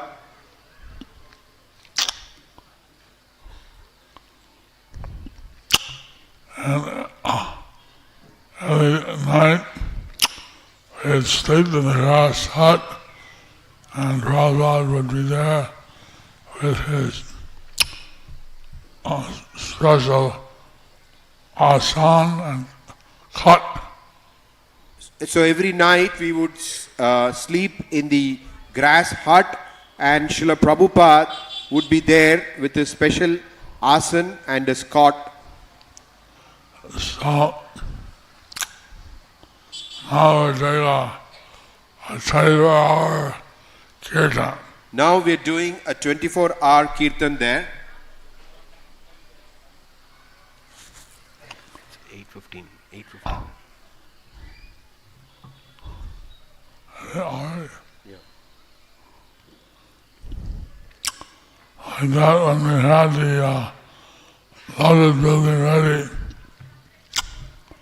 So like that, we got the Lotus building ready. Prabhupada came in. He lived in the second floor. Srila Prabhupada came there and he lived in the second floor.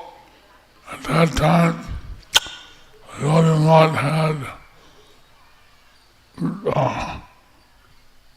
influence with the top politicians. At that time, the Gaudiya Math had influence with the top politicians.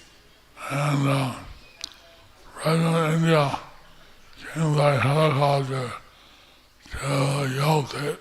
And the President of India came by helicopter to the Yoga Pit.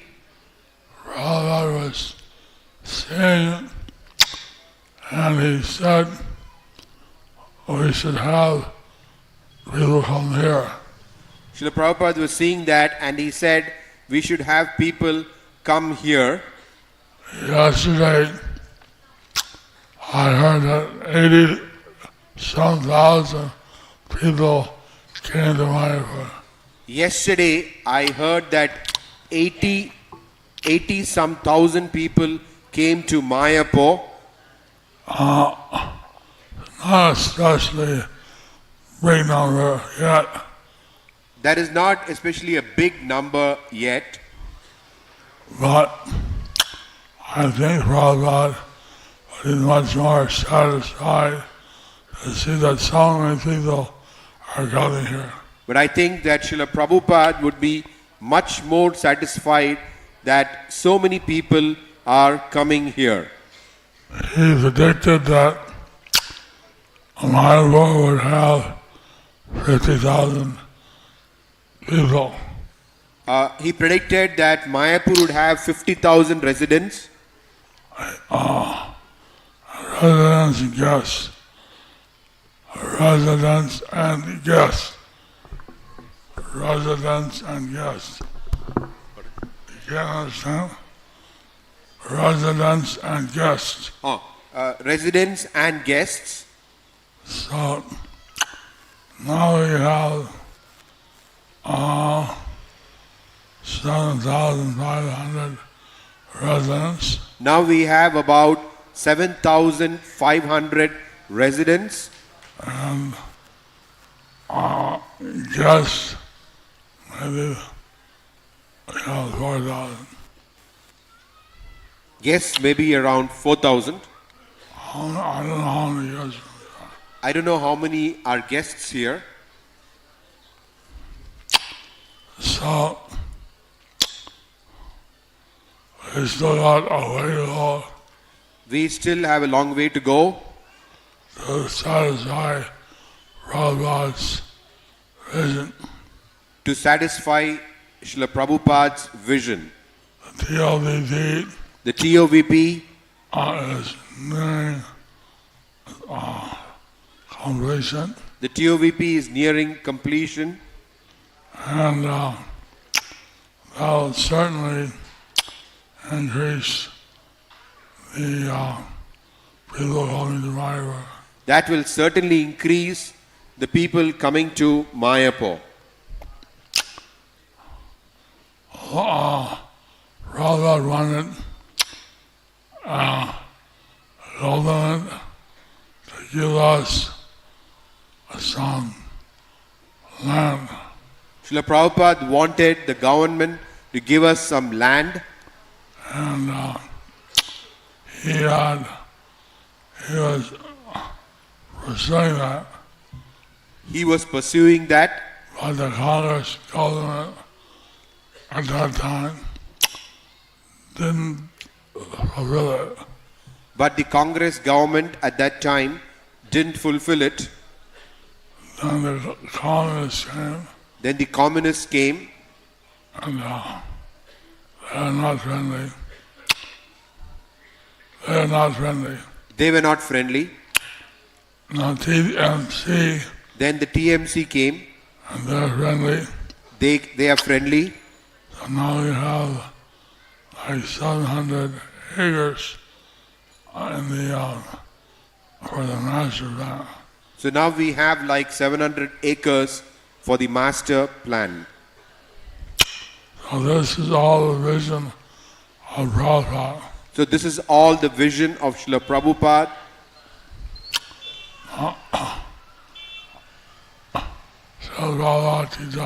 Srila Prabhupada ki jai.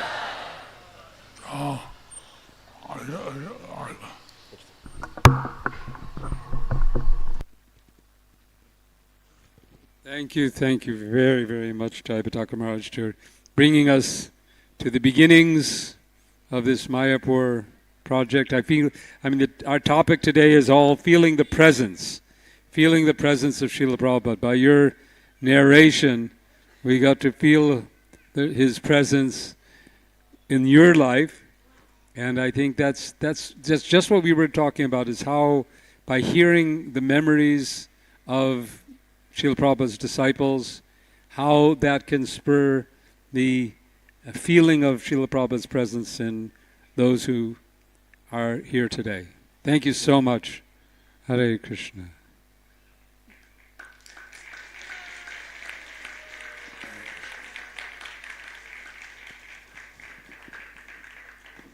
So, Maharaj, we are going to continue for a little while. I don't know what your schedule is, whether you have to return.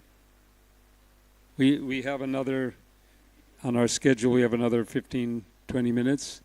Wanted to touch on a few other topics regarding Srila Prabhupada's presence. I wanted to thank Devamrita Maharaj for attending. He has to go now. Please give Devamrita Maharaj a warm hand. Thank you so much, Maharaj. Hare Krishna.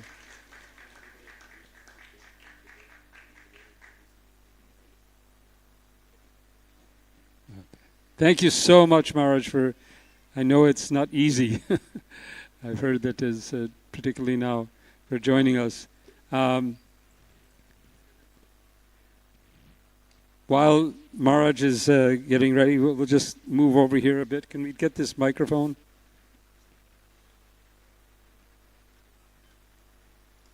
And we're going to continue for another 15 minutes, for 15, 20 minutes to finish our program with a few more questions for Keshav Maharaj and Kavichandra Maharaj and Sagar Maharaj. Things that I'm particularly hoping to understand about Srila Prabhupada's presence, particularly for the audience here. I'm looking out and I can see that so many of you are young. You're new and you weren't there. We're the old men on the stage here. So let Maharaj. Okay, so are the cameras and everything all ready? Okay, good. Okay, have a seat, please. And I'm going to ask a couple more questions, and then we'll wind up. So, what should devotees do to increase their experience of Srila Prabhupada's presence? That's what I wanted to focus on right now. And maybe Keshav Maharaj, you can lead off. Here, take this.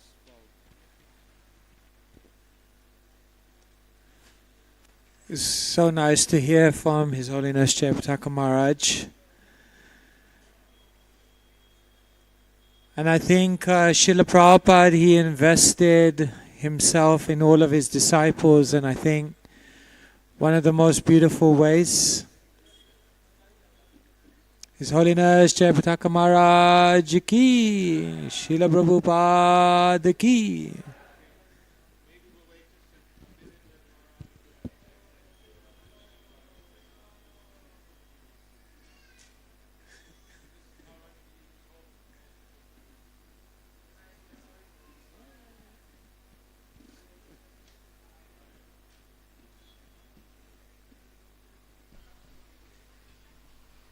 Hare Krishna. Okay.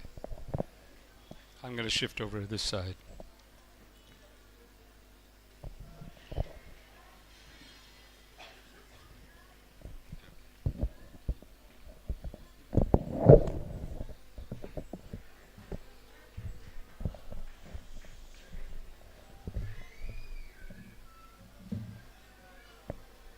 Hare Krishna.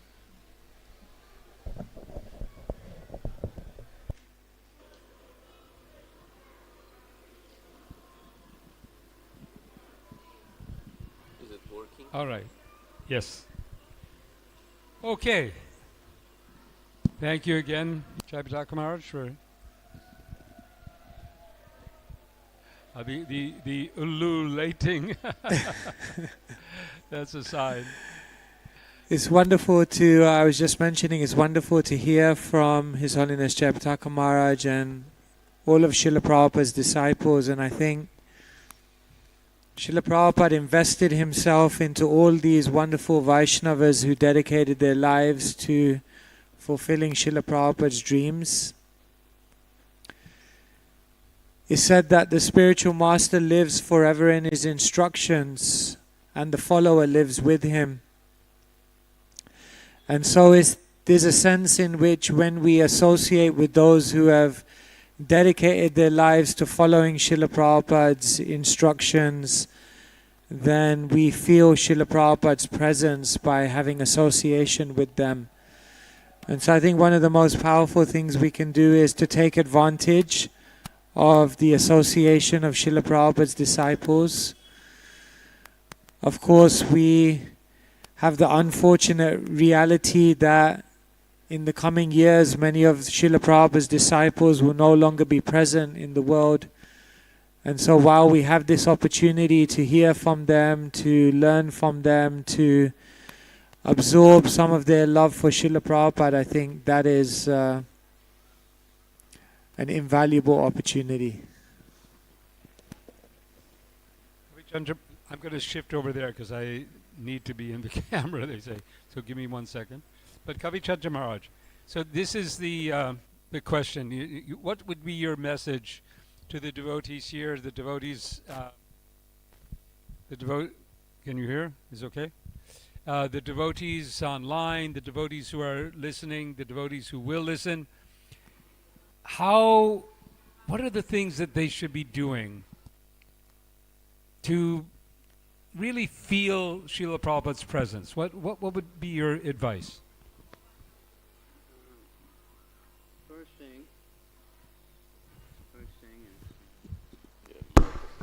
First thing is the basics, which Prabhupada stressed: Mangalarti, rising early, Mangalarti, bathing, chanting japa every day, trying to be attentive or offenseless. Read, Srimad Bhagavatam every day. Some kind of service, depending on what your ashram. If you're in the temple, you maybe be told what to do, but some sort of service.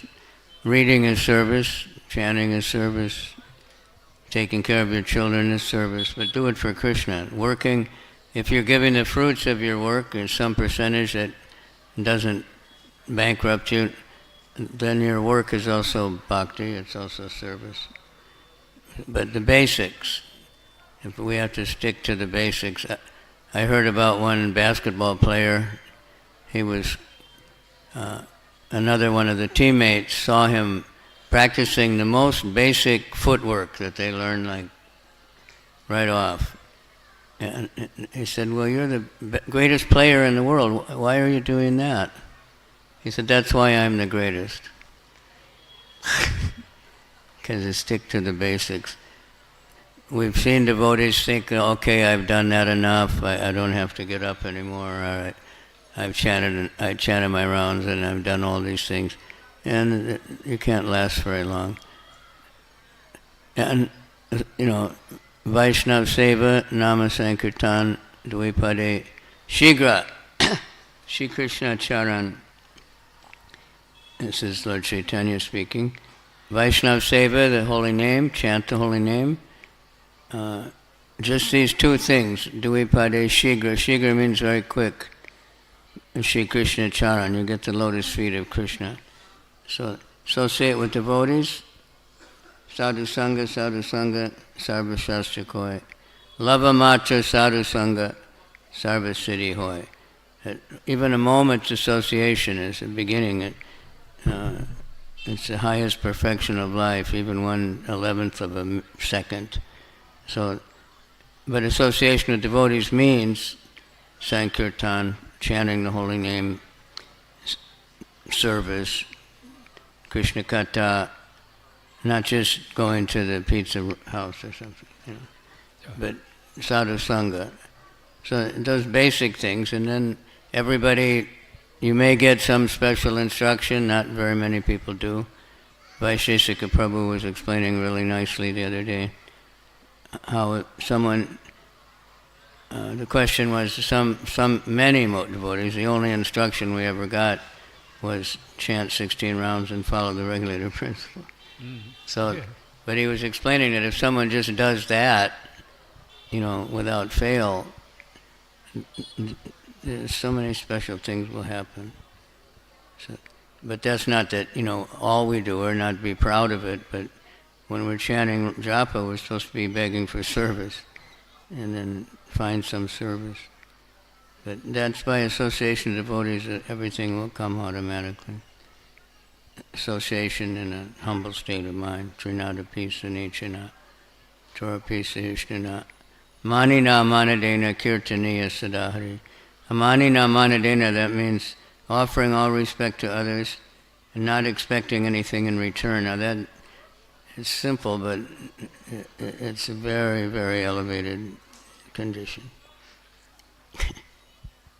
Selfless, totally selfless, humble service. I'd like to kind of maybe conclude to some extent with a question primarily for Sagar Maharaj and Keshav Maharaj, because from the position of devotees like yourselves who are initiated by Srila Prabhupada's disciples or Srila Prabhupada's disciples, the current generations and future generations, what are to talk a little bit about the relationship between feeling Srila Prabhupada's presence and your relationship with Srila Prabhupada and the relationship that you have with your Shiksha Gurus and your Diksha Gurus today. How do those work together? How are they connected? And what's the relationship that you see between experiencing Srila Prabhupada's presence today and your relationship with your initiating and instructing gurus today? Sagar Maharaj, if you could begin. Hare Krishna.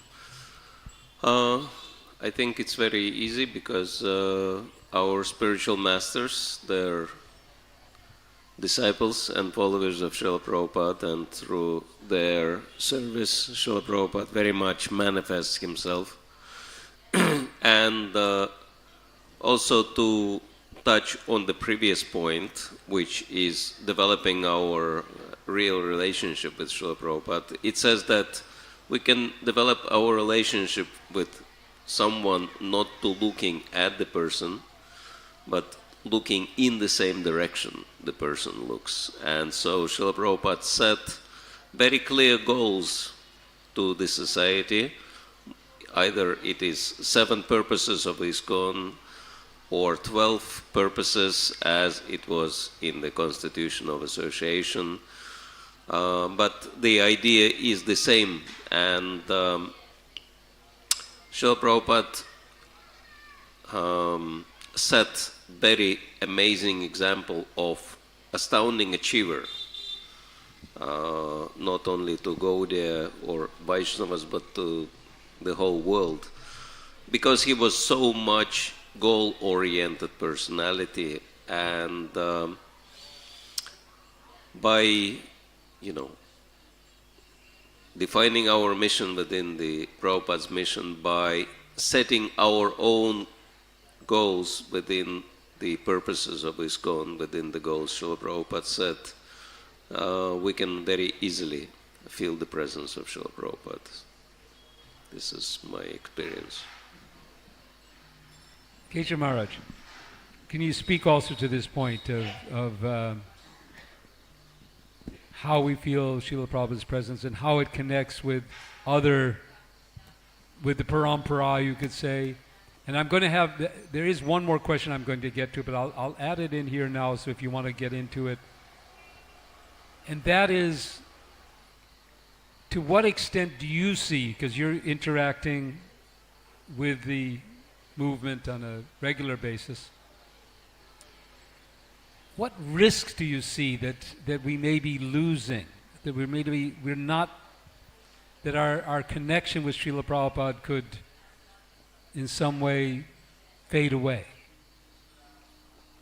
Is that something we need to be concerned about? So those two, it's a bunch of questions. I'm kind of mixing questions now because I know our time is getting over, and I want to cover as much as we can. So pardon my approach. At the Manor, we're fortunate to have many of Srila Prabhupada's disciples, and one of them, His Grace Kishore Prabhu, I asked him, what do you feel like on Srila Prabhupada's disappearance day? And he said, what I feel on Srila Prabhupada's disappearance day is what I feel every single day when I come in front of Srila Prabhupada. And he said, every day when I come in front of Srila Prabhupada, I feel challenged. I feel challenged to do more in my life, to serve more, to sacrifice more. And he said, as I serve and I sacrifice more, then I meet Srila Prabhupada. And I think that's the essence, that we meet Srila Prabhupada through service. And so to your question about our relationship with our spiritual masters and how that compares and complements our relationship with Srila Prabhupada, I see that my relationship with my spiritual master is based on service to Srila Prabhupada. And so while serving him and coming closer to him, together we're serving Srila Prabhupada and coming closer to Srila Prabhupada. And in that way there's no competition, there's no detraction in the relationship, that by intensifying this relationship with your Diksha Guru, necessarily you will intensify your relationship with Srila Prabhupada, because it's all about service to Srila Prabhupada and fulfilling his dreams. And I guess the final thing I'll say on that perhaps that is the danger. The danger is, how can we keep Srila Prabhupada's dreams alive? How can we keep Srila Prabhupada's spirit of mission alive? How can we keep Srila Prabhupada's urgency to spread Krishna consciousness to every town and village alive? And I think as we keep that spirit and that mission alive, then Srila Prabhupada is very much alive.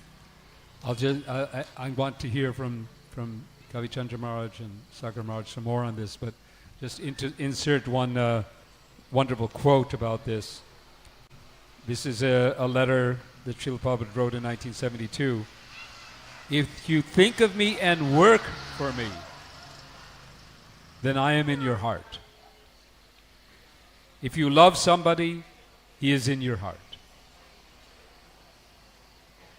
Kavi Chandra Maharaj, more about whether you see some risk in our movement. What do you see when you move around? Do you see that Srila Prabhupada's presence is still strong, or is there any danger here?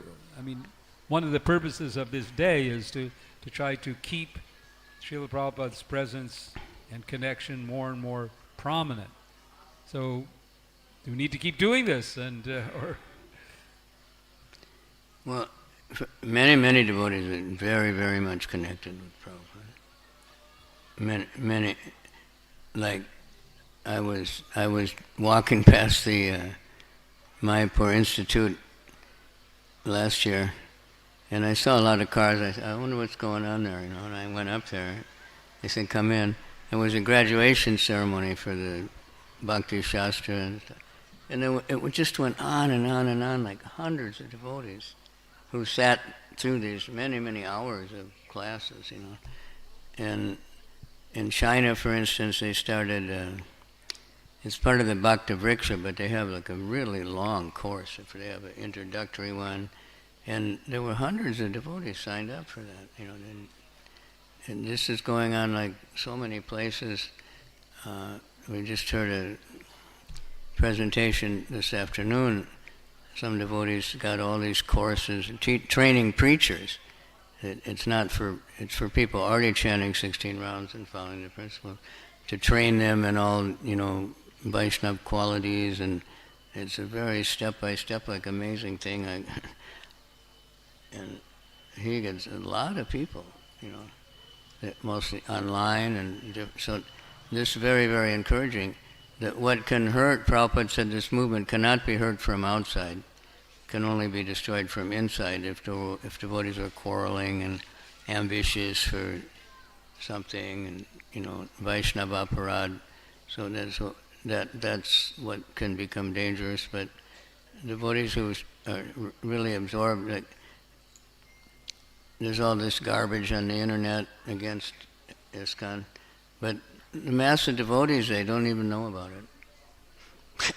There's only certain people that look for that stuff, and Krishna, like Jesus said, seek and you shall find, you find what you're looking for. So most devotees are looking for service, they're looking for association, they're looking for knowledge, and they're getting it, and they're giving it. Like, just walk around Mayapur, there's so many devotees distributing books.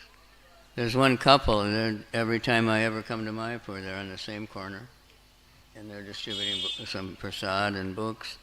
That's how I don't know if they have some inheritance or what, but and they're always out there. And so many, sometimes, they're everywhere.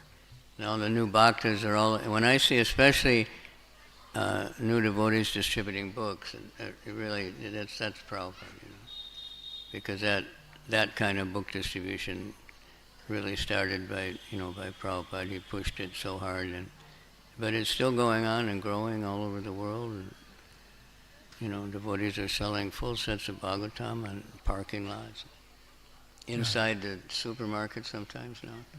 Where before we couldn't even go inside with a book, we'd get kicked out.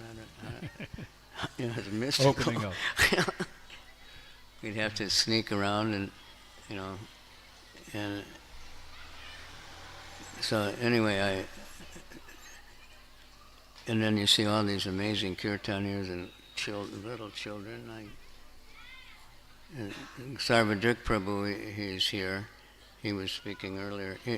He does a lot of university preaching around Delhi and stuff. He's convinced, he said, that so many of these students, they must have been Prabhupada disciples, because they become so madly attached to Prabhupada. So that's another way that Srila Prabhupada's presence is still here. He's there. Thank you. There are many, many disciples who, left. They did a lot, but they left before, and they disappeared. They left their body, and they're still coming back. Yeah. And maybe some that just want to come back, But something's happening, and just look, this Mayapur. So many things go on here in the organization. As somebody told me today, it's inconceivable. Because you go in any parikama or anything, and it's just military, precise. And they've got like 10 huge Sankirtan buses out there. And in Prabhupada's day, every leader in India said it is impossible to distribute a book in India, especially in Bengal. And then somebody donated some vans in Bombay, and Bhima Prabhu got a traveling party, started with Lord Jagannath in the back. And now they're all over in padayatras, and it's all Prabhupada, he just did it. His energy is so all-pervasive. That's another quote here that Srila Prabhupada wrote about his connection. He said, "I'm always with him so long I work according to his directions." If we study, just as an aside, I put together many of these quotes and saw that the same theme was being repeated often, that it was through service. It was through the connection is there through the service. So, Sakar Maharaj, would you like to also speak to this? How, what are the challenges we may have today to keep our connection with Srila Prabhupada?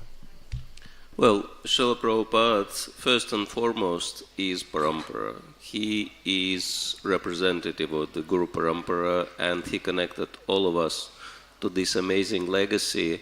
And he made a lot of effort to introduce us to this ancient culture. Once he said that Krishna consciousness will conquer the world through education and culture. Education is theory and culture is practice. And one important item of culture Srila Prabhupada was introducing, and he wanted devotees to get absorbed in, is the songs of the Vaishnavacharyas, because in those songs they reveal their hearts. And these songs are so amazing, and they actually help us to understand the very essence of Krishna consciousness in such a powerful way. I'll give an example that, every morning something interesting is happening in the temple room, that some devotees might see as distraction for their japa because, local devotees, they gather local people and teach them how to chant japa and chant one round of japa with them. But when I see that, immediately what comes to my mind is Nadiya Godrumi Nityananda Mahajan Patiya Chena Mahati Jivera Karan, that I can see Lord Nityananda is there and he is empowering these people to organize Namahata. Namahata means the marketplace of the holy name. So Nityananda's pastimes are still going on right in the morning, every morning in our temple room. And so many new people come to receive the holy names, eagerly. And, this is Namahata, this is original Namahata. And then, at the end, Chaitanya Charitamrita says that Bhakti, that the trees normally do not walk, but the tree of Bhakti Vrikshas, they walk. And so I can see so many devotees, holding, bead bags in their hands or holding some books, bags with books and calendars in their hands. They go around, the people distribute these things. So I can see them as walking Bhakti Vrikshas because they hold these fruits of Bhakti in their hands and selling them this to people. So it's quite amazing. And so all this we can understand if we keep our connection to this legacy of the Acharyas which Srila Prabhupada stressed and introduced. And it's really important for us not to lose, because certain elements, they can be crucial to our spiritual development, especially, this element.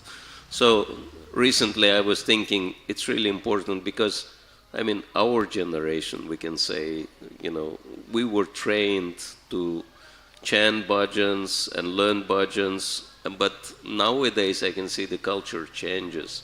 It's only Hare Krishna and hardly any new devotees know the bhajans. So I decided, maybe I could, in my travels, to do these bhajan retreats for devotees to teach them Vaishnava bhajans. I have the same experience. Srila Prabhupada sang these for us. So we've run out of time, and I wanted to thank everyone here for their participation. It's an ongoing topic. How do we keep Srila Prabhupada connected personally? How each one of us can feel personal connection. I'll just conclude with a couple more quotes. This one was, this is in the conclusion, there's very powerful words in the conclusion of the Chaitanya Charitamrita. I'm sure Keshav Maharaj, you're very familiar with this, where Prabhupada speaks directly to this. He says there are two ways of association, by Vani and by Vapu. Vani means words, and Vapu means physical presence. Physical presence is sometimes appreciable and sometimes not, but Vani continues to exist eternally. Therefore, one must take advantage of the Vani, not the physical presence. And then he ends, I think that His Divine Grace Bhakti Siddhanta Saraswati Thakur is always seeing my activities and guiding me within my heart by His words. As is said in Srimad Bhagavatam, Teni Brahma Hridaya Adi Kaivaye. Then this one is so important. Spiritual inspiration comes from within the heart, wherein the Supreme Personality of Godhead in His Paramatma feature is always sitting with all His devotees and associates. So Srila Prabhupada is with us, in our hearts, right there, with Paramatma. Let us listen, try to hear Him, and associate through service. Thank you so much for all your words and all your inspiration. Thank you everyone in the audience here for being with us. And thank you for those who are online. And thank you for those who are going to hear this in the future. And we'll keep going. I think that, how do we, I just want to put forward my own concern, is that yes, today there's a lot of inspiration, as you've pointed out. People are hearing and so, but that's not a guarantee. Unless we keep it going, we keep hearing, we keep talking, we keep remembering, we keep reflecting, and we keep thinking about how we're connected to Srila Prabhupada, then the future generations won't have the same advantages. So let's keep it going. Thank you so much. Hare Krishna. Jai Srila Prabhupada. Hare Krishna. And oh, one more quick aside. If somebody lost a key, it's over here. Hare Krishna. And the final point, we really have to thank His Grace Janmashtami Prabhu, who put many, many months being very, very sick. He put so many months and efforts in organizing this special Prabhupada Connect Day. So let's give a big round of applause to Janmashtami Thank you, Prabhu. thank you. And not only the applause today, but the applause tomorrow and the hands tomorrow. You can all volunteer, whoever's especially here in Mayapur, to be part of the Prabhupada network, to keep this going. Janmashtami needs help. So please do join us, and let's keep the spirit of increasing and ensuring that our connection with Srila Prabhupada gets deeper and deeper and deeper and deeper every day. Thank you so much. Hare Krishna. Jai Prabhupada. Thank you. Jai. Thank you. Pancharatna Prabhu ki jai.